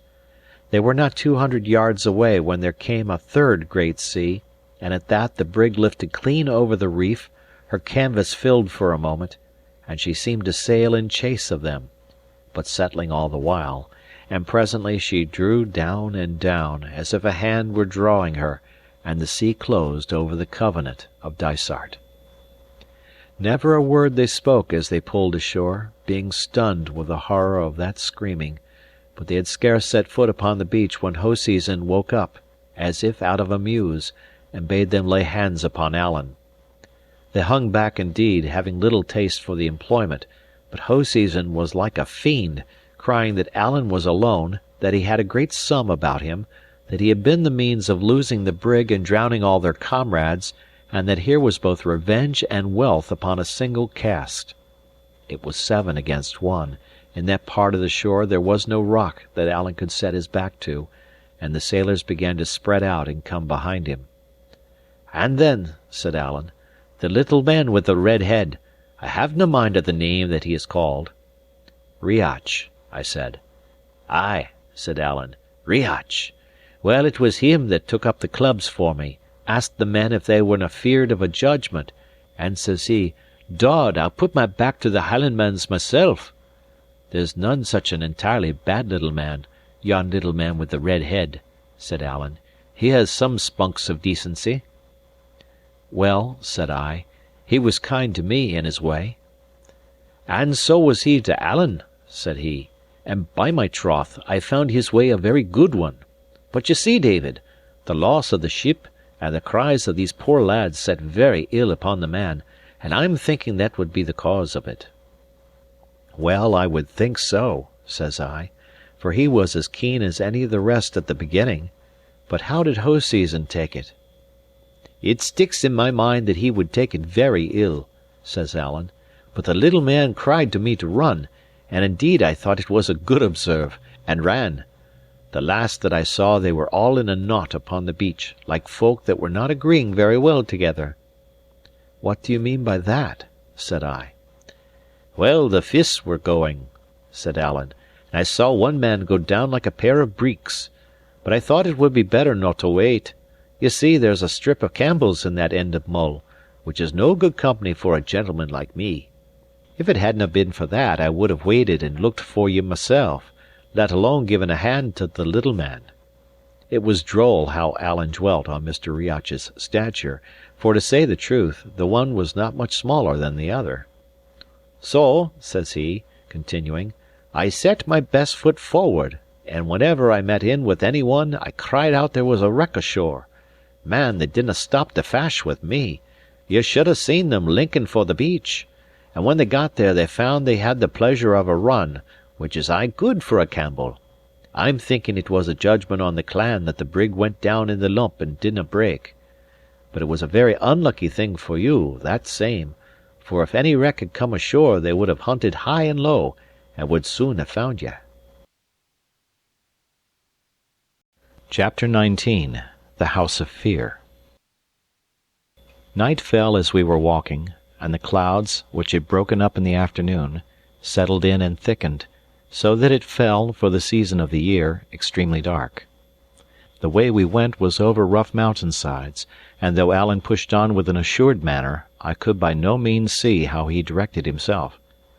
At last, about 10:30 of the clock, we came to the top of a brae, and saw lights below us.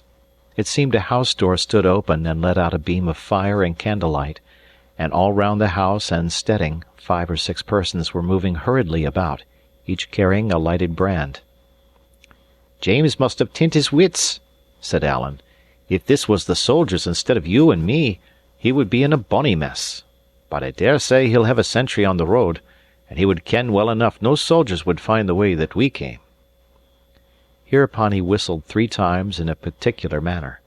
It was strange to see how, at the first sound of it, all the moving torches came to a stand, as if the bearers were affrighted, and how, at the third, the bustle began again as before. Having thus set folks' minds at rest, we came down the brae, and were met at the yard gate, for this place was like a well-doing farm, by a tall, handsome man of more than 50, who cried out to Alan in the Gaelic. "James Stewart," said Alan, "I will ask you to speak in Scotch, for here is a young gentleman with me that has none of the other. This is him," he added, putting his arm through mine, "a young gentleman of the Lowlands, and a laird in his country too, but I'm thinking it will be the better for his health if we give his name the go-by." James of the Glens turned to me for a moment, and greeted me courteously enough. The next he had turned to Alan. "This has been a dreadful accident," he cried. "It will bring trouble on the country," and he wrung his hands. "Hoots," said Alan, "ye must take the sorrow with the sweet, man. Colin Roy is dead, and be thankful for that." "Ay," said James, "and by my troth I wish he was alive again. It's all very fine to blow and boast beforehand, but now it's done, Alan, and who's to bear the weight of it? The accident fell out in Appin. Mind you that, Alan. It's Appin that must pay, and I am a man that has a family." While this was going on, I looked about me at the servants. Some were on ladders, digging in the thatch of the house or the farm buildings, from which they brought out guns, swords, and different weapons of war. Others carried them away, and by the sound of mattock blows from somewhere farther down the brae, I supposed they buried them. Though they were all so busy, there prevailed no kind of order in their efforts.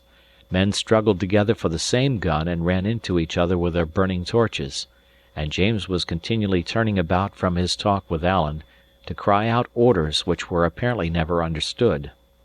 The faces in the torchlight were like those of people overcome with hurry and panic, and though none spoke above his breath, their speech sounded both anxious and angry. It was about this time that a lassie came out of the house carrying a pack or bundle, and it has often made me smile to think how Alan's instinct awoke at the mere sight of it. "What's that the lassie has?" he asked. "We're just setting the house in order, Alan," said James, in his frightened and somewhat fawning way. "They'll search Appin with candles, and we must have all things straight. We're digging the bit guns and swords into the moss, ye see, and these, I am thinking, will be your own French clothes. We'll be to bury them, I believe." "Bury my French clothes!" cried Alan. "Troth, no!" And he laid hold upon the packet, and retired into the barn to shift himself, recommending me in the meanwhile to his kinsman. James carried me accordingly into the kitchen, and sat down with me at table, smiling and talking at first in a very hospitable manner.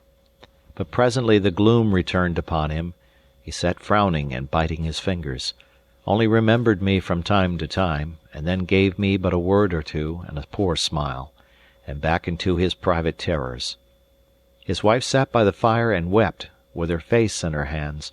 Her eldest son was crouched upon the floor, running over a great mass of papers and now and again setting one alight and burning it to the bitter end. All the while a servant lass with a red face was rummaging about the room, in a blind hurry of fear, and whimpering as she went, and every now and again one of the men would thrust in his face from the yard and cry for orders. At last James could keep his seat no longer, and begged my permission to be so unmannerly as walk about. "I am but poor company altogether, sir," says he, "but I can think of nothing but this dreadful accident, and the trouble it is like to bring upon quite innocent persons." A little after he observed his son burning a paper which he thought should have been kept, and at that his excitement burst out so that it was painful to witness. He struck the lad repeatedly. "Are you gone gait?" he cried. "Do you wish to hang your father?" And forgetful of my presence, carried on at him a long time together in the Gaelic, the young man answering nothing. Only the wife, at the name of hanging, throwing her apron over her face and sobbing out louder than before. This was all wretched for a stranger like myself to hear and see, and I was right glad when Alan returned, looking like himself in his fine French clothes, though, to be sure, they were now grown almost too battered and withered to deserve the name of fine. I was then taken out in my turn by another of the sons, and given that change of clothing of which I had stood so long in need, and a pair of Highland brogues made of deer leather, rather strange at first, but after a little practice very easy to the feet. By the time I came back, Alan must have told his story, for it seemed understood that I was to fly with him, and they were all busy upon our equipment. They gave us each a sword and pistols, though I professed my inability to use the former, and with these and some ammunition, a bag of oatmeal, an iron pan, and a bottle of right French brandy, we were ready for the heather. Money, indeed, was lacking. I had about 2 guineas left. Alan's belt having been dispatched by another hand, that trusty messenger had no more than 17 pence to his whole fortune, and as for James, it appears he had brought himself so low with journeys to Edinburgh and legal expenses on behalf of the tenants, that he could only scrape together 3 and 5 pence halfpenny, the most of it in coppers. "This'll no do," said Alan. "You must find a safe bit somewhere near by," said James, "and get word sent to me. You see, you'll have to get this business prettily off, Alan. This is no time to be stayed for a guinea or 2. They're sure to get wind of you, sure to seek you, and by my way of it, sure to lay on you the white of this day's accident. If it falls on you, it falls on me that am your near kinsman, and harboured you while you were in the country. And if it comes on me—" He paused and bit his fingers with a white face. "It would be a painful thing for our friends if I was to hang," said he. "It would be an ill day for Appin," says Alan. "It's a day that sticks in my throat," said James.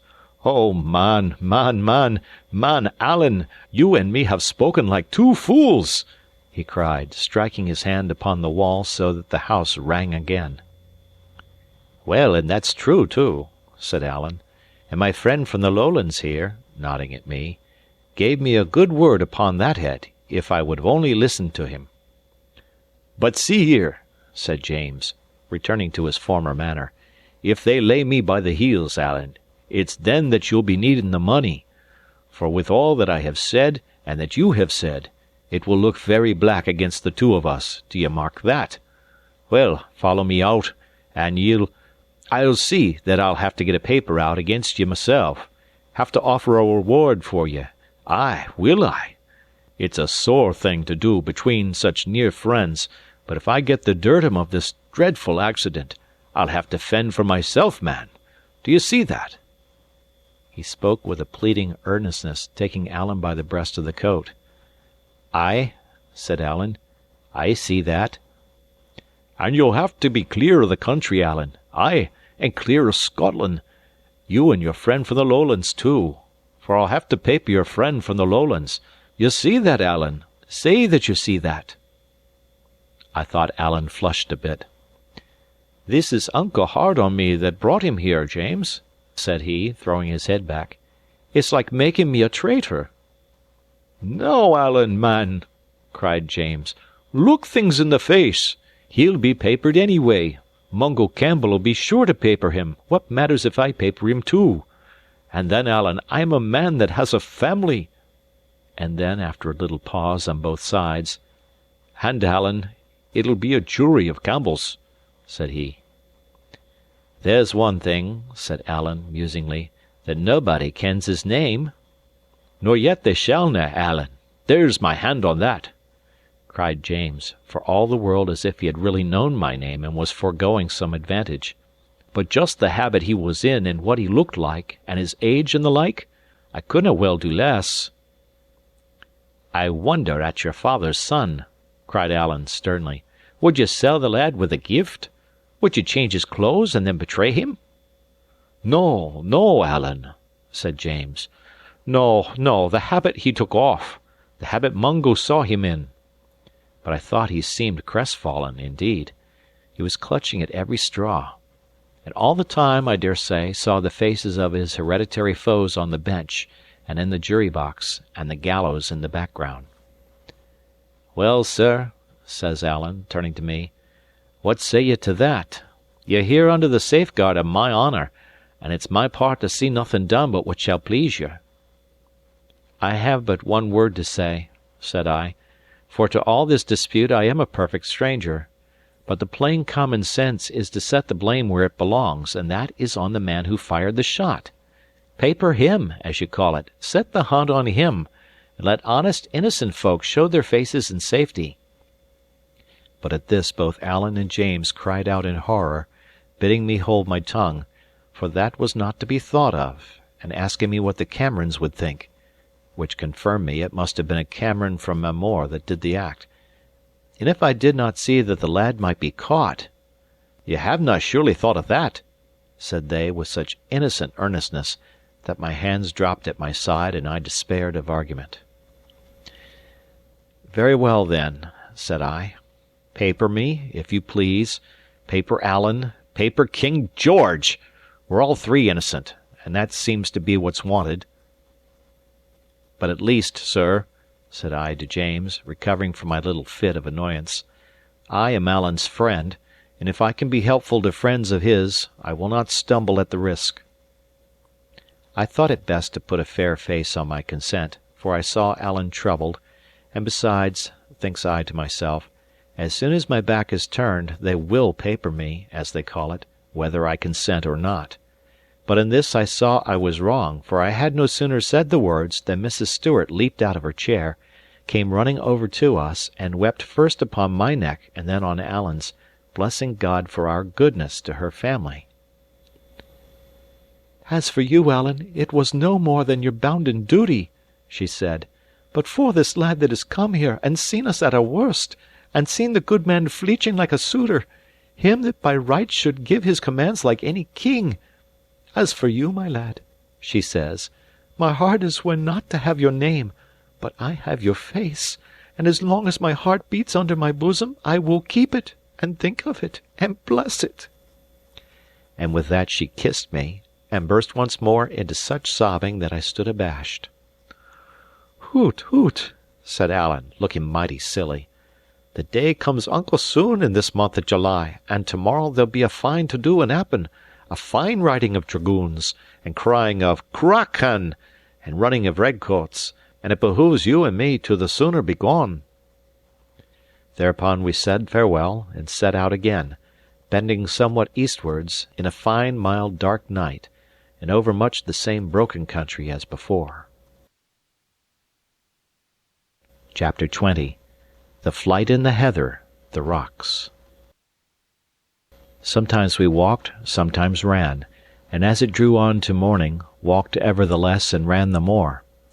Though upon its face that country appeared to be a desert, yet there were huts and houses of the people, of which we must have passed more than 20, hidden in quiet places of the hills. When we came to one of these, Alan would leave me in the way, and go himself and rap upon the side of the house, and speak a while at the window with some sleeper awakened. This was to pass the news, which in that country was so much of a duty that Alan must pause to attend to it even while fleeing for his life, and so well attended to by others, that in more than half of the houses where we called they had already heard of the murder. In the others, as well as I could make out, standing back at a distance and hearing a strange tongue, the news was received with more of consternation than surprise. For all our hurry, day began to come in while we were still far from any shelter. It found us in a prodigious valley, strewn with rocks and where ran a foaming river. Wild mountains stood around it. There grew there neither grass nor trees, and I have sometimes thought since then that it may have been the valley called Glencoe, where the massacre was in the time of King William. But for the details of our itinerary I am all to seek, our way lying now by short cuts, now by great detours, our pace being so hurried, our time of journeying usually by night, and the names of such places as I asked and heard being in the Gaelic tongue and the more easily forgotten. The first peep of morning then showed us this horrible place, and I could see Alan knit his brow. "This is no fit place for you and me," he said. This is the place they're bound to watch." And with that he ran harder than ever down to the waterside, in a part where the river was split in two among 3 rocks. It went through with a horrid thundering that made my belly quake, and there hung over the linn a little mist of spray. Alan looked neither to the right nor to the left, but jumped clean upon the middle rock, and fell there on his hands and knees to check himself, for that rock was small, and he might have pitched over on the far side. I had scarce time to measure the distance, or to understand the peril before I had followed him, and he had caught and stopped me. So there we stood, side by side upon a small rock slippery with spray, a far broader leap in front of us, and the river dinning upon all sides. When I saw where I was, there came on me a deadly sickness of fear, and I put my hand over my eyes. Alan took me and shook me. I saw he was speaking, but the roaring of the falls and the trouble of my mind prevented me from hearing. Only I saw his face was red with anger, and that he stamped upon the rock. The same look showed me the water raging by, and the mist hanging in the air, and with that I covered my eyes again and shuddered. The next minute Alan had set the brandy bottle to my lips, and forced me to drink about a gill, which sent the blood into my head again. Then, putting his hands to his mouth, and his mouth to my ear, he shouted, "Hang or drown!" and turning his back upon me, leaped over the farther branch of the stream, and landed safe. I was now alone upon the rock, which gave me the more room. The brandy was singing in my ears. I had this good example fresh before me, and just wit enough to see that if I did not leap at once I should never leap at all.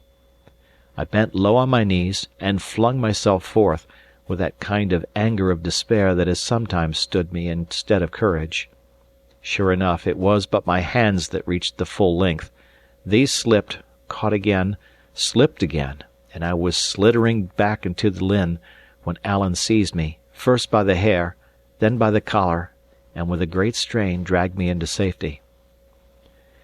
Never a word he said, but set off running again for his life, and I must stagger to my feet and run after him. I had been weary before, but now I was sick and bruised, and partly drunken with the brandy. I kept stumbling as I ran. I had a stitch that came near to overmaster me, and when at last Alan paused under a great rock that stood there among a number of others, it was none too soon for David Balfour. A great rock, I have said, but by rights it was 2 rocks leaning together at the top, both some 20 feet high, and at the first sight inaccessible.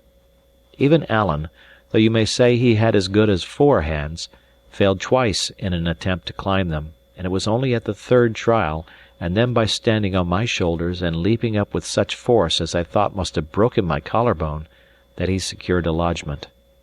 Once there, he let down his leathern girdle, and with the aid of that and a pair of shallow footholds in the rock, I scrambled up beside him. Then I saw why we had come there, for the 2 rocks, being both somewhat hollow at the top and sloping one to the other, made a kind of dish or saucer, where as many as 3 or 4 men might have lain hidden. All this while Alan had not said a word, and had run and climbed with such a savage, silent frenzy of hurry, that I knew that he was in mortal fear of some miscarriage. Even now we were on the rock he said nothing, nor so much as relaxed the frowning look upon his face, but clapped flat down, and keeping only one eye above the edge of our place of shelter, scouted all round the compass. The dawn had come quite clear. We could see the stony sides of the valley, and its bottom, which was bestrewed with rocks, and the river, which went from one side to another, and made white falls, but nowhere the smoke of a house, nor any living creature but some eagles screaming round a cliff. Then at last Alan smiled. "Ay," said he, "now we have a chance." And then looking at me with some amusement, "You're no very gleg at the jumping," said he. At this I suppose I coloured with mortification, for he added at once, "Hoots, small blame to ye. To be feared of a thing and yet to do it, is what makes the prettiest kind of a man. And then there was water there, and water's a thing that dauntens even me. No, no," said Alan, "it's no you that's to blame, it's me." I asked him why. "Why," said he, "I have proved myself a gomeril this night. For first of all I take a wrong road, and that in my own country of Appin, so that the day has caught us where we should never have been, and thanks to that we lie here in some danger and mair discomfort. And next, which is the worst of the two, for a man that has been so much among the heather as myself, I have come wanting a water bottle, and here we lie for a long summer's day with naething but neat spirit. You may think that a small matter, but before it comes night, David, you'll give me news of it." I was anxious to redeem my character, and offered, if he would pour out the brandy, to run down and fill the bottle at the river. "It would not waste the good spirit either," says he. "It's been a good friend to you this night, or in my poor opinion you would still be cocking on yon stone. And what's more," says he, "ye may have observed, you that's a man of so much penetration, that Alan Breck Stewart was perhaps walking quicker than his ordinary." "You?" I cried. "You were running fit to burst." "Was I so?" says he. "Well, then, you may depend upon it, there was no time to be lost. And now here is enough said. Gang you to your sleep, lad, and I'll watch." Accordingly I lay down to sleep. A little peaty earth had drifted in between the top of the two rocks, and some bracken grew there, to be a bed to me. The last thing I heard was still the crying of the eagles. I dare say it would be 9 in the morning when I was roughly awakened and found Alan's hand pressed upon my mouth. "Whisht!" he whispered. "You were snoring." "Well," said I, surprised at his anxious and dark face, "and why not?" He peered over the edge of the rock and signed me to do the like. It was now high day, cloudless and very hot. The valley was as clear as in a picture. About half a mile up the water was a camp of redcoats. A big fire blazed in their midst, at which some were cooking, and near by, on the top of a rock about as high as ours, there stood a sentry, with the sun sparkling on his arms. All the way down along the riverside were posted other sentries, here near together, there widelier scattered, some planted like the first, on places of command, some on the ground level and marching and counter-marching, so as to meet halfway. Higher up the glen, where the ground was more open, the chain of posts was continued by horse soldiers, whom we could see in the distance riding to and fro. Lower down, the infantry continued, but as the stream was suddenly swelled by the confluence of a considerable burn, they were more widely set, and only watched the fords and stepping stones. I took but one look at them, and ducked again into my place. It was strange indeed to see this valley, which had lain so solitary in the hour of dawn, bristling with arms and dotted with the redcoats and breeches. "Ye see," said Alan, "this was what I was afraid of, Davy, that they would watch the burn side. They began to come in about 2 hours ago, and man, you're a grand hand at the sleeping. We're in a narrow place. If they get up the sides of the hill, they could easy spy us with a glass. But if they'll only keep in the foot of the valley, we'll do yet. The posts are thinner down the water, and come night we'll try our hand at getting by them." "And what are we to do till night?" I asked. "Lie here," says he, "and bursel." That one good Scotch word, bursel, was indeed the most of the story of the day that we had now to pass.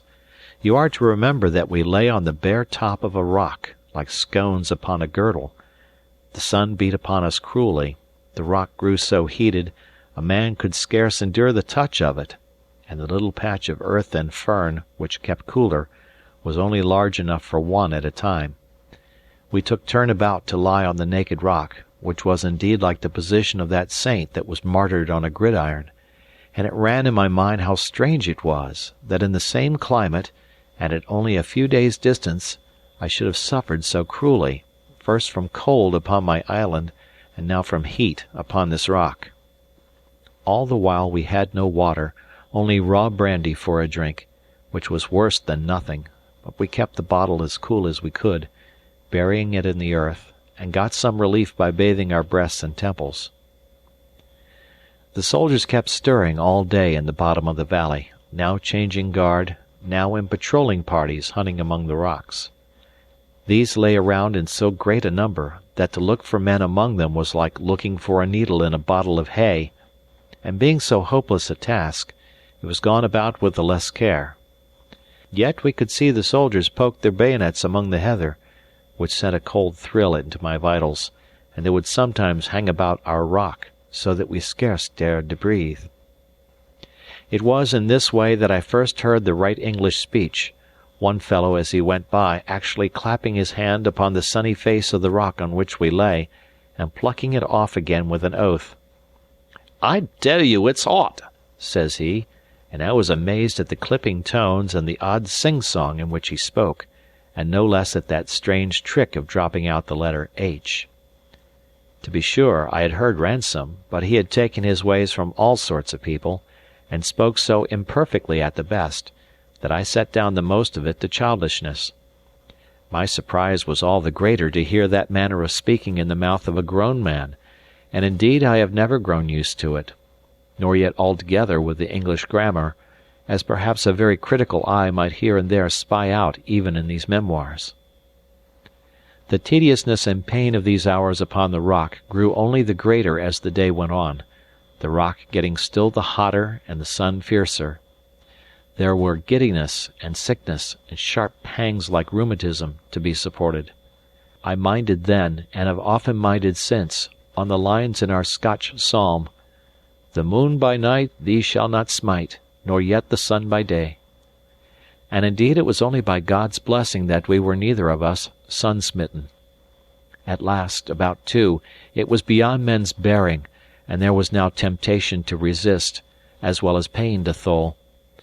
For the sun being now got a little into the west, there came a patch of shade on the east side of our rock, which was the side sheltered from the soldiers. "As well one death as another," said Alan, and slipped over the edge and dropped on the ground on the shadowy side. I followed him at once, and instantly fell all my length, so weak was I and so giddy with that long exposure. Here then we lay for an hour or two, aching from head to foot, as weak as water, and lying quite naked to the eye of any soldier who should have strolled that way. None came, however, all passing by on the other side, so that our rock continued to be our shield even in this new position. Presently we began again to get a little strength, and as the soldiers were now lying closer along the riverside, Alan proposed that we should try a start. I was by this time afraid of but one thing in the world, and that was to be set back upon the rock. Anything else was welcome to me. So we got ourselves at once in marching order, and began to slip from rock to rock one after the other, now crawling flat on our bellies in the shade, now making a run for it, heart in mouth. The soldiers, having searched this side of the valley after a fashion, and being perhaps somewhat sleepy with the sultriness of the afternoon, had now laid by much of their vigilance, and stood dozing at their posts, or only kept a lookout along the banks of the river, so that in this way, keeping down the valley and at the same time towards the mountains, we drew steadily away from their neighbourhood. But the business was the most wearing I have ever taken part in. A man had need of 100 eyes in every part of him to keep concealed in that uneven country and within cry of so many and scattered sentries. When we must pass an open place, quickness was not all, but a swift judgment not only of the lie of the whole country, but of the solidity of every stone on which we must set foot, for the afternoon was now fallen so breathless that the rolling of a pebble sounded abroad like a pistol shot, and would start the echo calling among the hills and cliffs. By sundown we had made some distance, even by our slow rate of progress, though to be sure the sentry on the rock was still plainly in our view. But now we came on something that put all fears out of season, and that was a deep rushing burn that tore down in that part to join the Glen River. At the sight of this we cast ourselves on the ground and plunged head and shoulders in the water, and I cannot tell which was the more pleasant, the great shock as the cool stream went over us, or the greed with which we drank of it. We lay there, for the banks hid us, drank again and again, bathed our chests, let our wrists trail in the running water till they ached with the chill, and at last, being wonderfully renewed, we got out the meal bag and make drummock in the iron pan. This, though it is but cold water mingled with oatmeal, yet makes a good enough dish for a hungry man, and where there are no means of making fire, or, as in our case, good reason for not making one, it is the chief standby of those who have taken to the heather. As soon as the shadow of the night had fallen, we set forth again, at first with the same caution, but presently with more boldness, standing our full height and stepping out at a good pace of walking. The way was very intricate, lying up the steep sides of mountains and along the brows of cliffs. Clouds had come in with the sunset, and the night was dark and cool, so that I walked without much fatigue, but in continual fear of falling and rolling down the mountains, and with no guess at our direction. The moon rose at last and found us still on the road. It was in its last quarter, and was long beset with clouds, but after a while shone out and showed me many dark heads of mountains, and was reflected far underneath us on the narrow arm of a sea loch.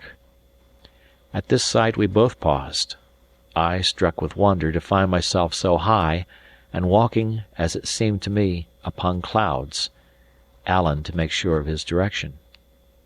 Seemingly he was well pleased, and he must certainly have judged us out of earshot of all our enemies, for throughout the rest of our night march he beguiled the way with whistling of many tunes, warlike, merry, plaintive, real tunes that made the foot go faster, tunes of my own south country that made me fain to be home from my adventures, and all these, on the great, dark, desert mountains, making company upon the way.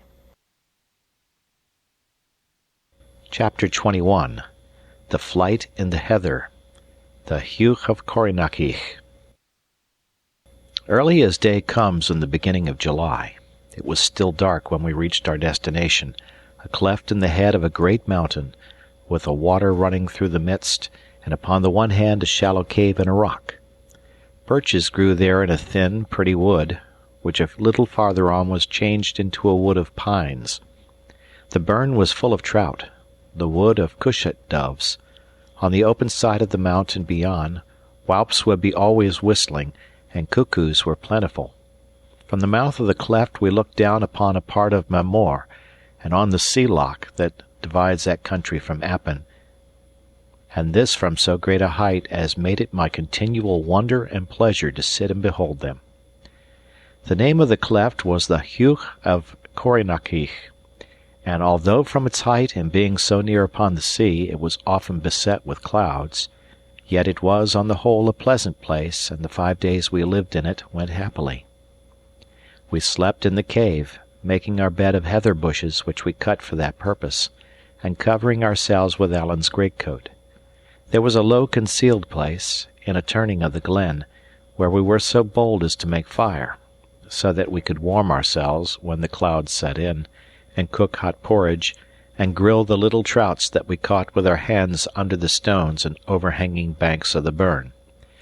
This was indeed our chief pleasure and business, and not only to save our meal against worse times, but with a rivalry that much amused us, we spent a great part of our days at the waterside, stripped to the waist and groping about, or, as they say, guddling for these fish. The largest we got might have been 1/4 of a pound, but they were of good flesh and flavour, and when broiled upon the coals, lacked only a little salt to be delicious. In any by-time, Alan must teach me to use my sword, for my ignorance had much distressed him, and I think besides, as I had sometimes the upper hand of him in the fishing, he was not sorry to turn to an exercise where he had so much the upper hand of me.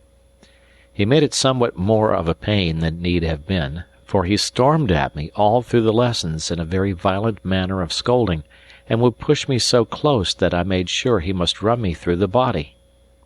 I was often tempted to turn tail, but held my ground for all that, and got some profit of my lessons, if it was but to stand on guard with an assured countenance, which is often all that is required. So, though I could never in the least please my master, I was not altogether displeased with myself. In the meantime, you are not to suppose that we neglected our chief business, which was to get away. "It will be many a long day," Alan said to me in our first morning, "before the redcoats think upon seeking Corrinachich, So now we must get word sent to James, and he must find the siller for us." "And how shall we send that word?" says I. "We are here in a desert place, which yet we dare not leave, and unless ye get the fowls of the air to be your messengers, I see not what we shall be able to do." "Ay," said Alan, "you're a man of small contrivance, David." Thereupon he fell in a muse, looking in the embers of the fire, and presently, getting a piece of wood, he fashioned it in a cross, the four ends of which he blackened on the coals. Then he looked at me a little shyly. "Could you lend me my button?" says he. "It seems a strange thing to ask a gift again, but I own I am loath to cut another." I gave him the button, whereupon he strung it on a strip of his greatcoat which he had used to bind the cross, and tying in a little sprig of birch and another of fir, he looked upon his work with satisfaction. "Now," said he, "there is a little clachan, what is called a hamlet in the English, not very far from Corrynaheach, and it has the name of Colisnacoan. There are living many friends of mine whom I could trust with my life, and some that I am no just so sure of. Ye see, David, there will be money set upon our heads. James himself is to set money on them. And as for the Campbells, they would never spare siller where there was a Stewart to be hurt. If it was otherwise, I would go down to Coalisnacoan whatever, and trust my life into these people's hands as lightly as I would trust another with my glove." "But being so?" said I. "Being so," said he, "I would as lief they didna see me. There's bad folk everywhere, and what's far worse, weak ones. So when it comes dark again, I will steal down into that clachan, and set this that I have been making in the window of a good friend of mine, John Breck MacCall, a booman of Appin's." "With all my heart," says I, "and if he finds it, what is he to think?"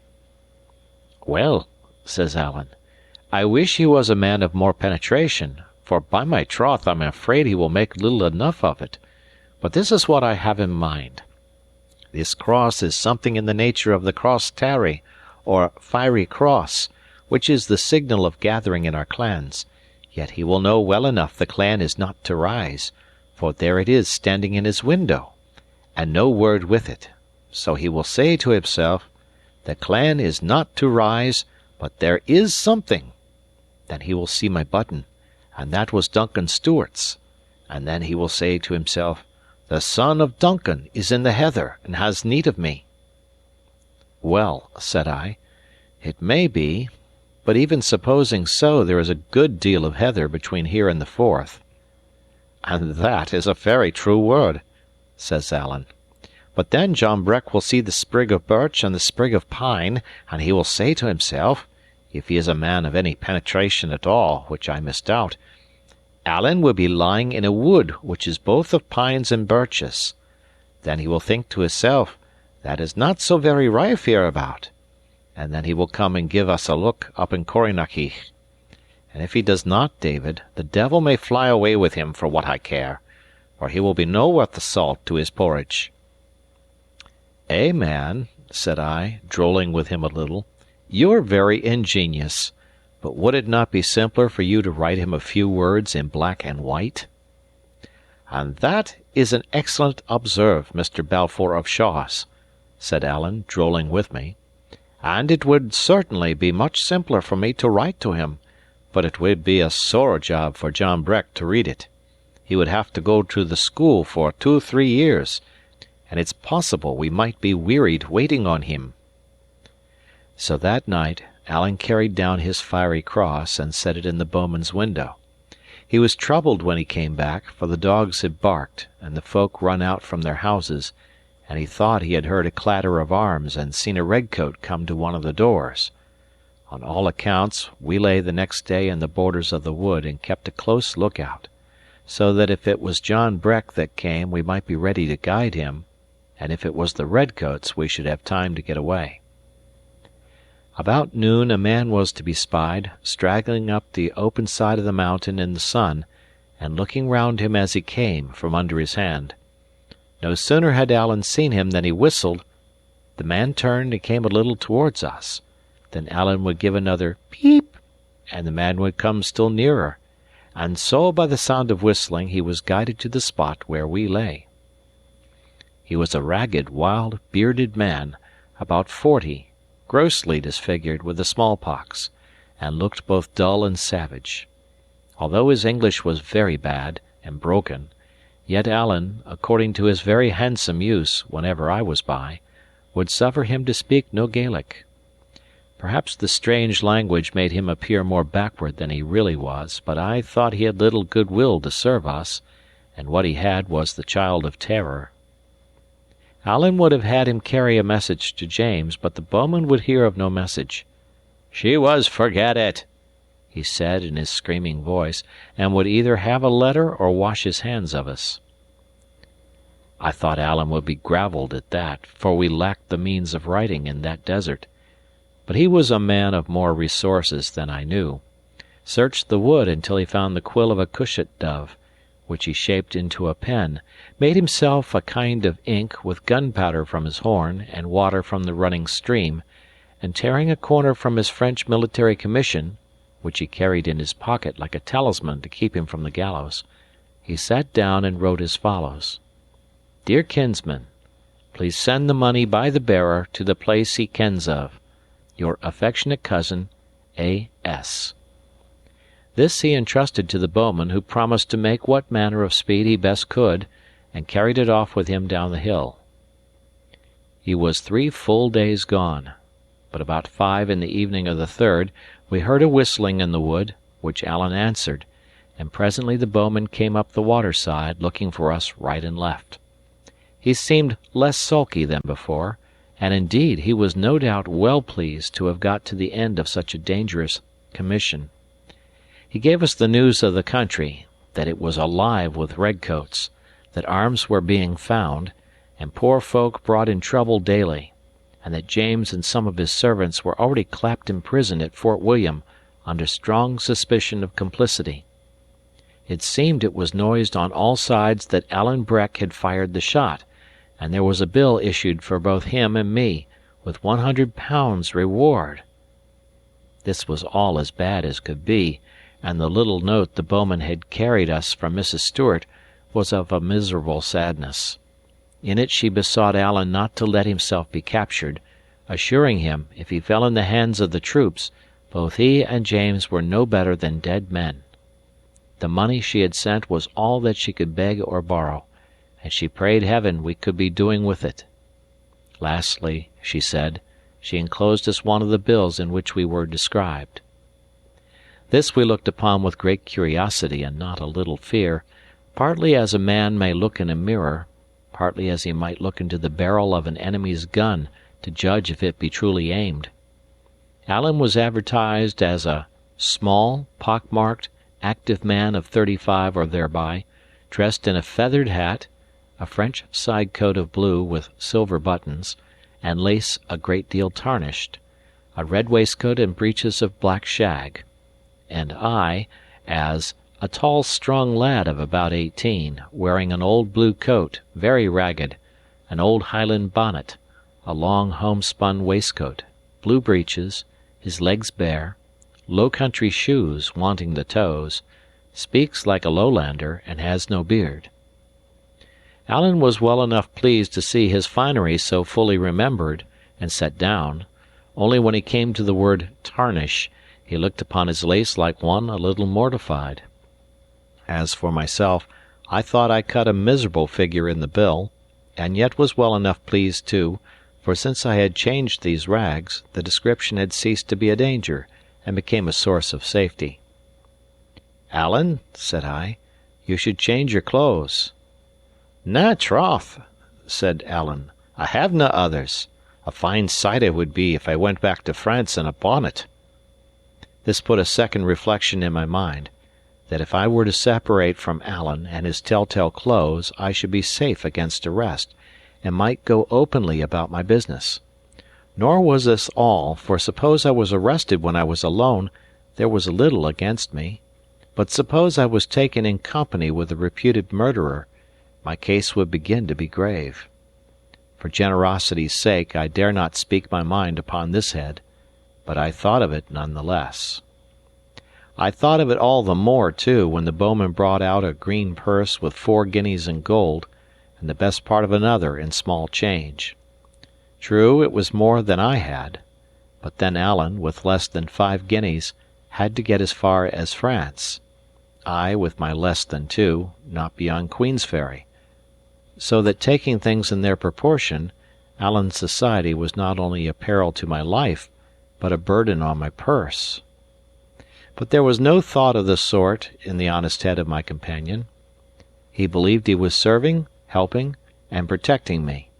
And what could I do but hold my peace, and chafe, and take my chance of it?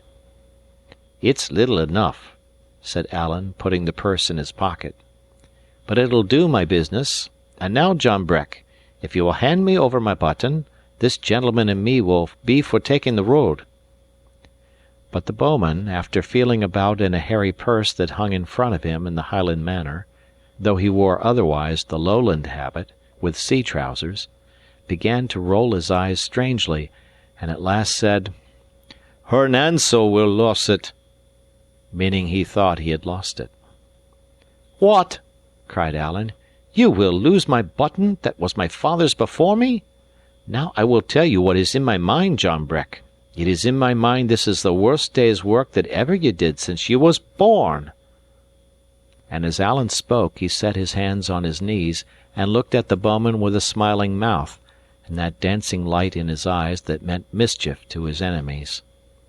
Perhaps the bowman was honest enough, perhaps he had meant to cheat, and then, finding himself alone with 2 of us in a desert place, cast back to honesty as being safer, at least, and all at once he seemed to find that button and handed it to Alan.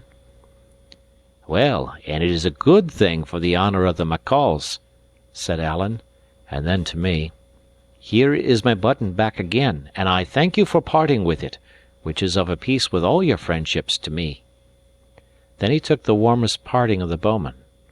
"For," says he, "ye have done very well by me, and set your neck at a venture, and I will always give you the name of a good man."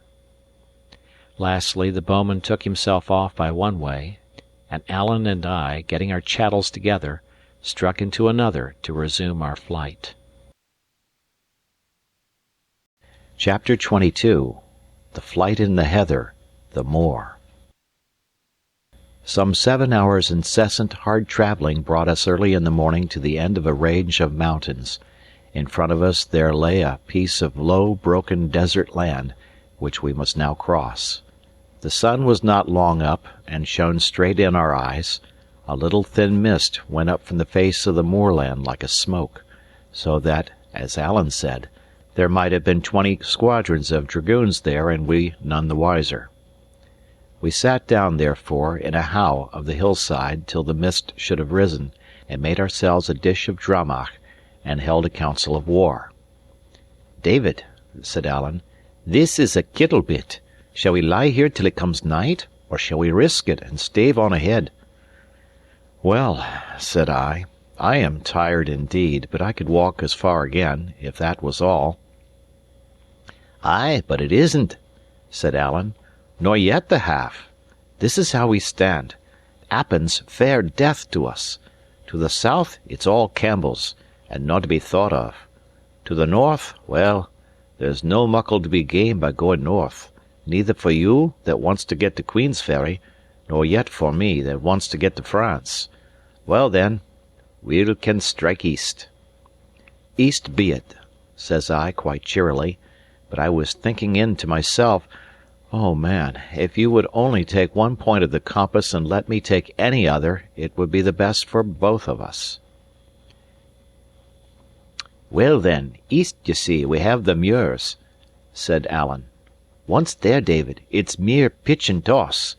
Out on yon bald, naked flat place, where can a body turn to? Let the redcoats come over a hill, they can spy you miles away, and the sorrows in their horses' heels, they would soon ride you down. It's no good place, David, and I'm free to say, it's worse by daylight than by dark." "Alan," said I, "hear my way of it. Appin's death for us, we have none too much money, nor yet meal. The longer they seek, the nearer they may guess where we are.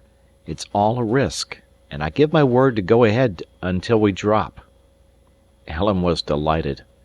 "There are whiles," said he, "when ye are altogether too canny and Whiggish to be company for a gentleman like me, but there come other whiles when ye show yourself a metal spark, and it's then, David, that I love ye like a brother." The mist rose and died away, and showed us that country lying as waste as the sea.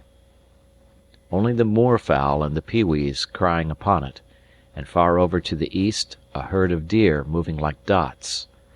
Much of it was red with heather, much of the rest broken up with bogs and hags and peaty pools. Some had been burnt black in a heath fire, and in another place there was quite a forest of dead firs standing like skeletons. A wearier-looking desert man never saw, but at least it was clear of troops, which was our point. We went down accordingly into the waste, and began to make our toilsome and devious travel towards the eastern verge. There were the tops of mountains all round, you are to remember, from whence we might be spied at any moment, so it behoved us to keep in the hollow parts of the moor, and when these turned aside from our direction, to move upon its naked face with infinite care. Sometimes, for half an hour together, we must crawl from one heather bush to another, as hunters do when they are hard upon the deer. It was a clear day again, with a blazing sun.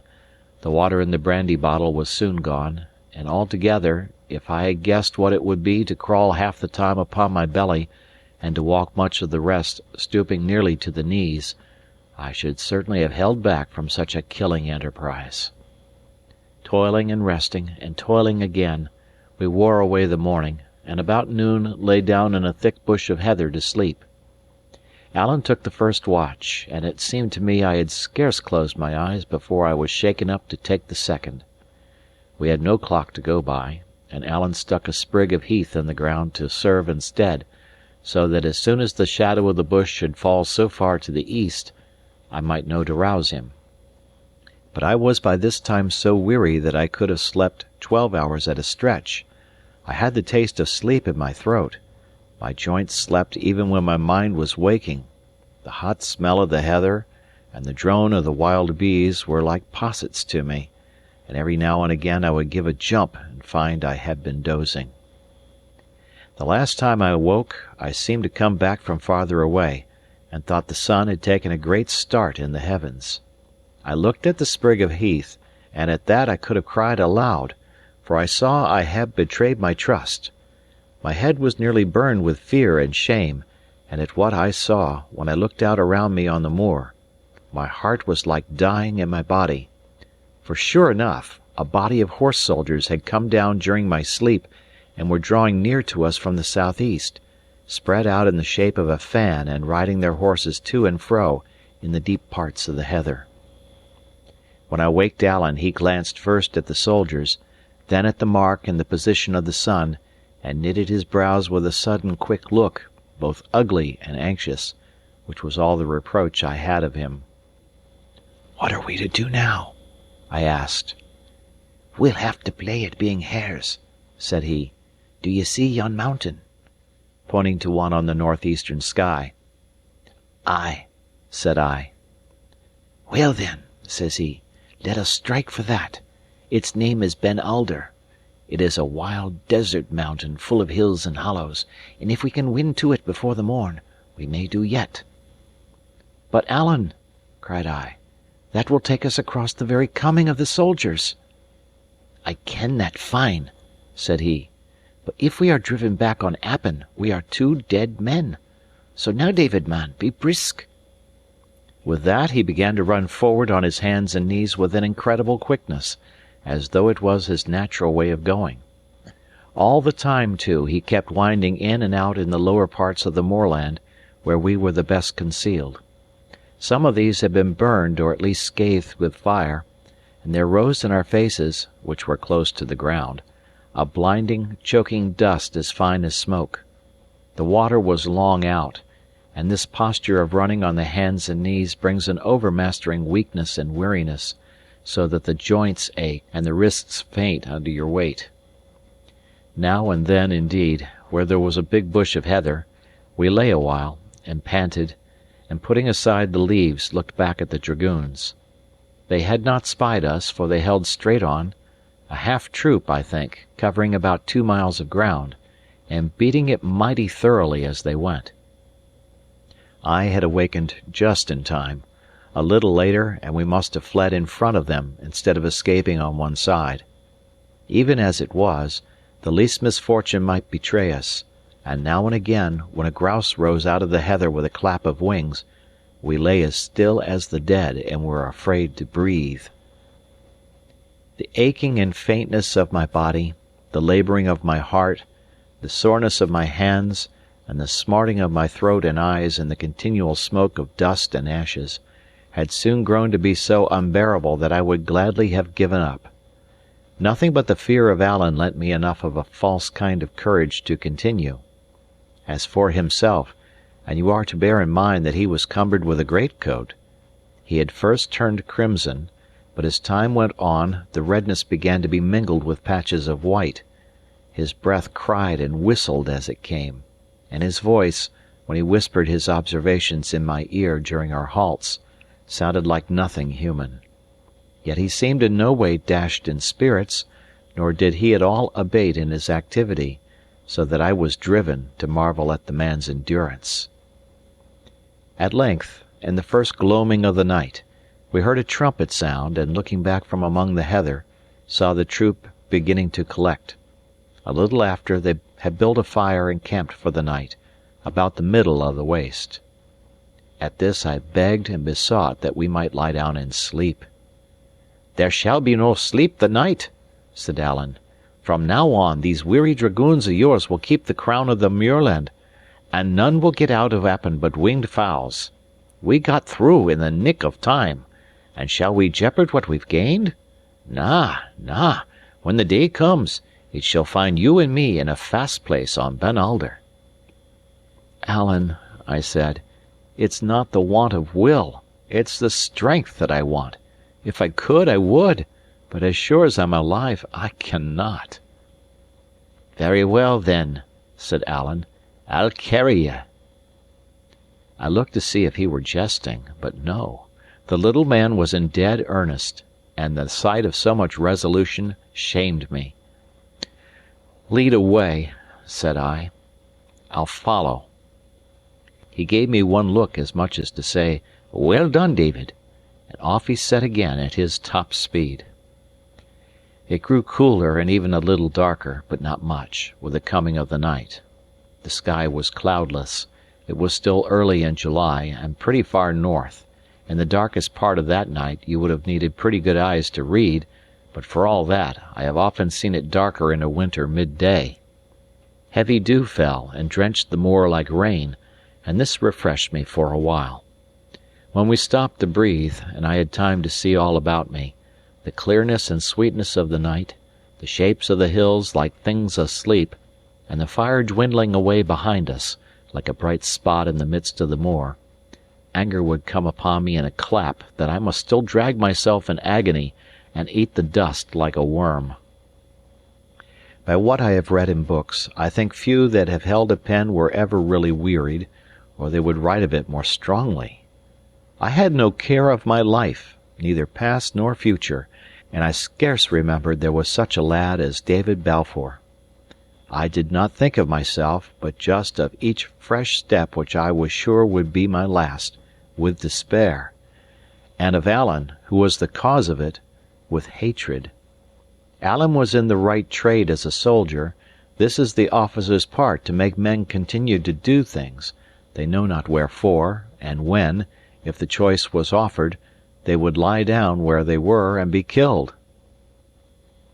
And I dare say I would have made a good enough private, for in these last hours it never occurred to me that I had any choice but just to obey as long as I was able, and die obeying.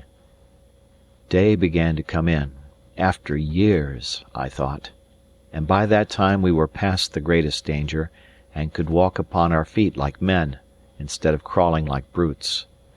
But, dear heart have mercy! What a pair we must have made, going double like old grandfathers, stumbling like babes, and as white as dead folk. Never a word passed between us. Each set his mouth and kept his eyes in front of him, and lifted up his foot and set it down again, like people lifting weights at a country play, all the while with the moorfowl crying peep in the heather, and the light coming slowly clearer in the east. I say Alan did as I did, not that ever I looked at him, for I had enough ado to keep my feet, but because it is plain he must have been as stupid with weariness as myself, and looked as little where we were going, or we should not have walked into an ambush like blind men. It fell in this way. We were going down a heathery brae, Alan leading and I following a pace or two behind, like a fiddler and his wife, when upon a sudden the heather gave a rustle, 3 or 4 ragged men leaped out, and the next moment we were lying on our backs, each with a dirk at his throat. I don't think I cared.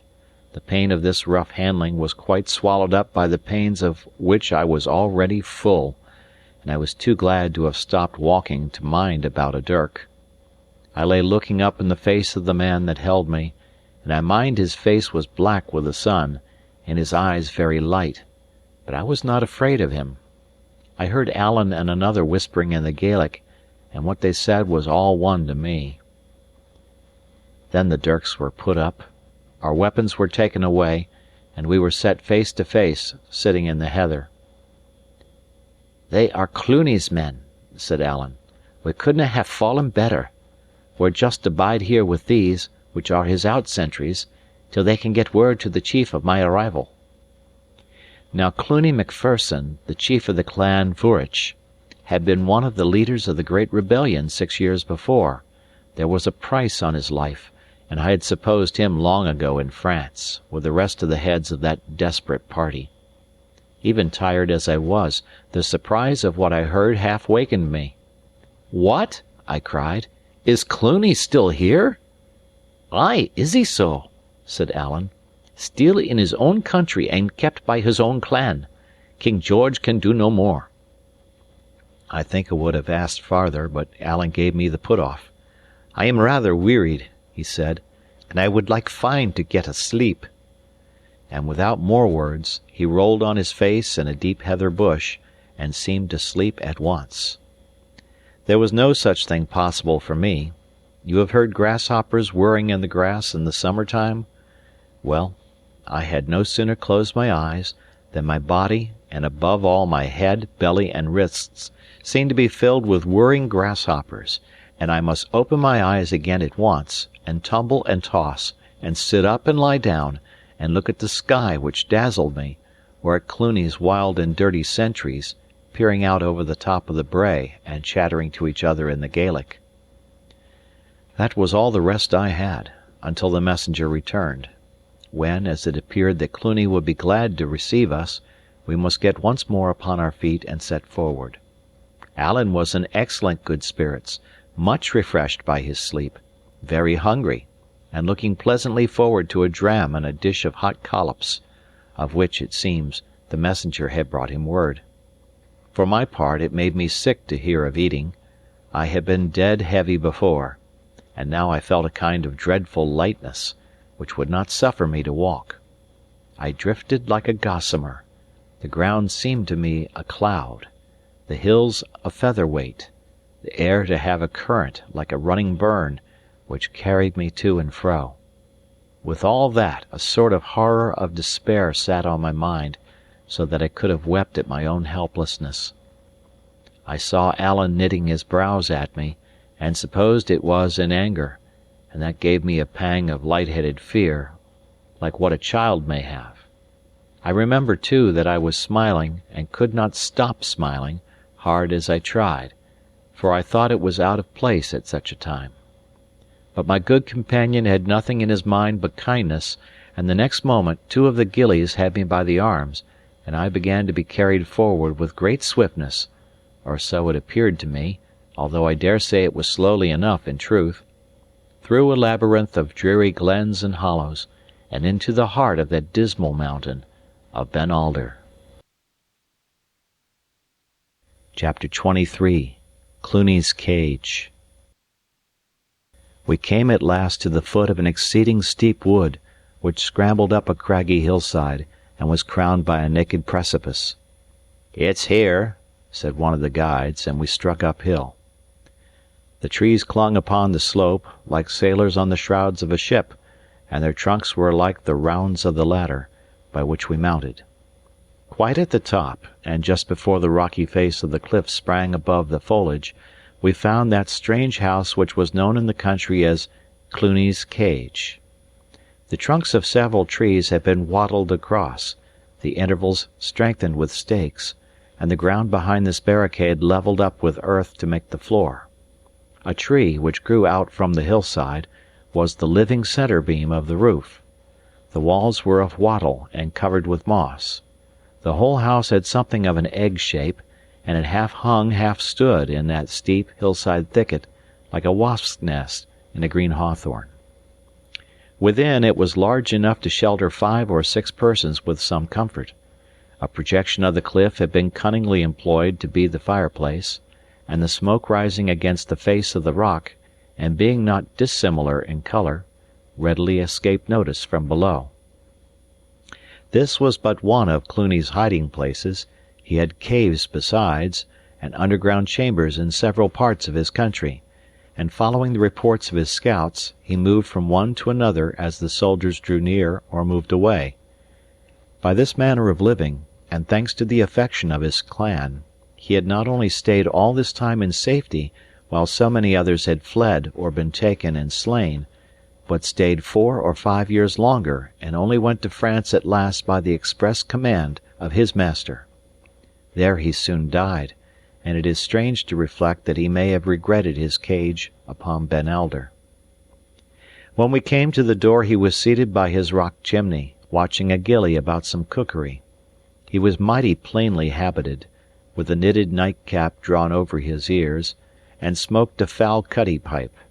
For all that, he had the manners of a king, and it was quite a sight to see him rise out of his place to welcome us. "Well, Mr. Stewart, come away, sir," said he, "and bring in your friend that as yet I dinna ken the name of." "And how is yourself, Cluny?" said Alan. "I hope ye do brawly, sir, and I am proud to see ye, and to present to ye my friend the Laird of Shaws, Mr. David Balfour." Alan never referred to my estate without a touch of a sneer, when we were alone, but with strangers he rang the words out like a herald. "Step in by, the both of ye gentlemen," says Cluny. "I make ye welcome to my house, which is a queer, rude place for certain, but one where I have entertained a royal personage, Mr. Stewart. Ye doubtless ken the personage I have in my eye. We'll take a dram for luck, and as soon as this handless man of mine has the collops ready, we'll dine and take a hand at the carts as gentlemen should. My life is a bit dry," says he, pouring out the brandy. "I see little company, and sit and twirl my thumbs, and mind upon a great day that is gone by, and weary for another great day that we all hope will be upon the road. So here's a toast to ye, the Restoration." Thereupon we all touched glasses and drank. I am sure I wished no ill to King George, and if he had been there himself in proper person, it's like he would have done as I did. No sooner had I taken out the drain than I felt hugely better, and could look on and listen, still a little mistily perhaps, but no longer with the same groundless horror and distress of mind. It was certainly a strange place, and we had a strange host. In his long hiding, Cluny had grown to have all manner of precise habits, like those of an old maid. He had a particular place, where no one else must sit. The cage was arranged in a particular way, which none must disturb. Cookery was one of his chief fancies, and even while he was greeting us in, he kept an eye to the collops. It appears he sometimes visited or received visits from his wife and 1 or 2 of his nearest friends, under the cover of night, but for the more part lived quite alone, and communicated only with his sentinels and the gillies that waited on him in the cage. The first thing in the morning, one of them, who was a barber, came and shaved him, and gave him the news of the country, of which he was immoderately greedy. There was no end to his questions, he put them as earnestly as a child, and at some of the answers laughed out of all bounds of reason, and would break out again laughing at the mere memory, hours after the barber was gone. To be sure, there might have been a purpose in his questions, for though he was thus sequestered, and like the other landed gentlemen of Scotland, stripped by the late Act of Parliament of legal powers, he still exercised a patriarchal justice in his clan. Disputes were brought to him in his hiding-hole to be decided, and the men of his country, who would have snapped their fingers at the court of session, laid aside revenge and paid down money at the bare word of this forfeited and hunted outlaw. When he was angered, which was often enough, he gave his commands and breathed threats of punishment like any king, and his gillies trembled and crouched away from him like children before a hasty father. With each of them, as he entered, he ceremoniously shook hands, both parties touching their bonnets at the same time in a military manner.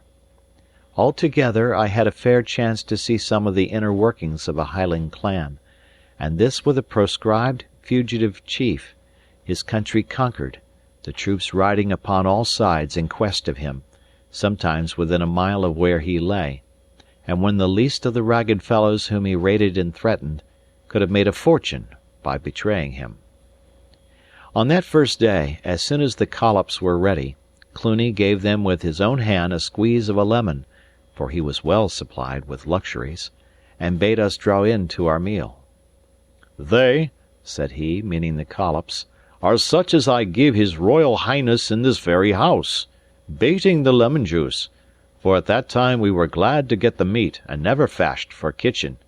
Indeed, there were more dragoons than lemons in my country in the year '46. I do not know if the collops were truly very good, but my heart rose against the sight of them, and I could eat but little. All the while Cluny entertained us with stories of Prince Charlie's stay in the cage, giving us the very words of the speakers, and rising from his place to show us where they stood. By these I gathered the Prince was a gracious, spirited boy, like the son of a race of polite kings, but not so wise as Solomon. I gathered, too, that while he was in the cage, he was often drunk, so the fault that has since, by all accounts, made such a wreck of him, had even then begun to show itself.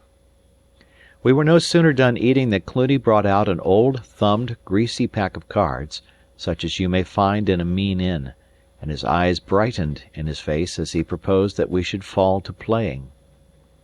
Now this was one of the things I had been brought up to eschew like disgrace, it being held by my father neither the part of a Christian nor yet of a gentleman to set his own livelihood and fish for that of others, on the cast of painted pasteboard.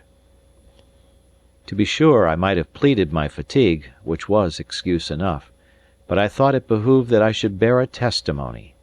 I must have got very red in the face, but I spoke steadily, and told them I had no call to be a judge of others, but for my own part it was a matter in which I had no clearness.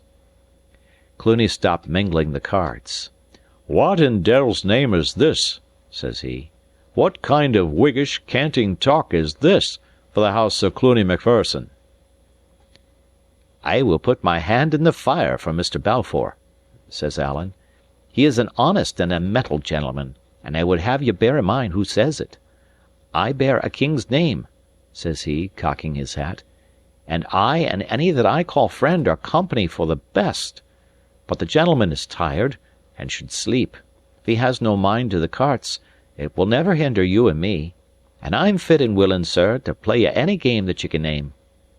"Sir," says Cluny, "in this poor house of mine I would have you to ken that any gentleman may follow his pleasure. If your friend would like to stand on his head, he is welcome. And if either he or you or any other man is not precisely satisfied, I would be proud to step outside with him." I had no will that these two friends should cut their throats for my sake. "Sir," said I, "I'm very wearied, as Alan says, and what's more, as you are a man that likely has sons of your own, I may tell you it was a promise to my father." Say no more," said Cluny, and pointed me to a bed of heather in a corner of the cage. For all that, he was displeased enough, looked at me askance, and grumbled when he looked. And indeed it must be owned that both my scruples and the words in which I declared them smacked somewhat of the Covenanter, and were little in their place among wild Highland Jacobites.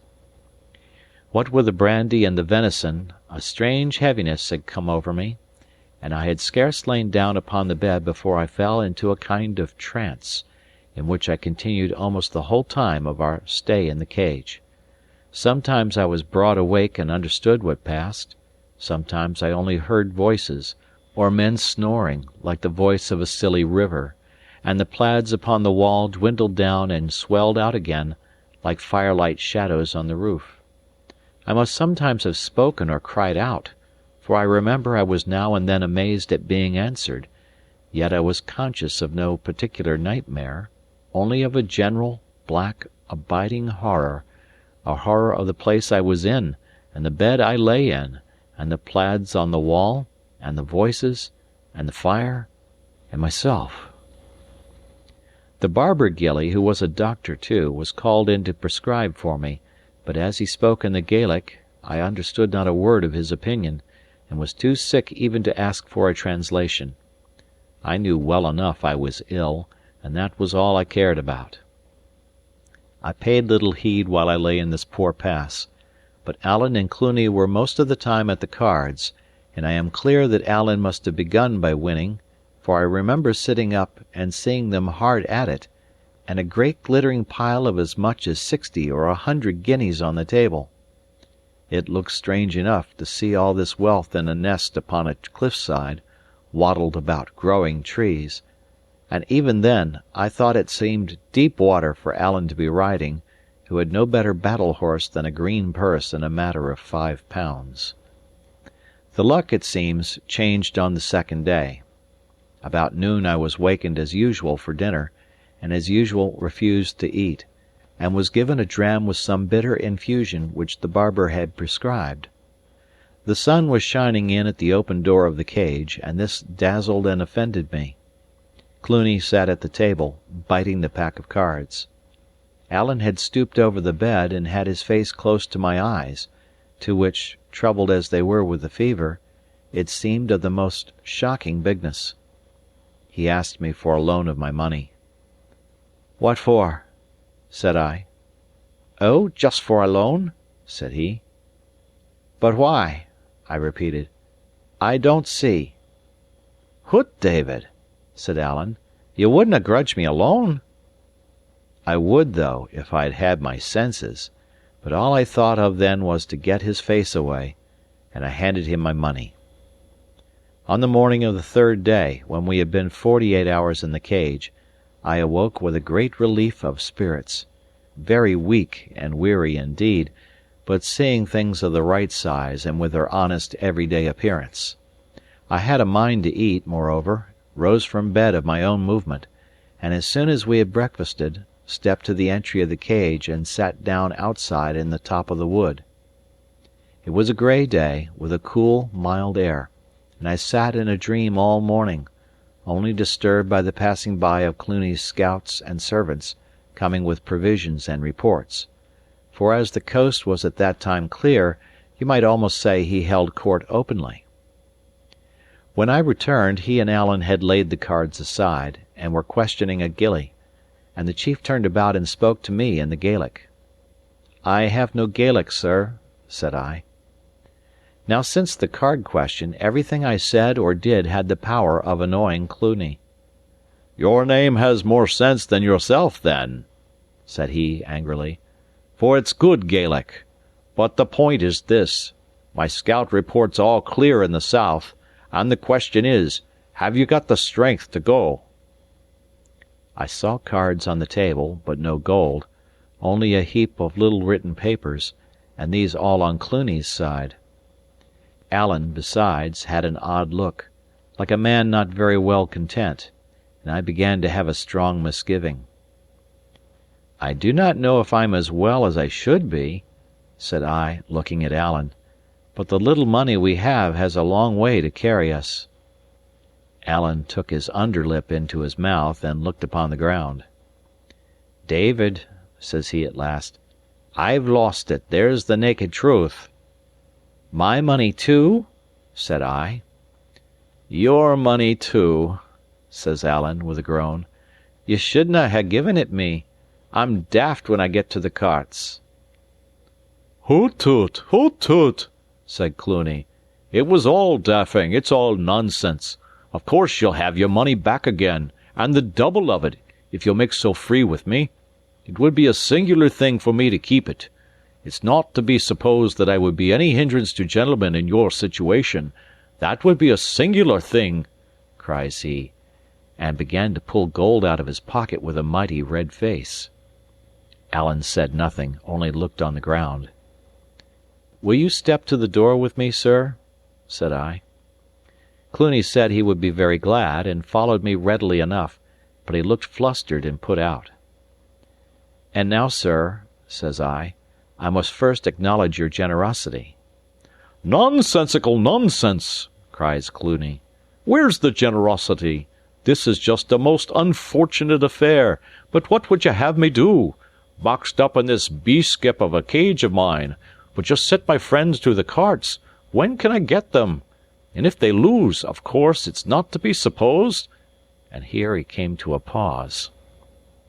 "Yes," said I. "If they lose, you give them back their money, and if they win, they carry away yours in their pouches. I have said before that I grant your generosity, but to me, sir, it's a very painful thing to be placed in this position." There was a little silence, in which Cluny seemed always as if he were about to speak, but said nothing. All the time he grew redder and redder in the face. "I am a young man," said I, "and I ask your advice. Advise me as you would your son. My friend fairly lost his money, after having fairly gained a far greater sum of yours. Can I accept it back again? Would that be the right part for me to play? Whatever I do, you can see for yourself it must be hard upon a man of any pride." "It's rather hard on me too, Mr. Balfour," said Cluny, "and you give me very much the look of a man that has entrapped poor people to their hurt. I wouldna have my friends come to any house of mine to accept affronts. No," he cried, with a sudden heat of anger, "nor yet to give them." "And so you see, sir," said I, "there is something to be said upon my side, and this gambling is a very poor employ for gentlefolks. But I am still waiting your opinion." I am sure if ever Cluny hated any man, it was David Balfour. He looked me all over with a warlike eye, and I saw the challenge at his lips. But either my youth disarmed him, or perhaps his own sense of justice. Certainly it was a mortifying matter for all concerned, and not least Cluny, the more credit that he took it as he did. "Mr. Balfour," said he, "I think you are too nice and covenanting, but for all that you have the spirit of a very pretty gentleman. Upon my honest word, you may take this money. It's what I would tell my son, and here's my hand along with it." Chapter 24. The Flight in the Heather. The Quarrel. Alan and I were put across Loch Erraid under cloud of night, and went down its eastern shore to another hiding-place near the head of Loch Rannoch, whither we were led by one of the gillies from the cage. This fellow carried all our luggage and Alan's greatcoat in the bargain, trotting along under the burthen, far less than the half of which used to weigh me to the ground, like a stout hill pony with a feather. Yet he was a man that in plain contest I could have broken on my knee. Doubtless it was a great relief to walk disencumbered, and perhaps without that relief, and the consequent sense of liberty and lightness, I could not have walked at all. I was but new risen from a bed of sickness, and there was nothing in the state of our affairs to hearten me for much exertion, travelling as we did over the most dismal deserts in Scotland, under a cloudy heaven and with divided hearts among the travellers. For long we said nothing, marching alongside or one behind the other, each with a set countenance. I, angry and proud, and drawing what strength I had from these two violent and sinful feelings. Alan, angry and ashamed that he had lost my money, angry that I should take it so ill. The thought of a separation ran always the stronger in my mind, and the more I approved of it, the more ashamed I grew of my approval.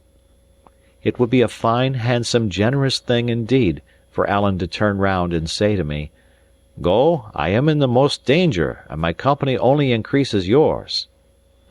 But for me to turn to the friend who certainly loved me, and say to him, "You are in great danger. I am in but little.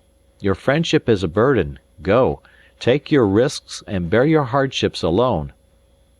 No, that was impossible, and even to think of it privily to myself made my cheeks to burn. And yet Alan had behaved like a child, and what is worse, a treacherous child. Wheedling my money from me while I lay half conscious was scarce better than theft, and yet here he was trudging by my side, without a penny to his name, and by what I could see, quite blithe to sponge upon the money he had driven me to beg. True, I was ready to share it with him, but it made me rage to see him count upon my readiness. These were the two things uppermost in my mind, and I could open my mouth upon neither without black ungenerosity. So I did the next worst, and said nothing, nor so much as looked once at my companion, save with the tail of my eye.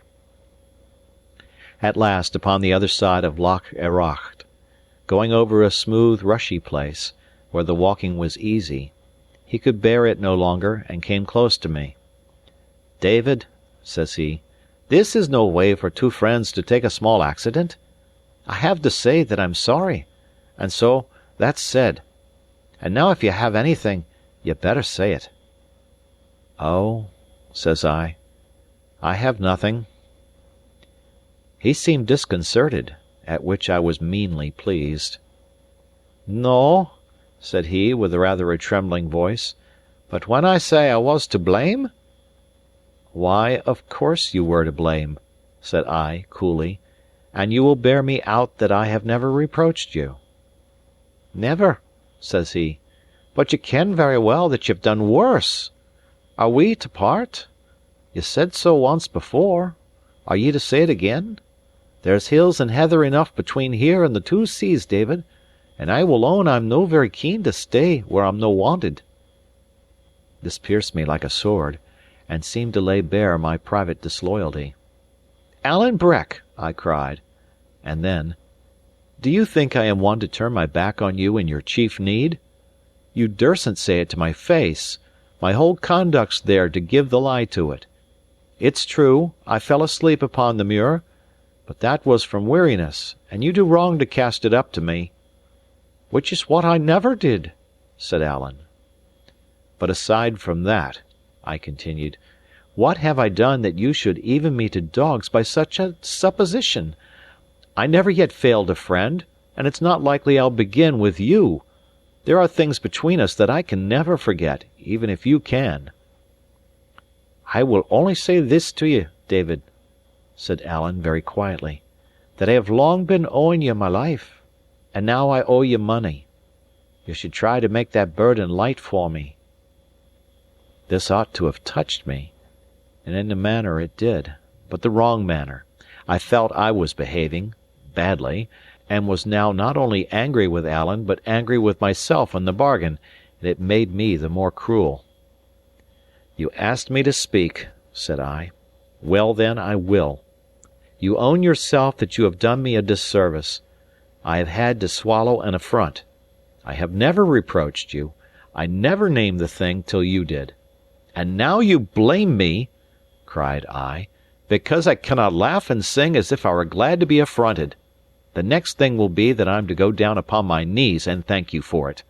You should think more of others, Alan Breck. If you thought more of others, you would perhaps speak less about yourself, and when a friend that likes you very well has passed over an offence without a word, you would be blithe to let it lie, instead of making it a stick to break his back with.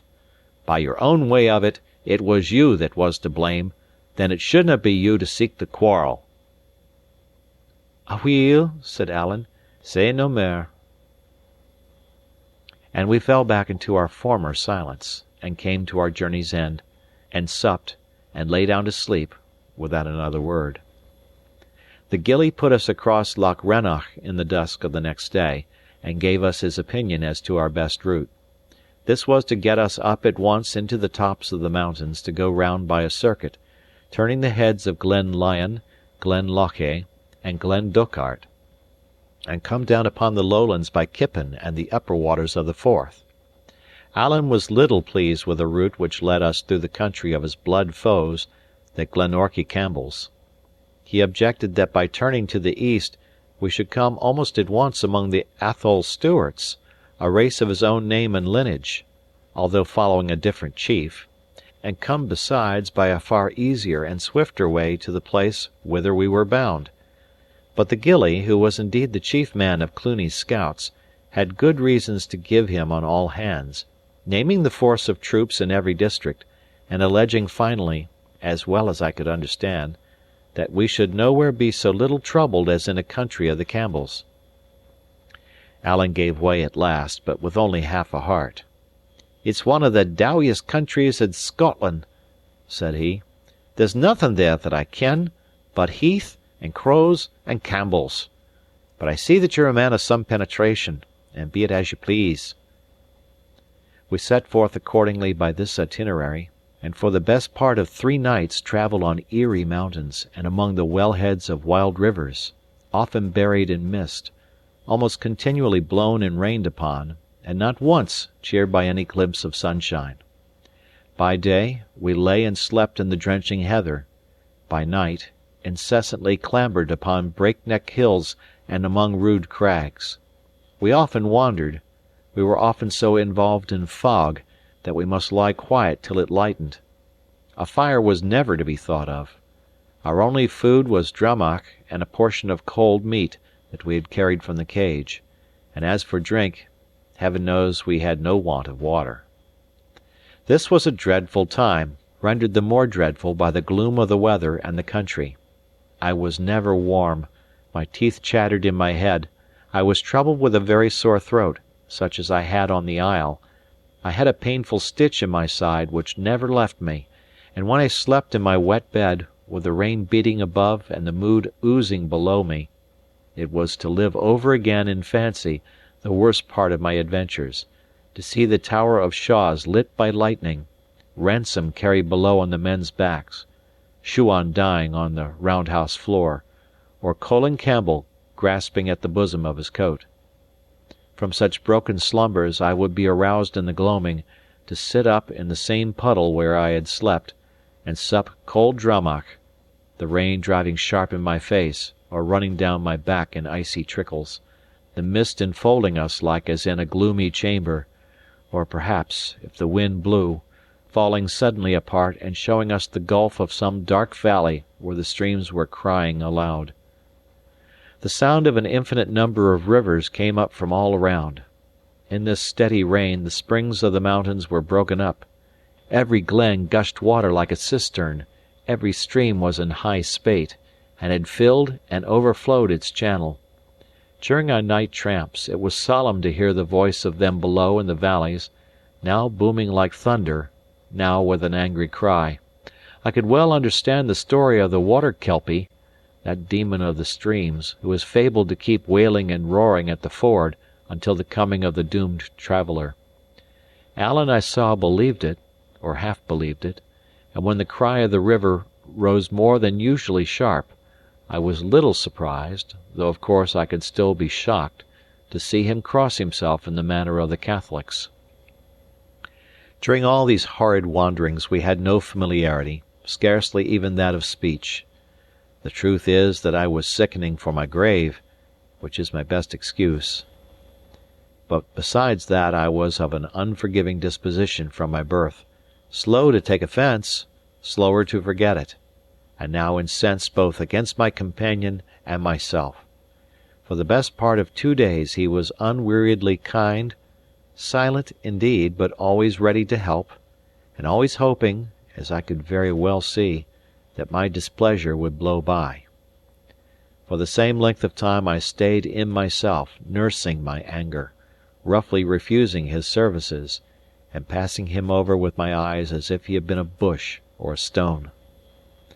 The second night, or rather the peep of the third day, found us upon a very open hill, so that we could not follow our usual plan and lie down immediately to eat and sleep.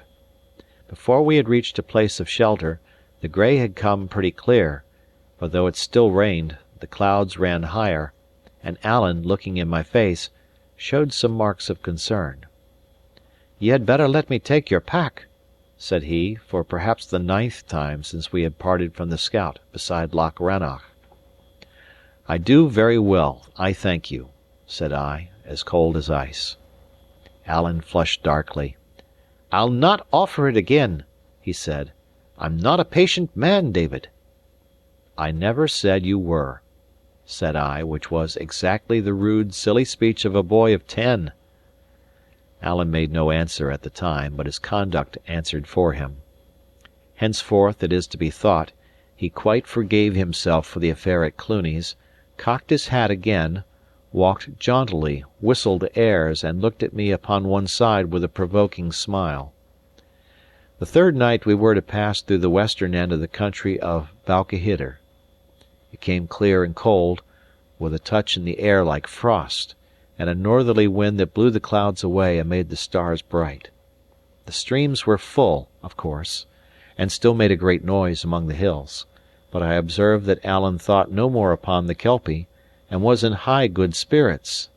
As for me, the change of weather came too late. I had lain in the mire so long that, as the Bible has it, my very clothes abhorred me. I was dead weary, deadly sick, and full of pains and shiverings. The chill of the wind went through me, and the sound of it confused my ears. In this poor state I had to bear from my companion something in the nature of a persecution.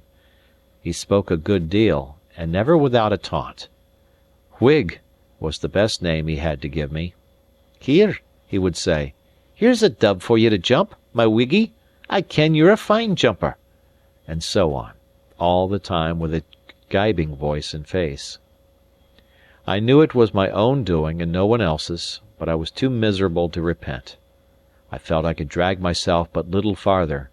Pretty soon I must lie down and die on these wet mountains like a sheep or a fox, and my bones must whiten there like the bones of a beast. My head was light, perhaps, but I began to love the prospect. I began to glory in the thought of such a death, alone in the desert, with the wild eagles besieging my last moments. Alan would repent then, I thought. He would remember, when I was dead, how much he owed me, and the remembrance would be torture.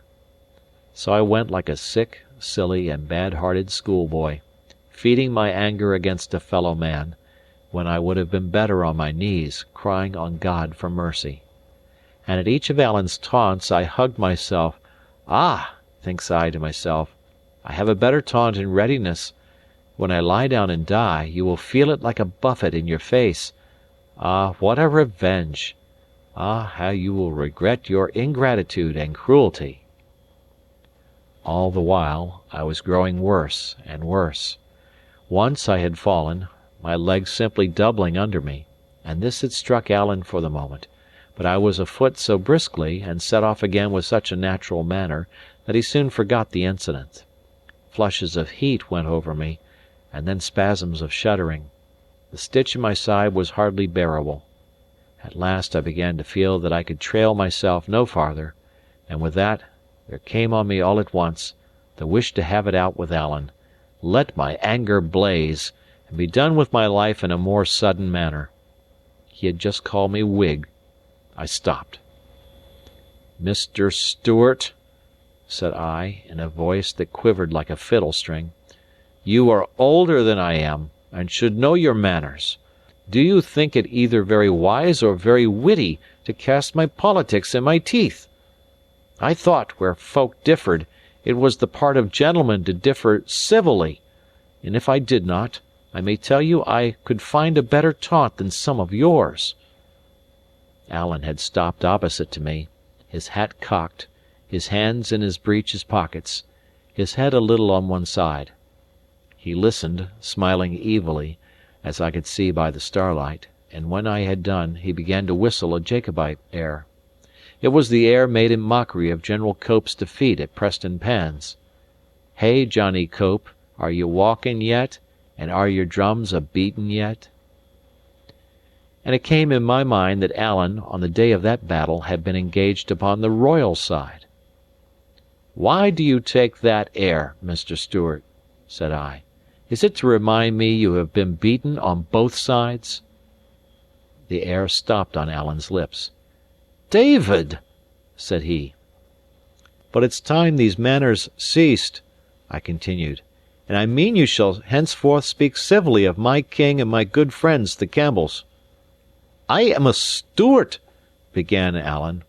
"Oh," says I ken ye bear a king's name, but you are to remember, since I have been in the Highlands, I have seen a good many of those that bear it, and the best I can say of them is this, that they would be none the worse of washing." "Do you know that you insult me?" said Alan very low. "I'm sorry for that," said I, "for I am not done, and if you distaste the sermon, I doubt the purliqueu will please you as little. You have been chased in the field by the grown men of my party. It seems a poor kind of pleasure to outface a boy. Both the Campbells and the Whigs have beaten you. You have run before them like a hare. It behooves you to speak of them as of your betters." Alan stood quite still, the tails of his greatcoat clapping behind him in the wind. "This is a pity," he said at last. "There are things said that cannot be passed over." "I never asked you to," said I. "I am as ready as yourself." "Ready?" said he. "Ready," I repeated. "I am no blower and boaster like some that I could name. Come on!" And drawing my sword, I fell on guard, as Alan himself had taught me. "David!" he cried. "Are ye daft? I cannot draw upon ye, David. It's fair murder." "That was your lookout when you insulted me," said I. "It's the truth!" cried Alan, and he stood for a moment, wringing his mouth in his hand like a man in sore perplexity. "It's the bare truth," he said, and drew his sword. But before I could touch his blade with mine, he had thrown it from him and fallen to the ground. "Na, na," he kept saying. "Na, na, I canna." At this the last of my anger oozed all out of me, and I found myself only sick, and sorry, and blank and wondering at myself. I would have given the world to take back what I had said, but a word once spoken, who can recapture it? I minded me of all Alan's kindness and courage in the past, how he had helped and cheered and borne with me in our evil days, and then recalled my own insults, and saw that I had lost for ever that doughty friend. At the same time, the sickness that hung upon me seemed to redouble, and the pang in my side was like a sword for sharpness. I thought I must have swooned where I stood.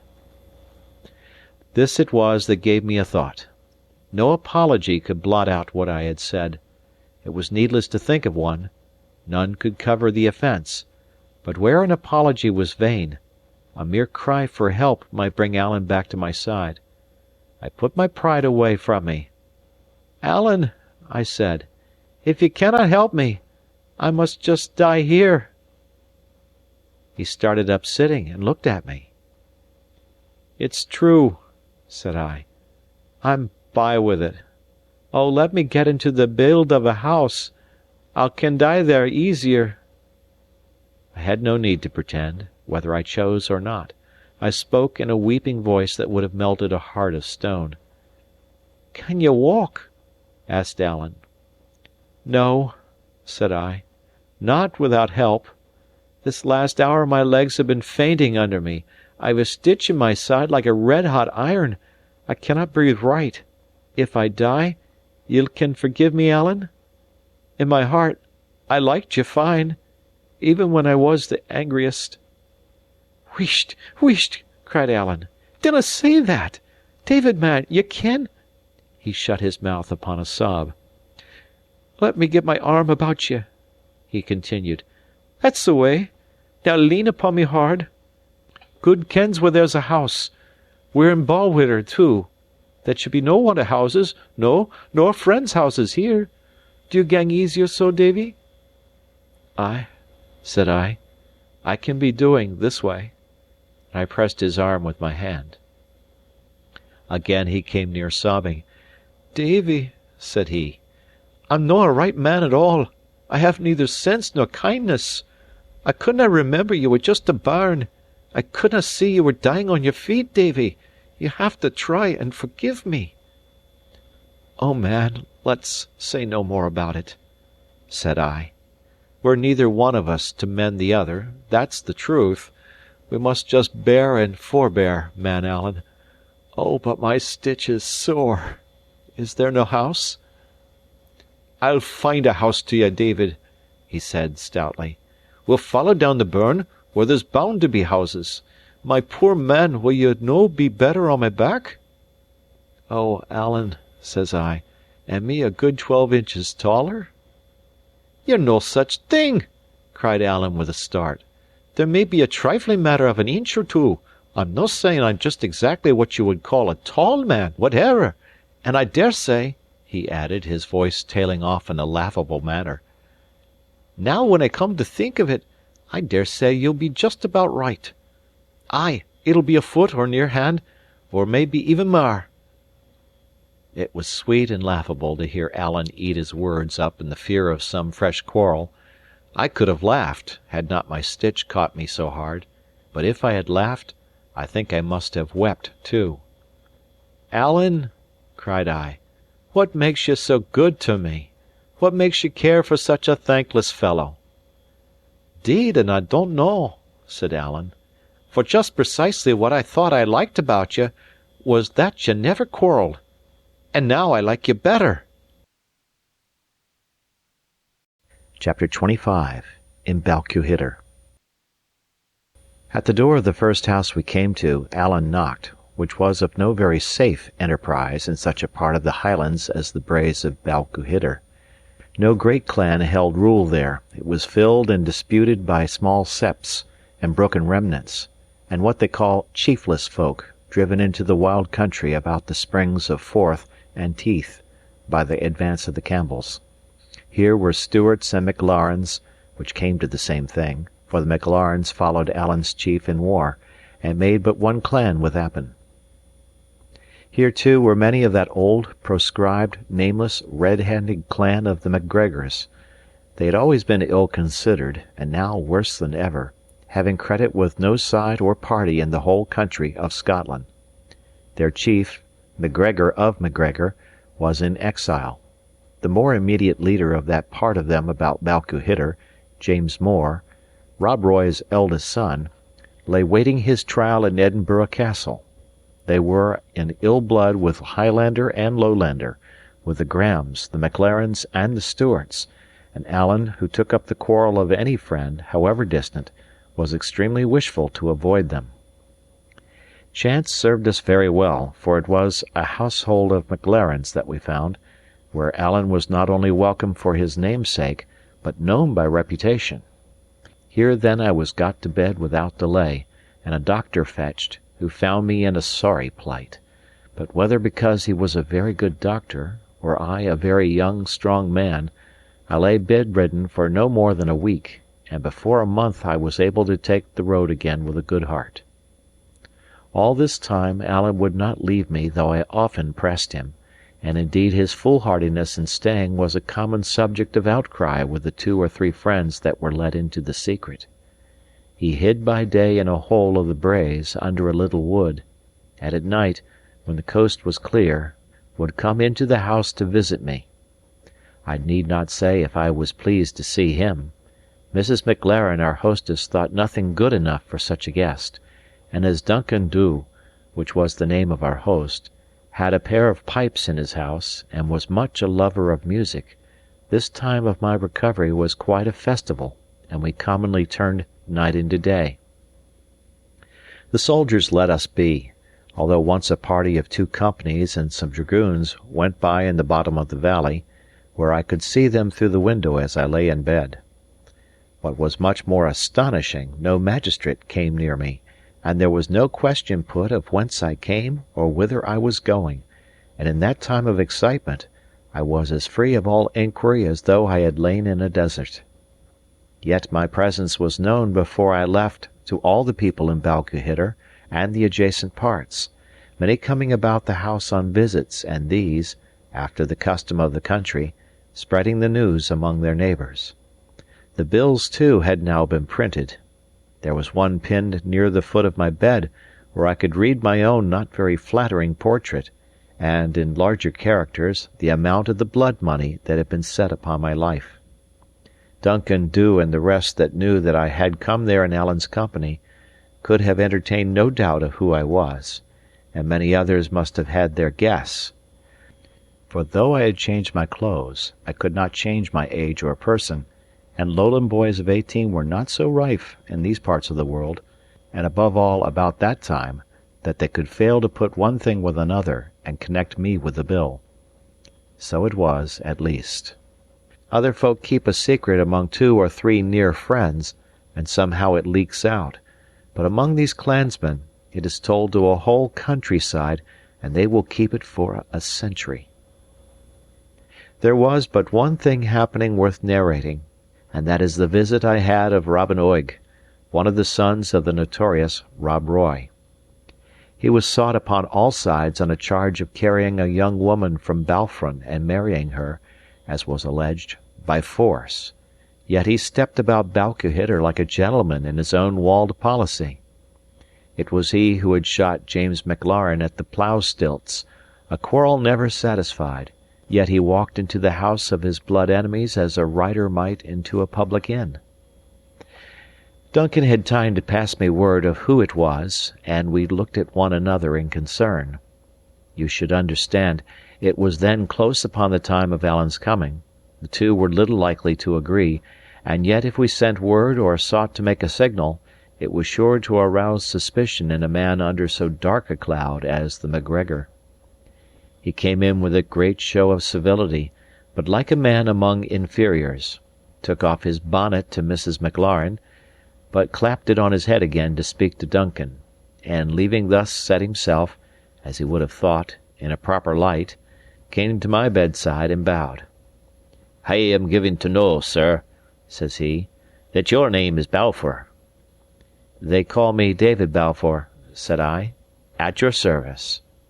"I would give ye my name in return, sir," he replied, "but it's one somewhat blown upon of late days, and it'll perhaps suffice if I tell ye that I am own brother to James Maud Drummond or MacGregor, of whom ye will scarce have failed to hear."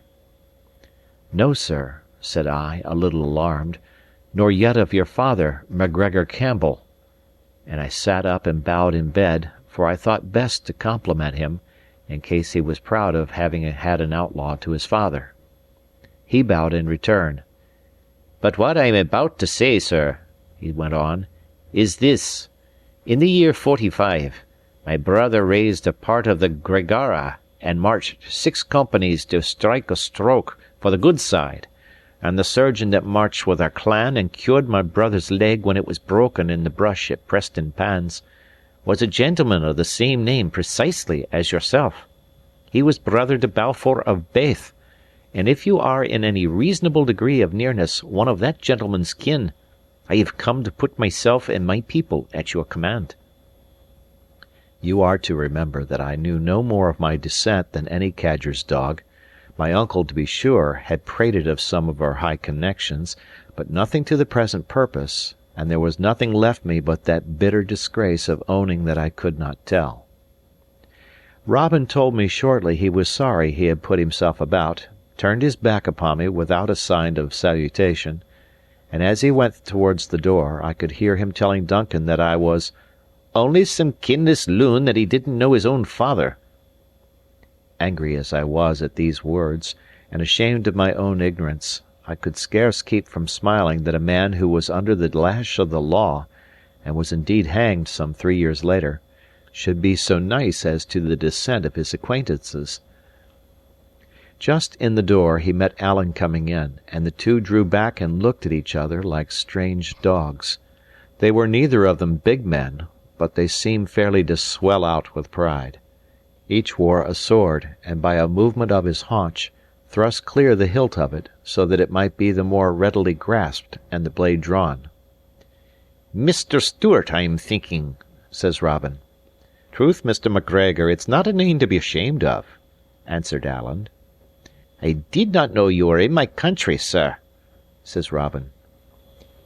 "It sticks in my mind that I am in the country of my friends the Maclarens," says Alan.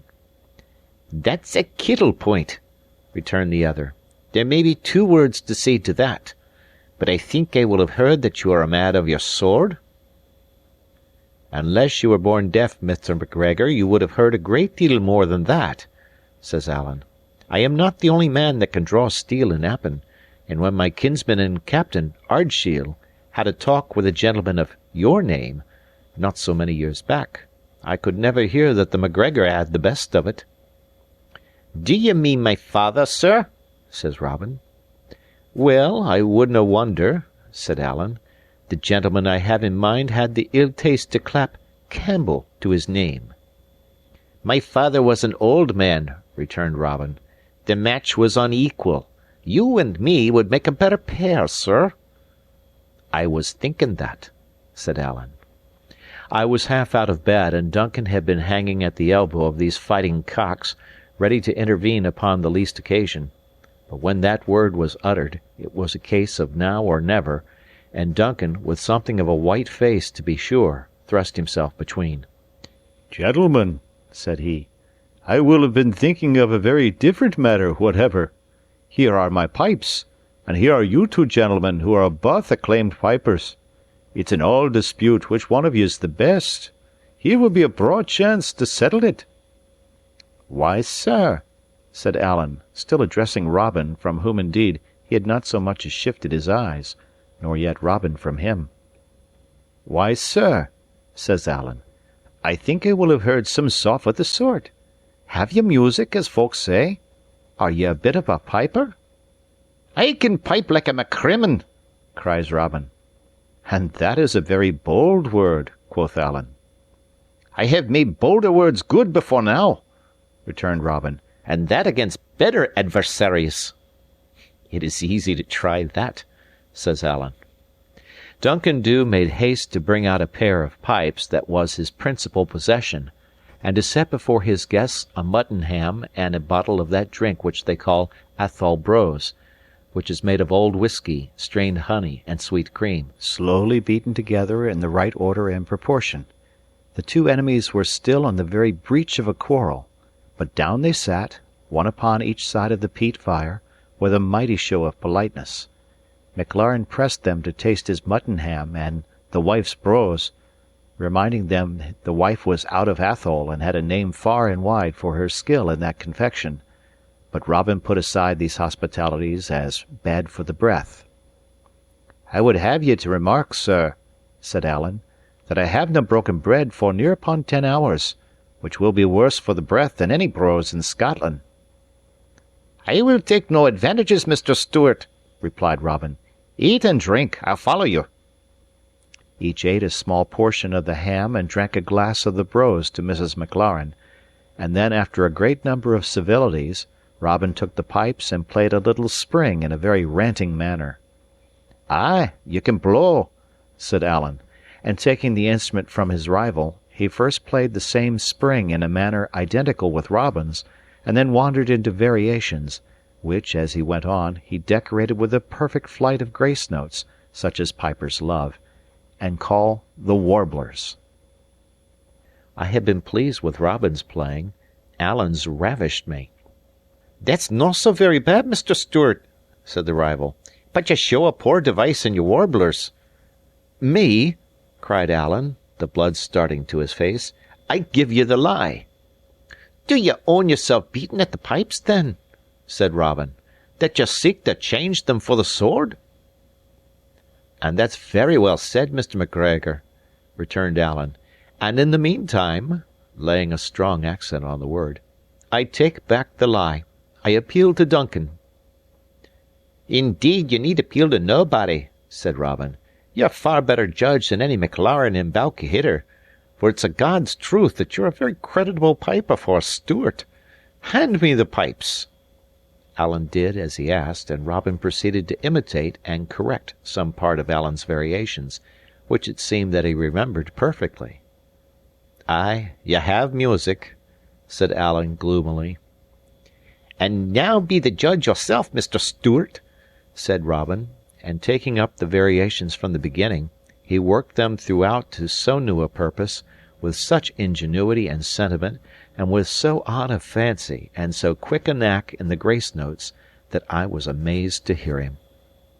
As for Alan, his face grew dark and hot, and he sat and gnawed his fingers like a man under some deep affront. "Enough!" he cried. "Ye can blow the pipes. Make the most of that." And he made as if to rise. But Robin only held out his hand as if to ask for silence, and struck into the slow measure of a pibroch. It was a fine piece of music in itself, and nobly played, but it seems besides it was a piece peculiar to the Appin Stewarts, and a chief favourite with Alan. The first notes were scarce out before there came a change in his face. When the time quickened, he seemed to grow restless in his seat, and long before that piece was at an end, the last signs of his anger died from him, and he had no thought but for the music. "Robin Oig," he said when it was done, "ye are a great piper. I am not fit to blow in the same kingdom with ye. Body of me, ye have more music in your sporran than I have in my head. And though it still sticks in my mind that I could maybe show ye another of it with the cold steel, I warn ye beforehand it'll no be fair. It would go against my heart to haggle a man that can blow the pipes as you can." Thereupon that quarrel was made up. All night long the brose was going and the pipes changing hands, and the day had come pretty bright, and the three men were none the better for what they had been taking, before Robin as much as thought upon the road. Chapter 26. End of the Flight. We pass the Forth. The month, as I have said, was not yet out, but it was already far through August, and beautiful warm weather, with every sign of an early and great harvest, when I was pronounced able for my journey. Our money was now run to so low an ebb that we must think first of all on speed, for if we came not too soon to Mr. Rankeillor's, or if when we came there he should fail to help me, we must surely starve. In Alan's view, besides, the hunt must now have greatly slackened, and the line of the Forth, and even Stirling Bridge, which is the main pass over that river, would be watched with little interest. "It's a chief principle in military affairs," said he, "to go where ye are least expected. Forth is our trouble. Ye ken the saying, Forth bridles the wild Highlandman. Well, if we seek to creep round about the head of that river and come down by Kippen or Balfour, it's just precisely there that they'll be looking to lay hands on us. But if we stave on straight to the auld Brig of Stirling, I'll lay my sword they'll let us pass unchallenged." The first night, accordingly, we pushed to the house of a McLaren in Strathire, a friend of Duncan's, where we slept the 21st of the month, and whence we set forth again about the fall of night to make another easy stage. The 22nd we lay in a heather bush on the hillside in Var, within view of a herd of deer, the happiest 10 hours of sleep in a fine, breathing sunshine and on bone-dry ground that I have ever tasted.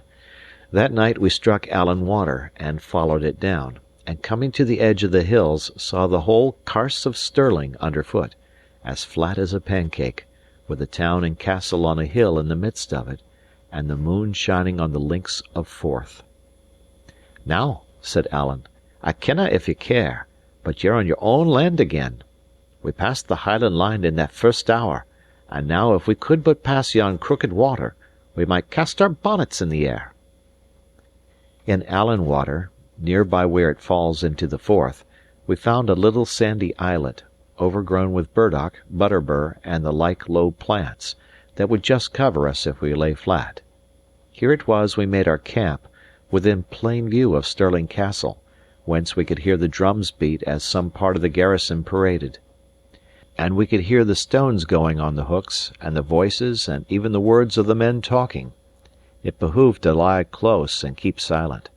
But the sand of the little isle was sun-warm, the green plants gave us shelter for our heads, we had food and drink in plenty, And to crown all, we were within sight of safety. As soon as the shearers quit their work and the dusk began to fall, we waded ashore and struck for the bridge of Stirling, keeping to the fields and under the field fences. The bridge is close under the castle hill, an old, high, narrow bridge with pinnacles along the parapet, and you may conceive with how much interest I looked upon it, not only as a place famous in history, but as the very doors of salvation to Alan and myself. The moon was not yet up when we came there. A few lights shone along the front of the fortress, and lower down a few lighted windows in the town, but it was all mighty still, and there seemed to be no guard upon the passage. I was for pushing straight across, but Alan was more wary. "It looks unco quiet," said he, "but for all that we'll lie down here cannily behind a dyke, and make sure." So we lay for about a quarter of an hour, whiles whispering, whiles lying still, and hearing nothing earthly but the washing of the water on the piers. At last there came by an old hobbling woman with a crutch stick, who first stopped a little, close to where we lay, and bemoaned herself and the long way she had travelled, and then set forth again up the steep spring of the bridge. The woman was so little, and the night still so dark, that we soon lost sight of her, only heard the sound of her steps, and her stick, and a cough that she had by fits, draw slowly farther away. "She's bound to be across now," I whispered. "Na," said Alan. "Her foot still sounds boss upon the bridge." And just then, "Who goes?" cried a voice, and we heard the butt of a musket rattle on the stones. I must suppose the sentry had been sleeping, so that had we tried, we might have passed unseen, but he was awake now, and the chance forfeited. "This'll never do," said Alan. "This'll never, never do for us, David." And without another word, he began to crawl away through the fields, and a little after, being well out of eyeshot, got to his feet again, and struck along a road that led to the eastward. I could not conceive what he was doing, and indeed I was so sharply cut by the disappointment that I was little likely to be pleased with anything. A moment back and I had seen myself knocking at Mr. Rankeillor's door to claim my inheritance, like a hero in a ballad, and here was I back again, a wandering, hunted blackguard, on the wrong side of Forth. "Well?" said I. "Well," said Alan, "what would ye have? They're none such fools as I took 'em for. We have still the Forth to pass, Davy. Weary fall the rains that fed and the hillsides that guided it." "And why go east?" said I. "Oh, just upon the chance," said he. "If we cannot pass the river, we'll have to see what we can do for the firth." "There are fords upon the river, and none upon the firth," said I. "To be sure there are fords, and a bridge forby," quoth Alan. "And of what service when they are watched?" "Well," said I, "but a river can be swum." "By them that have the skill of it," returned he. "But I have yet to hear that either you or me is much of a hand at that exercise, and for my own part I swim like a stone." "I'm not up to you in talking back, Alan," I said, "but I can see we're making bad worse. If it's hard to pass a river, it stands to reason it must be worse to pass a sea." "But there's such a thing as a boat," says Alan, "or I'm the more deceived." "Ay, and such a thing as money," says I, "but for us that have neither one nor other, they might just as well not have been invented." "You think so?" said Alan. "I do that," said I. "David," says he, "you're a man of small invention and less faith. But let me set my wits upon the hone, and if I canna beg, borrow, or yet steal a boat, I'll make one." "I think I see ye," said I. "And what's more than all of that, if ye pass a bridge, it can tell no tales. But if we pass the firth, there's the boat on the wrong side. Somebody must have brought it. The countryside will all be in a buzz." "Man," cried Alan, "if I can make a boat, I'll make a body to take it back again. So deave me with no more of your nonsense, but walk, for that's what you've got to do, and let Alan think for ye." All night, then, we walked through the north side of the Carse under the high line of the Orchill Mountains, and by Alloa and Clackmannan and Culross, all of which we avoided. And about 10 in the morning, mighty hungry and tired, came to the little clachan of Limekilns. This is a place that sits near in by the waterside and looks across the Hope to the town of the Queensferry. Smoke went up from both of these, and from other villages and farms upon all hands. The fields were being reaped, 2 ships lay anchored, and boats were coming and going on the Hope. It was altogether a right pleasant sight to me, and I could not take my fill of gazing at these comfortable green cultivated hills and the busy people both of the field and sea. For all that, there was Mr. Rankeillor's house on the south shore, where I had no doubt wealth awaited me, and here was I upon the north, clad in poor enough attire of an outlandish fashion, with 3 silver shillings left to me of all my fortune, a price set upon my head, and an outlawed man for my sole company. "Oh, Alan," said I, "to think of it! Over there's all that heart could want waiting me, and the birds go over, and the boats go over, all that please can go, but just me only. Oh, man, but it's a heartbreak!" In Limekilns we entered a small change-house, which we only knew to be a public by the wand over the door, and bought some bread and cheese from a good-looking lass that was the servant. This we carried with us in a bundle, meaning to sit and eat it in a bush of wood on the seashore, that we saw some 1/3 part of a mile in front. As we went, I kept looking across the water and sighing to myself, and though I took no heed of it, Alan had fallen into a muse. At last he stopped in the way. "Do you take heed of the lass we bought this of?" says he, tapping on the bread and cheese. "To be sure," said I, "and a bonny lass she was." "Ye thought sae? Ye thought that?" cries he. "Man, David, that's good news." "In the name of all that's wonderful, why so?" says I. "What good can that do?" "Well," said Alan, with one of his droll looks, "I was rather in hopes it would maybe get us that boat." "If it were the other way about, it would be liker it," said I. "That's all you ken, you see," said Alan. "I don't want the lass to fall in love with ye. I want her to be sorry for you, David, to which end there is no manner of need that she should take you for a beauty. Let me see," looking me curiously over. "I wish you were a wee thing paler, but apart from that you'll do fine for my purpose. You have a fine hang-dog, rag and tatter, clapper-maclaw kind of a look to you, as if you'd stolen the coat from a potato-bogle. Come, right about, and back to the change-house for that boat of ours." I followed him, laughing. "David Balfour," said he, "you're a very funny gentleman by your way of it, and this is a very funny employ for you, no doubt.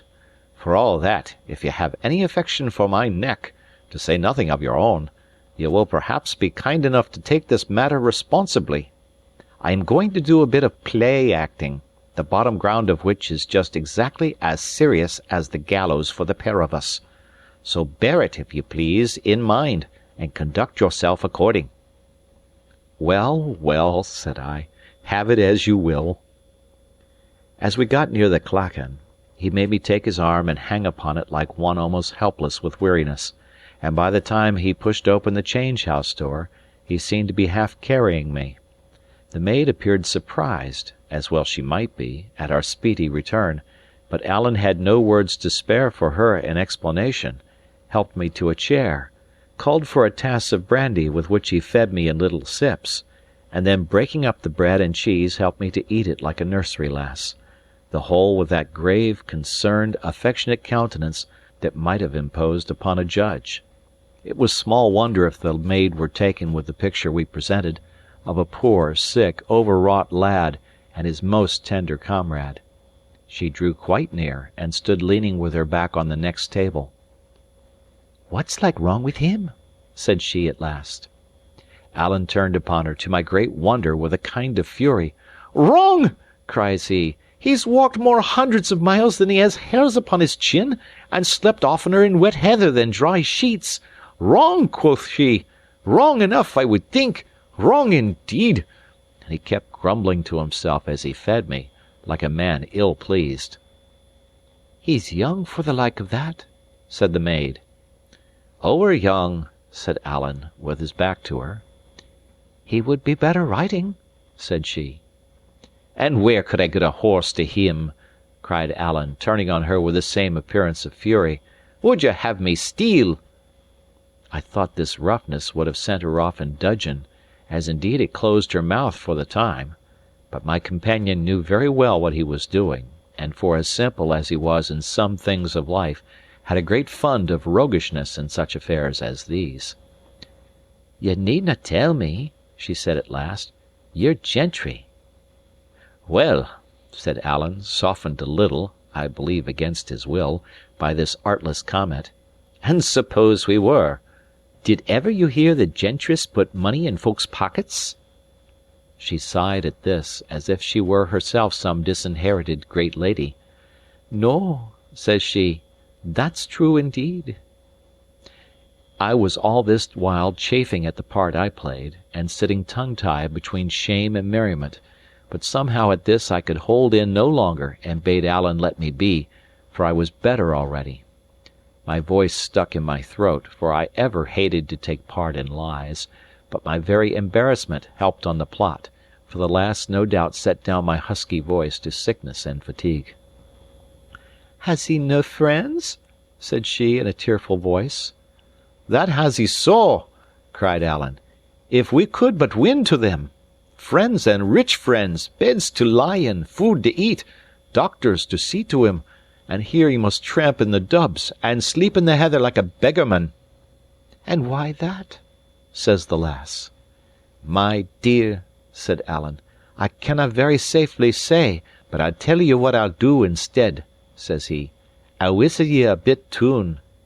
And with that he leaned pretty far over the table, and in a mere breath of a whistle, but with a wonderful pretty sentiment, gave her a few bars of "Charlie is my darling." "Wheesht!" says she, and looked over her shoulder to the door. "That's it," said Alan. "And him so young!" cries the lass.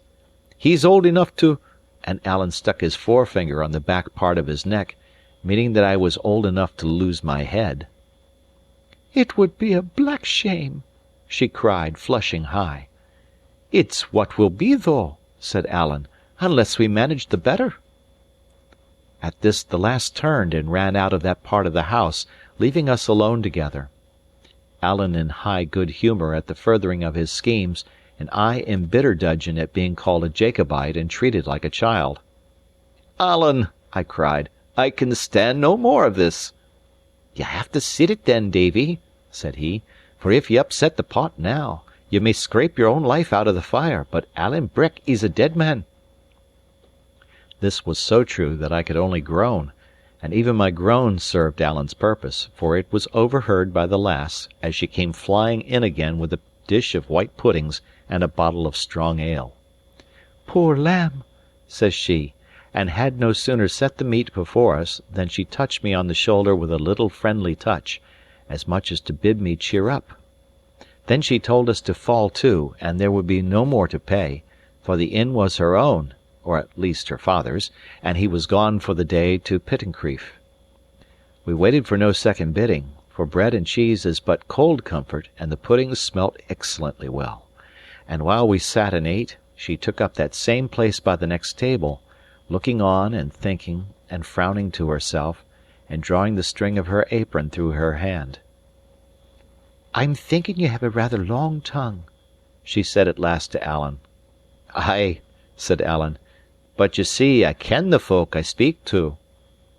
"I would never betray ye," said she, "if ye mean that." "No," said he, "you're not that kind, but I'll tell you what you would do. You would help." "I couldna," said she, shaking her head. "Na, I couldna." "No," said he, "but if you could?"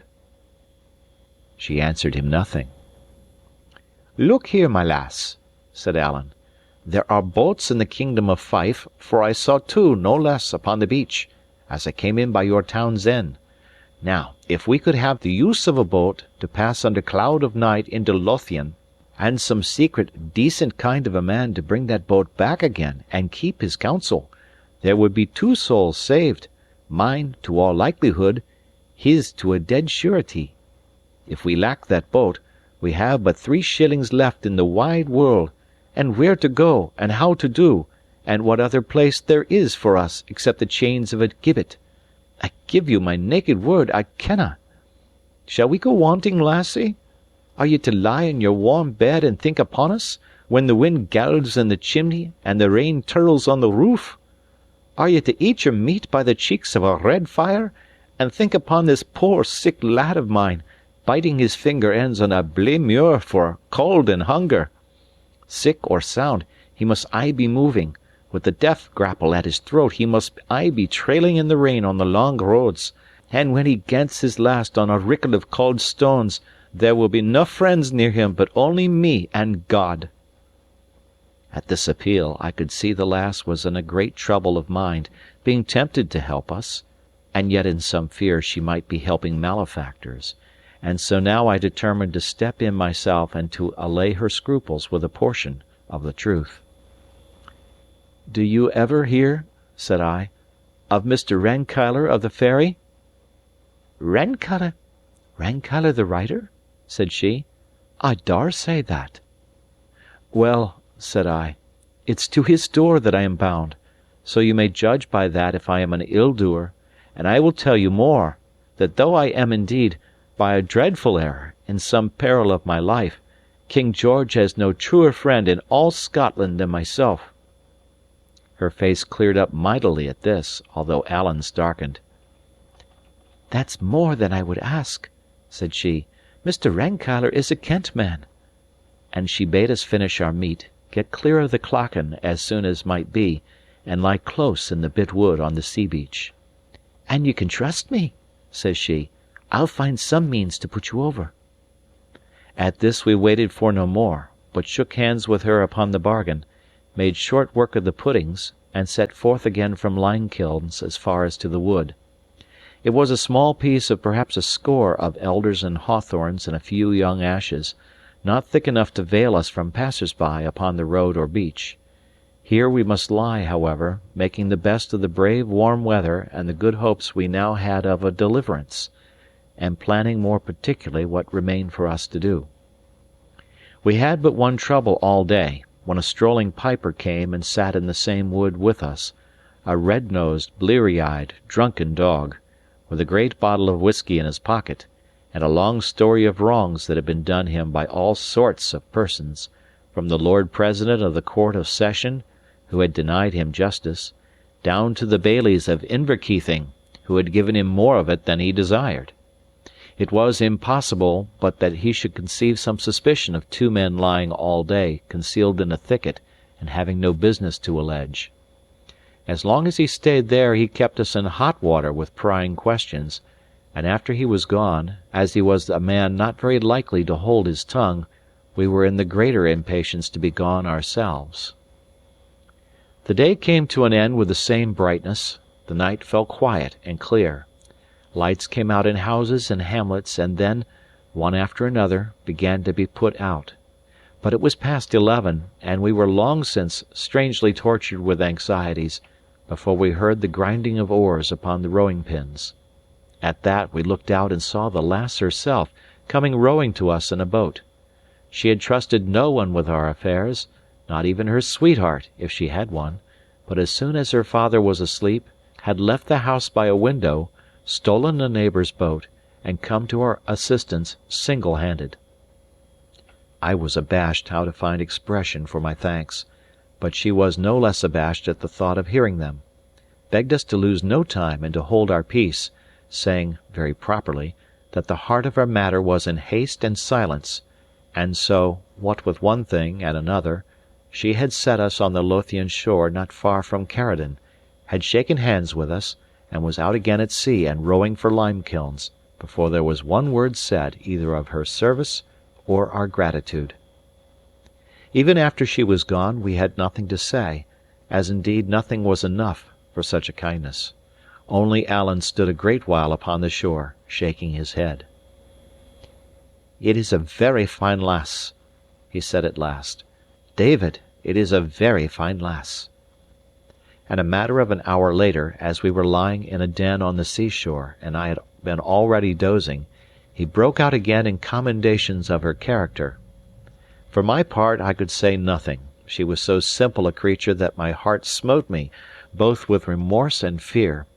Remorse because we had traded upon her ignorance, and fear lest we should have any way involved her in the dangers of our situation.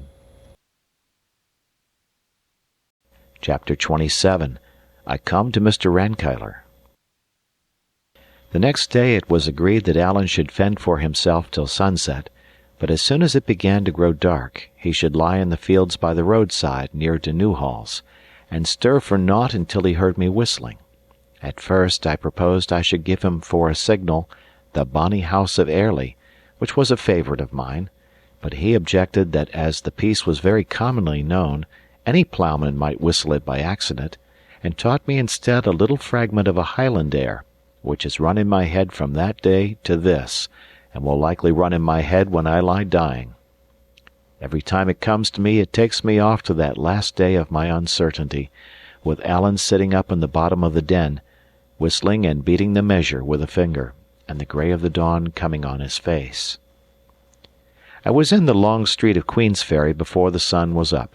It was a fairly built burg, the houses of good stone, many slated, the town hall not so fine, I thought, as that of Peebles, nor yet the street so noble, but take it altogether it put me to shame for my foul tatters.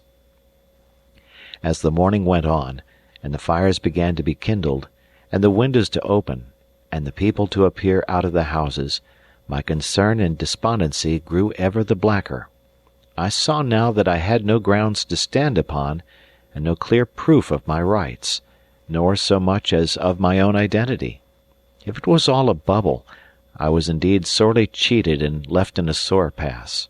Even if things were as I conceived, it would in all likelihood take time to establish my contentions, and what time had I to spare with less than 3 shillings in my pocket, and a condemned hunted man upon my hands to ship out of the country?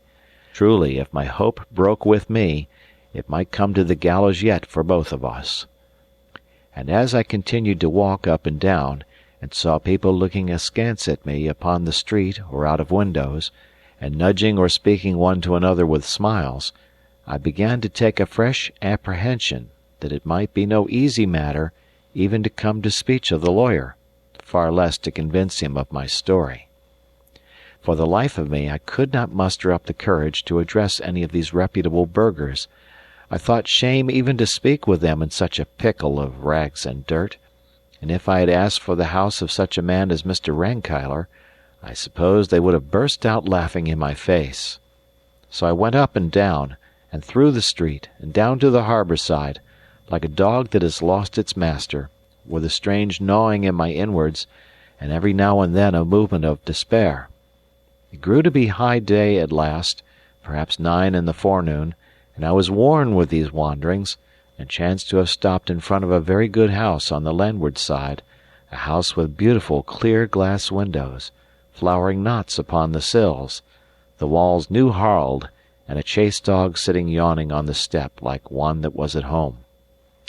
Well, I was even envying this dumb brute, when the door fell open and there issued forth a shrewd, ruddy, kindly, consequential man in a well-powdered wig and spectacles.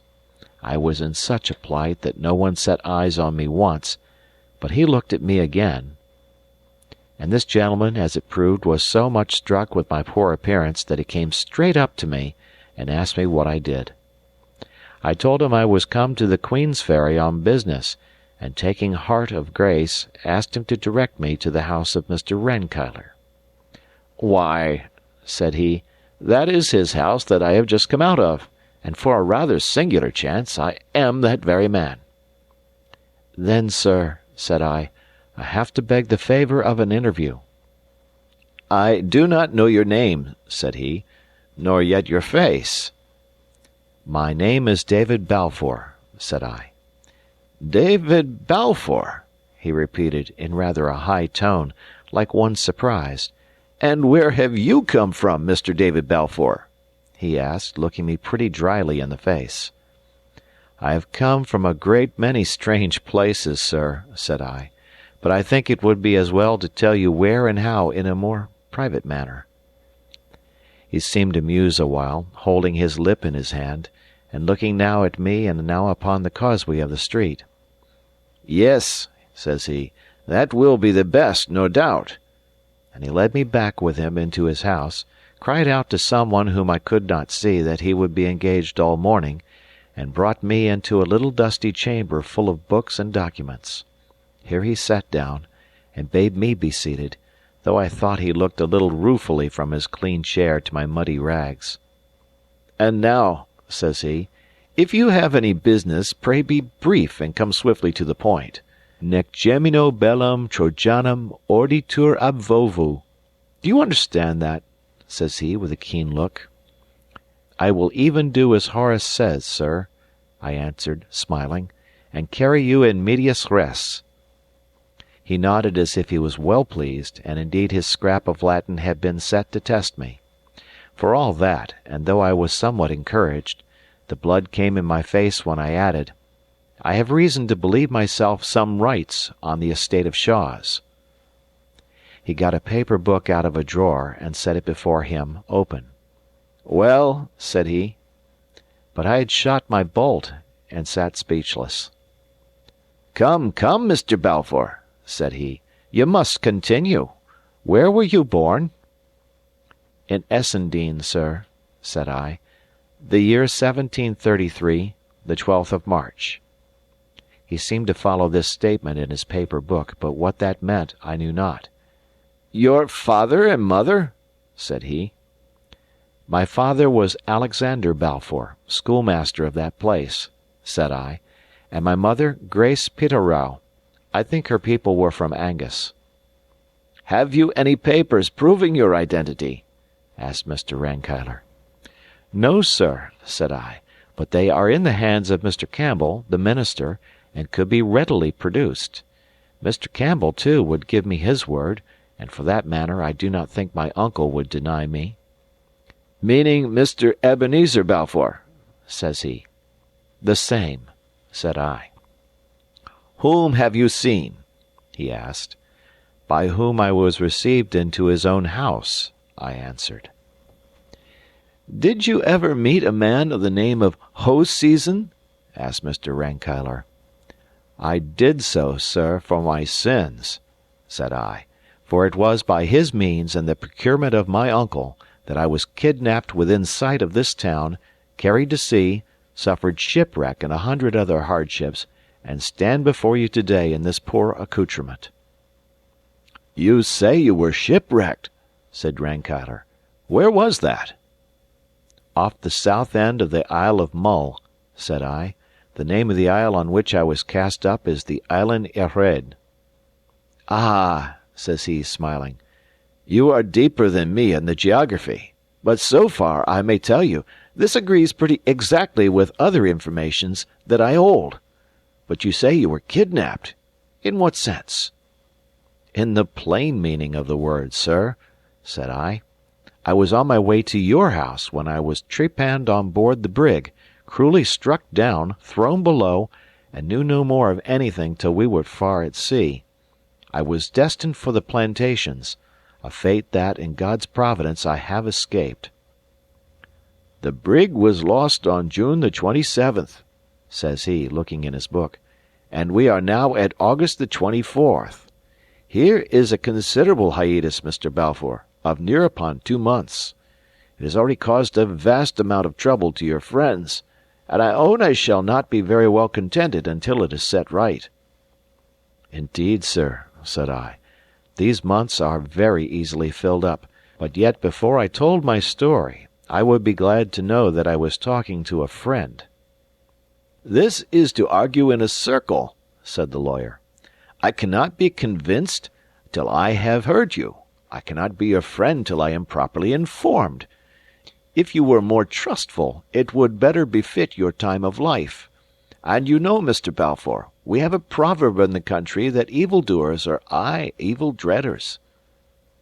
"You are not to forget, sir," said I, that I have already suffered by my trustfulness, and was shipped off to be a slave by the very man that, if I rightly understand, is your employer?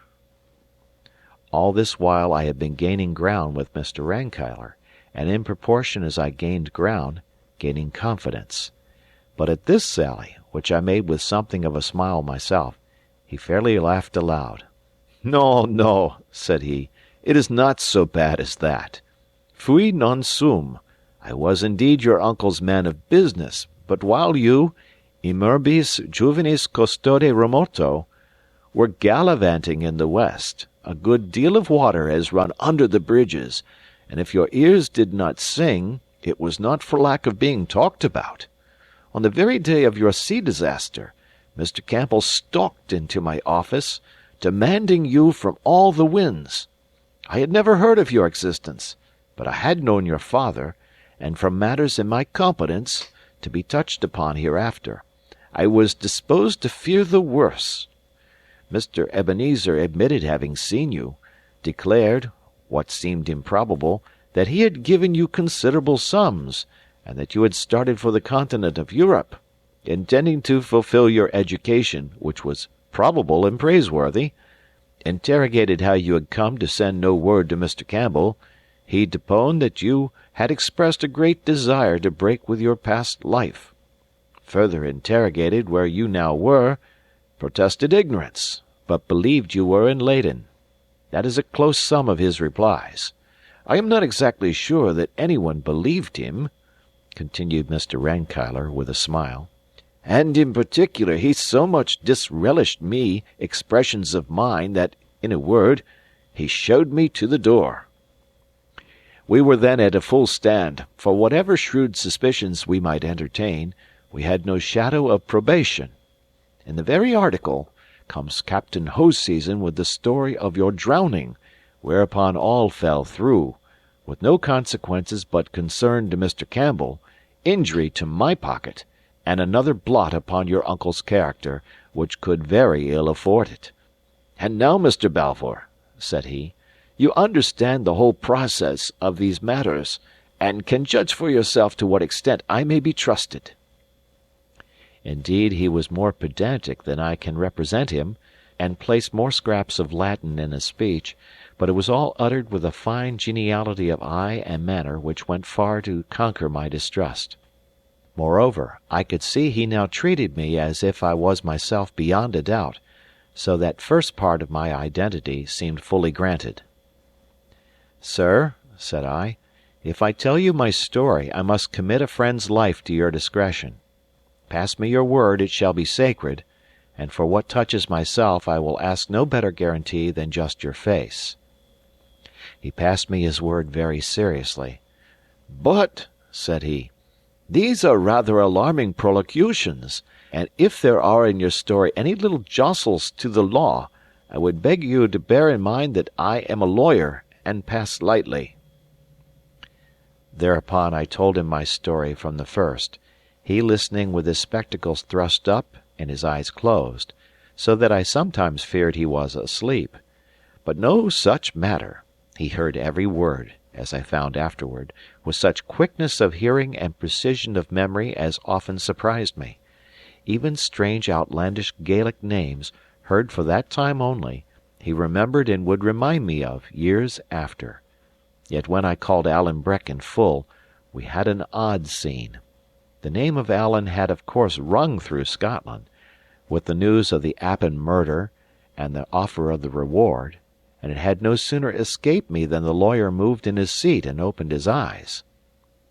"I would name no unnecessary names, Mr. Balfour," said he, "above all of Highlanders, many of whom are obnoxious to the law." "Well, it might have been better not," said I, "but since I have let it slip I may as well continue." "Not at all," said Mr. Rankeillor. "I am somewhat dull of hearing, as you may have remarked, and I am far from sure I caught the name exactly. We will call your friend, if you please, Mr. Thomas, that there may be no reflections. And in future I would take some such way with any Highlander that you may have to mention, dead or alive." By this I saw he must have heard the name all too clearly, and had already guessed I might be coming to the murder. If he chose to play this part of ignorance, it was no matter of mine, so I smiled, said it was no very Highland-sounding name, and consented. Through all the rest of my story Alan was Mr. Thomson, which amused me the more, as it was a piece of policy after his own heart. James Stewart, in like manner, was mentioned under the style of Mr. Thomson's kinsman. Colin Campbell passed as Mr. Glenn, and to Cluny, when I came to that part of my tale, I gave the name of Mr. Jameson, a Highland chief. It was truly the most open farce, and I wondered that the lawyer should care to keep it up. But, after all, it was quite in the taste of that age, when there were two parties in the state, and quiet persons, with no very high opinions of their own, sought out every cranny to avoid offence to either. "Well, well," said the lawyer when I had quite done, "this is a great epic, a great Odyssey of yours. You must tell it, sir, in a sound Latinity when your scholarship is riper, or in English if you please, though for my part I prefer the stronger tongue. You have rolled much, quae regio in terris. What parish in Scotland, to make a homely translation, has not been filled with your wanderings? You have shown, besides, a singular aptitude for getting into false positions, and, yes, upon the whole, for behaving well in them. This Mr. Thomson seems to me a gentleman of some choice qualities, though perhaps a trifle bloody-minded. It would please me none the worse if, with all his merits, he were soused in the North Sea, for the man, Mr. David, is a sore embarrassment. But you are doubtless quite right to adhere to him. Indubitably he adhered to you. It comes, we may say, he was your true companion, nor less paribus curus vestigia figit, for I dare say you would both take an aura thought upon the gallows. Well, well, these days are fortunately by, and I think, speaking humanly, that you are near the end of your troubles." As he thus moralized on my adventures, he looked upon me with so much humour and benignity that I could scarce contain my satisfaction. I had been so long wandering with lawless people, and making my bed upon the hills and under the bare sky, that to sit once more in a clean, covered house, and to talk amicably with a gentleman in broadcloth, seemed mighty elevations. Even as I thought so, my eye fell on my unseemly tatters, and I was once more plunged in confusion. But the lawyer saw and understood me. He rose, called over the stair to lay another plate, for Mr. Balfour would stay to dinner, and led me into a bedroom in the upper part of the house. Here he set before me water and soap, and a comb, and laid out some clothes that belonged to his son, and here, with another apposite tag, he left me to my toilet. Chapter 28. I go in quest of my inheritance. I made what change I could in my appearance, and blithe was I to look in the glass and find the beggarman a thing of the past, and David Balfour come to life again. And yet I was ashamed of the change too, and above all of the borrowed clothes. When I had done, Mr. Rankeillor caught me on the stair, made me his compliments, and had me again into the cabinet. "Sit ye down, Mr. David," said he, "and now you are looking a little more like yourself, let me see if I can find you any news. You will be wondering, no doubt, about your father and your uncle? To be sure, it is a singular tale, and the explanation is one that I blush to have to offer you. For," says he, really with embarrassment, "the matter hinges on a love affair." "Truly," said I cannot very well join that notion with my uncle." "But your uncle, Mr. David, was not always old," replied the lawyer, "and what may perhaps surprise you more, not always ugly. He had a fine gallant air; people stood in their doors to look after him, as he went by upon a mettle horse. I have seen it with these eyes, and I ingenuously confess, not altogether without envy, for I was a plain lad myself and a plain man's son, and in those days it was a case of odi te, que bellis es sa belle."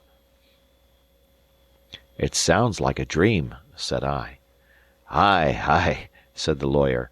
"That is how it is with youth and age. Nor was that all, but he had a spirit of his own that seemed to promise great things in the future. In 1715, what must he do but run away to join the rebels? It was your father that pursued him, found him in a ditch, and brought him back multum gementum, to the mirth of the whole country. However, majora canamus, the two lads fell in love, and that with the same lady. Mr. Ebenezer, who was the admired and the beloved, and the spoiled one, made, no doubt, mighty certain of the victory, and when he found he had deceived himself, screamed like a peacock. The whole country heard of it. Now he lay sick at home, with his silly family standing round the bed in tears. Now he rode from public-house to public-house, and shouted his sorrows into the lug of Tom, Dick, and Harry. Your father, Mr. David, was a kind gentleman, but he was weak, dolefully weak, took all this folly with a long countenance, and one day, by your leave, resigned the lady. She was no such fool, however. It's from her you must inherit your excellent good sense, and she refused to be bandied from one to another. Both got upon their knees to her, and the upshot of the matter for that while was that she showed both of them the door. That was in August, dear me, the same year I came from college. The scene must have been highly farcical. I thought myself it was a silly business, but I could not forget my father had a hand in it. "Surely, sir, it had some note of tragedy," said I. "Why, no, sir, not at all," returned the lawyer. "For tragedy implies some ponderable matter in dispute, some dignus vindice nodus, and this piece of work was all about the petulance of a young ass that had been spoiled, and wanted nothing so much as to be tied up and soundly belted. However, that was not your father's view, and the end of it was, that from concession to concession on your father's part, and from one height to another of squalling, sentimental selfishness upon your uncle's, they came at last to drive a sort of bargain, from whose ill results you have recently been smarting. The one man took the lady, the other the estate. Now, Mr. David, they talk a great deal of charity and generosity, but in this disputable state of life, I often think the happiest consequences seem to flow when a gentleman consults his lawyer, and takes all the law allows him. Anyhow, this piece of Quixotry, on your father's part, as it was unjust in itself, has brought forth a monstrous family of injustices. Your father and mother lived and died poor folk, you were poorly reared, and in the meanwhile, what a time it has been for the tenants on the estate of Shaw's. And I might add, if it was a matter I cared much about, what a time for Mr. Ebenezer. And yet that is certainly the strangest part of all, said I, that a man's nature should thus change. True, said Mr. Rankeillor, and yet I imagine it was natural enough. He could not think that he had played a handsome part. Those who knew the story gave him the cold shoulder. Those who knew it not, seeing one brother disappear and the other succeed in the estate, raised a cry of murder, so that upon all sides he found himself evited. Money was all he got by his bargain. Well, he came to think the more of money. He was selfish when he was young. He is selfish now that he is old, and the latter end of all these pretty manners and fine feelings you have seen for yourself. Well, sir, said I, and in all this what is my position? The estate is yours beyond a doubt, replied the lawyer. It matters nothing what your father signed. You are the heir of entail. But your uncle is a man to fight the indefensible, and it would be likely your identity that he would call in question. A lawsuit is always expensive, and a family lawsuit always scandalous. Besides which, if any of your doings with your friend Mr. Thomson were to come out, we might find that we had burned our fingers. The kidnapping, to be sure, would be a court card upon our side, if we could only prove it. But it may be difficult to prove, and my advice, upon the whole, is to make a very easy bargain with your uncle, perhaps even leaving him at Shaw's, where he has taken root for a quarter of a century, and contenting yourself in the meanwhile with a fair provision. I told him I was very willing to be easy, and that to carry family concerns before the public was a step from which I was naturally much averse. In the meantime, thinking to myself, I began to see the outlines of that scheme on which we afterwards acted. "The great affair," I asked, "is to bring home to him the kidnapping?" "Surely," said Mr. Rankeillor, "and if possible, out of court. For mark you here, Mr. David, we could no doubt find some men of the Covenant who would swear to your reclusion, but once they were in the box, we could no longer check their testimony, and some word of your friend Mr. Thomson must certainly crop out. Which, from what you have let fall, I cannot think to be desirable." "Well, sir," said I, "here is my way of it," and I opened my plot to him. "But this would seem to involve my meeting the man Thomson?" says he, when I had done. I think so, indeed, sir," said I. "Dear doctor!" cries he, rubbing his brow. "Dear doctor! No, Mr. David, I am afraid your scheme is inadmissible. I say nothing against your friend Mr. Thomson. I know nothing about him, and if I did, mark this, Mr. David, it would be my duty to lay hands on him. Now, I put it to you, is it wise to meet? He may have matters to his charge. He may not have told you all. His name may not be even Thomson," cries the lawyer, twinkling, "for some of these fellows will pick up names by the roadside as another would gather haws." "You must be the judge, sir," said I. But it was clear my plan had taken hold upon his fancy, for he kept musing to himself till we were called to dinner and the company of Mrs. Rankeillor, and that lady had scarce left us again to ourselves and a bottle of wine, ere he was back harping on my proposal. When and where was I to meet my friend Mr. Thomson? Was I sure of Mr. T.'s discretion, supposing we could catch the old fox tripping? Would I consent to such and such a term of an agreement? These and the like questions he kept asking at long intervals, while he thoughtfully rolled his wine upon his tongue. When I had answered all of them, seemingly to his contentment, he fell into a still deeper muse, even the claret being now forgotten. Then he got a sheet of paper and a pencil, and set to work writing and weighing every word, and at last touched a bell and had his clerk into the chamber. "Torrance," said he, "I must have this written out fair against to-night, and when it is done, you'll be so kind as to put on your hat and be ready to come along with this gentleman and me, for you will probably be wanted as a witness." "What, sir?" cried I, as soon as the clerk was gone. "Are you to venture it?" "Why, so it would appear," says he, filling his glass. "But let us speak no more of business. The very sight of Torrance brings in my head a little droll matter of some years ago, when I had made a tryst with the poor oaf at the Cross of Edinburgh. Each had gone his proper errand, and when it came 4 o'clock, Torrance had been taking a glass and did not know his master, and I, who had forgot my spectacles, was so blind without them, that I give you my word I did not know my own clerk." And thereupon he laughed heartily. I said it was an odd chance, and smiled out of politeness, but what held me all the afternoon in wonder, he kept returning and dwelling on this story, and telling it again with fresh details and laughter, so that I began at last to be quite put out of countenance and feel ashamed for my friend's folly. Towards the time I had appointed with Alan, we set out from the house, Mr. Rankeillor and I arm in arm, and Torrance following behind with the deed in his pocket and a covered basket in his hand. All through the town the lawyer was bowing right and left, and continually being buttonholed by gentlemen on matters of burgh or private business, and I could see he was one greatly looked up to in the county.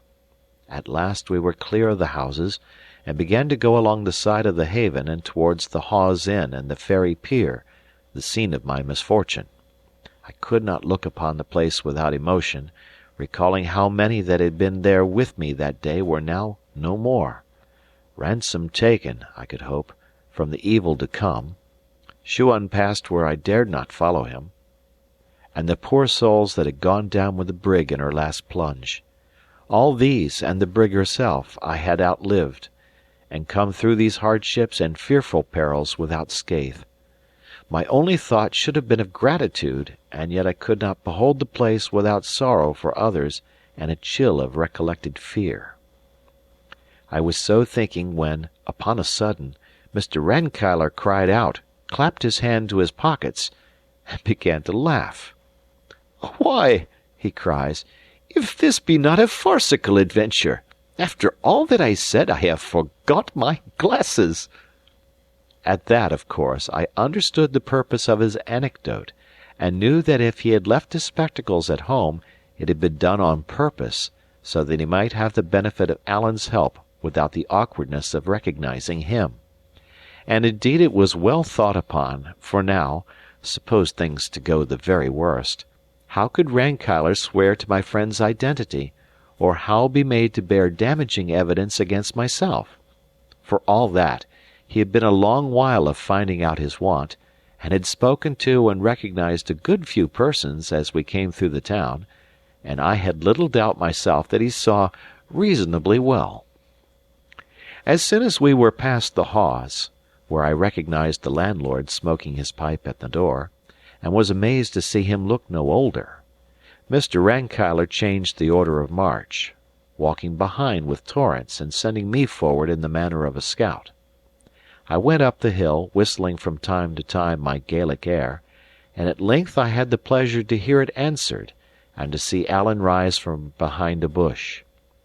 He was somewhat dashed in spirits, having passed a long day alone skulking in the county, and made but a poor meal in an alehouse near Dundas.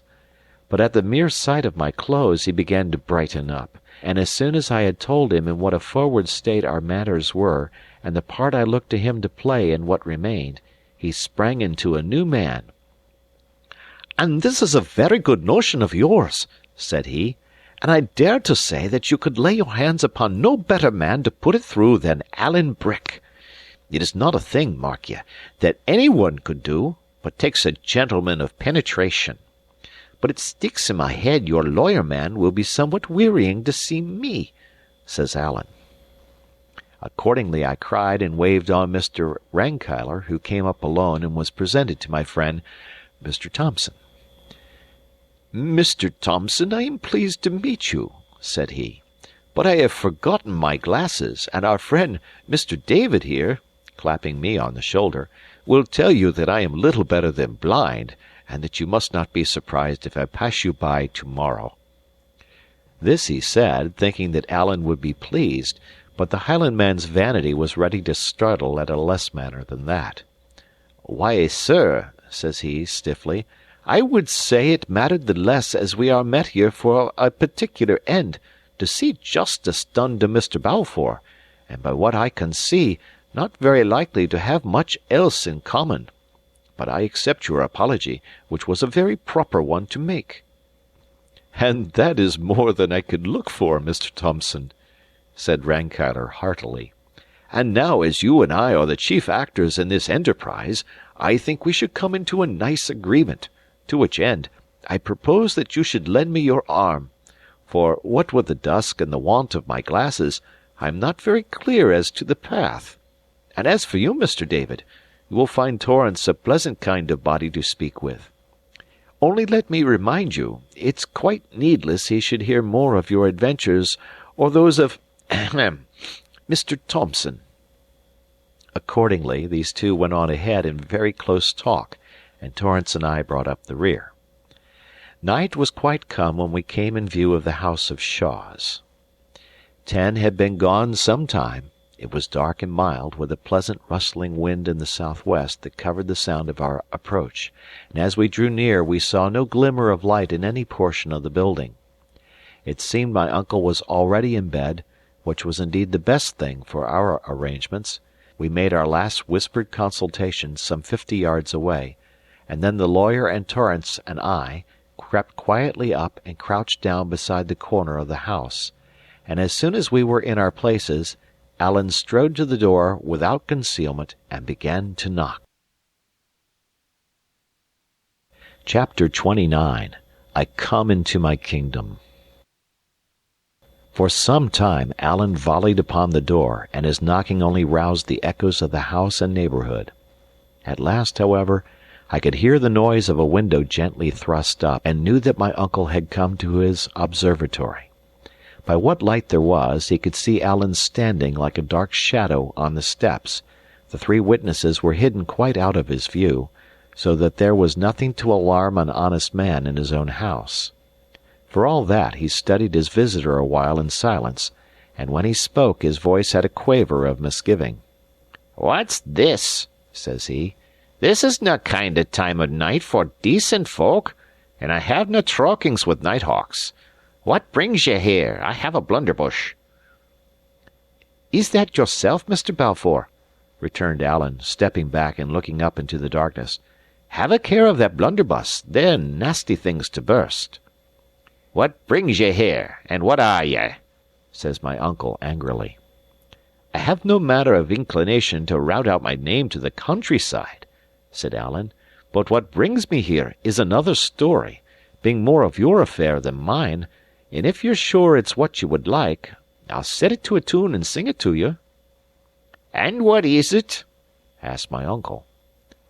"David," says Alan. "What was that?" cried my uncle in a mighty changed voice. "Shall I give you the rest of the name, then?" said Alan. There was a pause, and then, "I'm thinking I'd better let ye in," said my uncle, doubtfully. "I dare say that," said Alan. "But the point is, would I go? Now I will tell you what I am thinking. I am thinking that it is here upon this doorstep that we must confer upon this business, and it shall be here or nowhere at all whatever, for I would have you to understand that I am as stiff-necked as yourself, and a gentleman of better family." This change of note disconcerted Ebenezer. He was a little while digesting it, and then says he, Weel, what must be must," and shut the window. But it took him a long time to get downstairs, and a still longer to undo the fastenings, repenting, I dare say, and taken with fresh claps of fear at every second step and every bolt and bar. At last, however, we heard the creak of the hinges, and it seems my uncle slipped gingerly out, and, seeing that Alan had stepped back a pace or two, set him down on the top doorstep with the blunderbuss ready in his hands. "And now," says he, "mind I have my blunderbush, and if ye take a step nearer you're as good as deed." "Very civil speech," says Alan, "to be sure." "Na," says my uncle, "but this is no very chanty kind of a proceeding, and I'm bound to be prepared. And now that we understand each other, ye can name your business." "Why," says Alan, "you that are a man of so much understanding will doubtless have perceived that I am a Highland gentleman. My name has no business in my story, but the county of my friends is no so very far from the Isle of Mull, of which ye will have heard. It seems there was a ship lost in those parts, and the next day a gentleman of my family was seeking wreckwood for his fire along the sands, when he came upon a lad that was half drowned. Well, he brought him to, and he and some other gentlemen took and clapped him in an old ruined castle, where from that day to this he has been a great expense to my friends. My friends are a wee wild like, and not so particular about the law as some that I could name, and finding that the lad owned some decent folk, and was your born nephew, Mr. Balfour, they asked me to give you a bit of call and confer upon the matter. And I may tell ye at the off-go, unless we can agree upon some terms, ye are little likely to set eyes upon him. For my friends," added Alan simply, "are no very well off." My uncle cleared his throat. I'm no very caring, says he. He wasna a good lad at the best of it, and I'd no call to interfere. Aye, aye, said Alan. I see what you would be at, pretending you don't care, to make the ransom smaller. Na, said my uncle, it's the mere truth. I take no matter interest in the lad, and I pay no ransom, and you can make a kirk and a mill of him for what I care. Hoot, sir, says Alan. Blood's thicker than water, in the devil's name. Ye cannot desert your brother's son for the fair shame of it, and if ye did, and it came to be kent, ye wouldna be very popular in your countryside, or I'm the more deceived. I'm no very popular the way it is, returned Ebenezer, and I dinna see how it would come to be kent. No by me, anyway, nor yet by you or your friends. So that's idle talk, me buckie, says he. Then it'll have to be David that tells it, said Alan. How's that? Says my uncle sharply. Oh, just this way, says Alan. My friends would doubtless keep your nephew as long as there was any likelihood of siller to be made of it, but if there was none, I am clearly of opinion they would let him gang where he pleased, and be damned to him. Aye, but I'm no very caring about that either, said my uncle. I wouldna be muckle made up with that.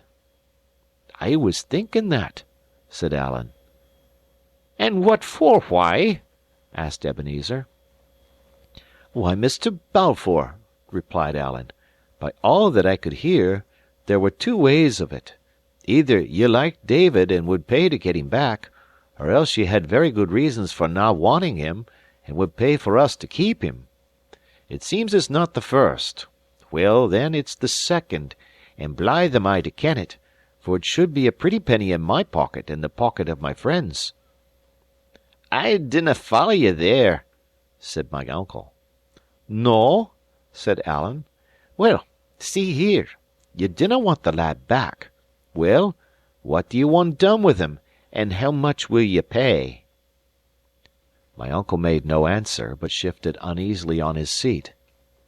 Come, sir, cried Alan, I would have ye to ken that I am a gentleman. I bear a king's name. I am no rider to kick my shanks at your hall door. Either give me an answer in civility, and that out of hand, or by the top of Glencoe, I will ram 3 feet of iron through your vitals. Eh, man, cried my uncle, scrambling to his feet. Give me a minute. What's like wrong with ye? I'm just a plain man and no dancing master, and I'm trying to be as civil as is morally possible. As for that wild talk, it's fair disreputable. Vital, says you, and where would I be with my blunderbush? He snarled. Powder and your old hands are but as the snail to the swallow against the bright steel in the hands of Alan, says the other. Before your jottering finger could find the trigger, the hilt would dirl on your breastbane. Eh, man, where's denying it? Says my uncle. Pit it as ye please. Hae't your own way. I do nothing across ye. Just tell me what you'll be wanting, and ye'll see that we can agree fine. Troth, sir, said Alan, I ask for nothing but plain dealing. In 2 words, do ye want the land killed or kept? Oh, sirs, cried Ebenezer. Oh, sirs, me, that's no kind of language. Killed or kept, repeated Alan. Oh, kep it, wailed my uncle. We had no bloodshed, if ye please. Well, said Alan, as ye please. That'll be the dearer. The dearer?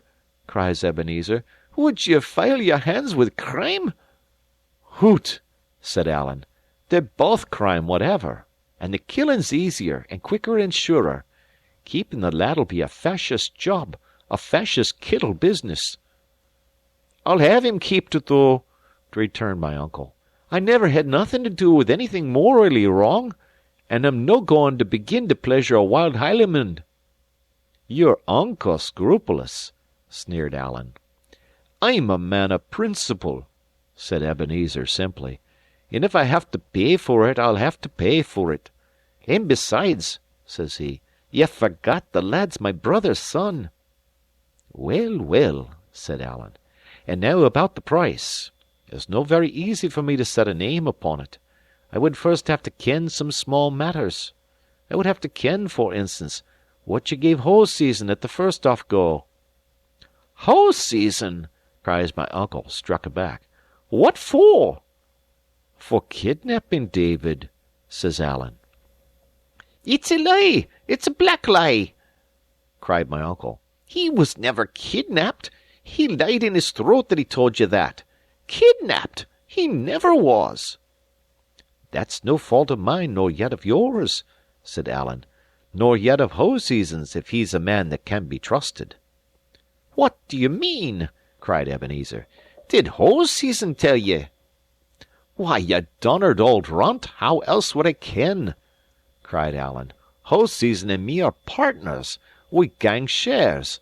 So ye can see for yourself what good you can do lying. And I must plainly say ye drove a fool's bargain when ye let a man like the sailor man so far forward in your private matters. But that's past praying for, and ye must lie on your bed the way ye made it. And the point in hand is just this: what did ye pay him?" "Has he told you himself?" asked my uncle. "That's my concern," said Alan. "Weel," said my uncle, "I dinna care what he said. He lied. And the solemn God's truth is this, that I gave him £20. But I'll be perfectly honest with ye, for by that he was to have the selling of the lad in Caroliny. Whilk would be as muckle mair, but no from my pocket, ye see." "Thank you, Mr. Thomson. That will do excellently well," said the lawyer, stepping forward, and then mighty civilly, "Good evening, Mr. Balfour," said he. And "Good evening, Uncle Ebenezer," said I. And "It's a braw nicht, Mr. Balfour," added Torrance.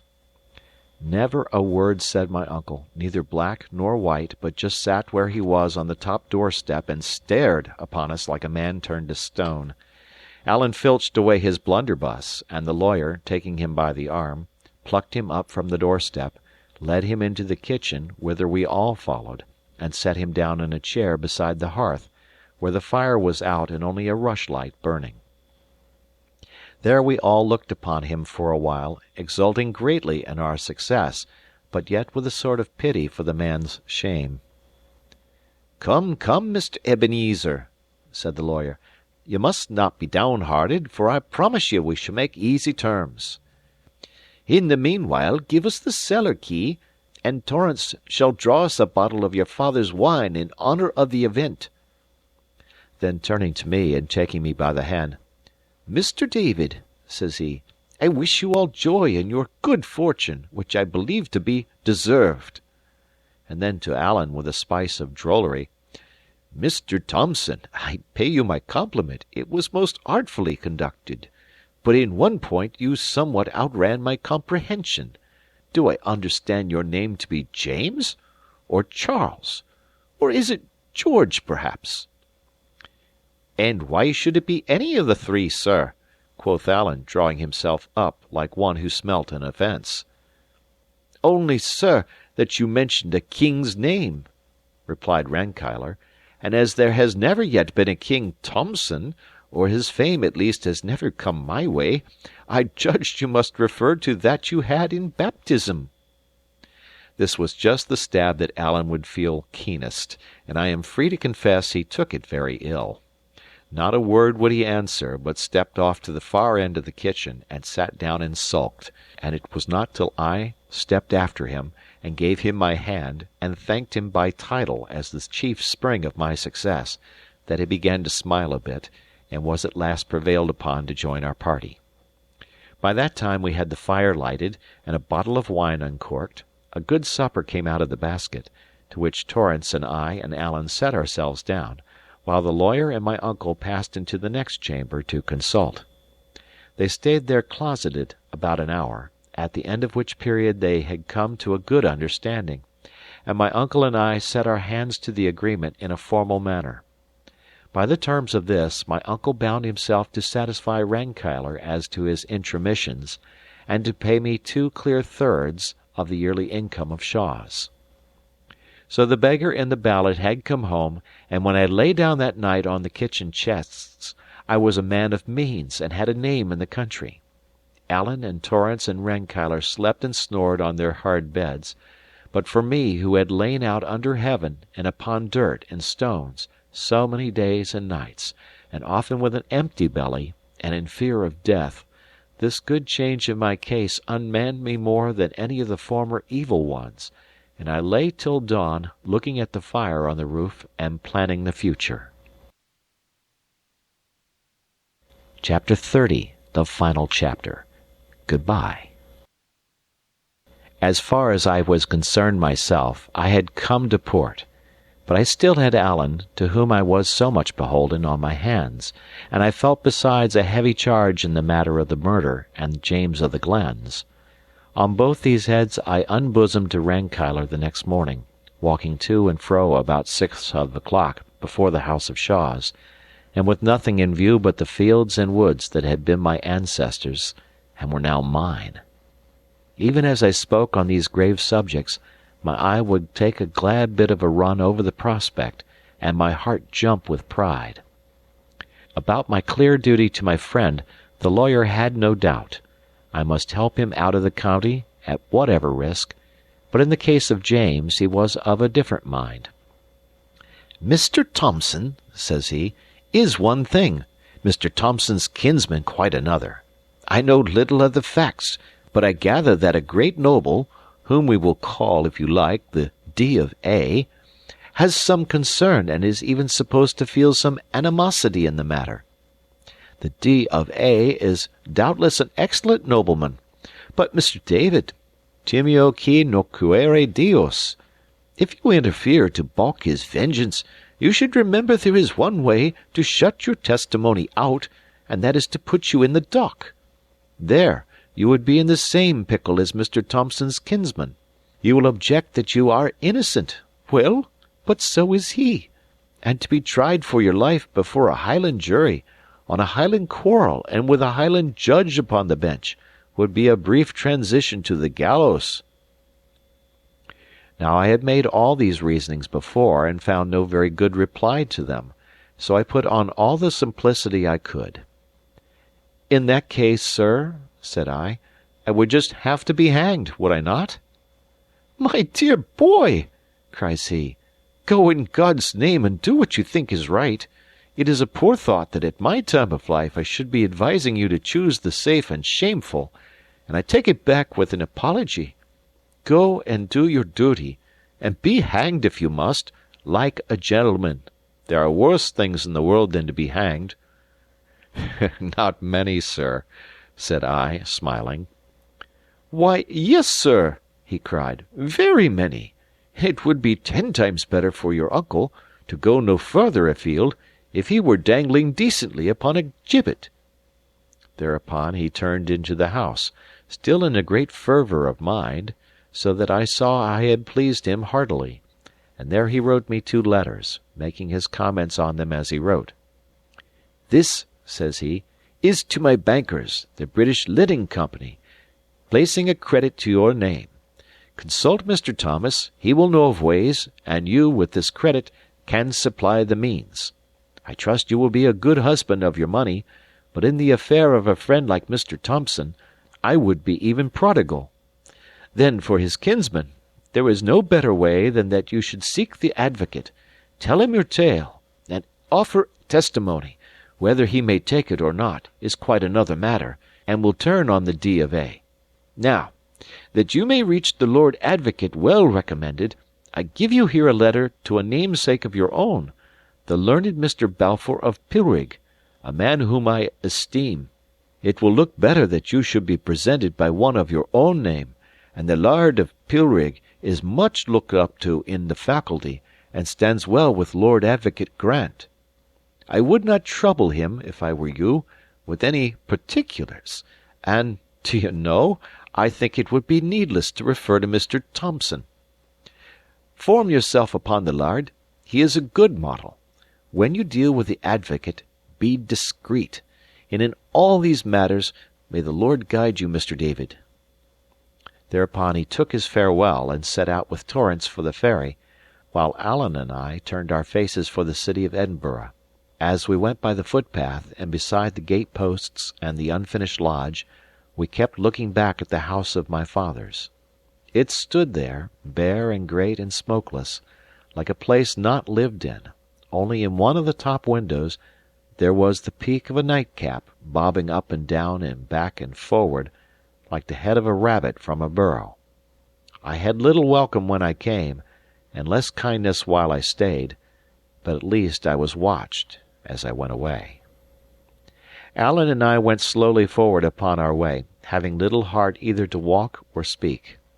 The same thought was uppermost in both, that we were near the time of our parting, and remembrance of all the bygone days sat upon us sorely.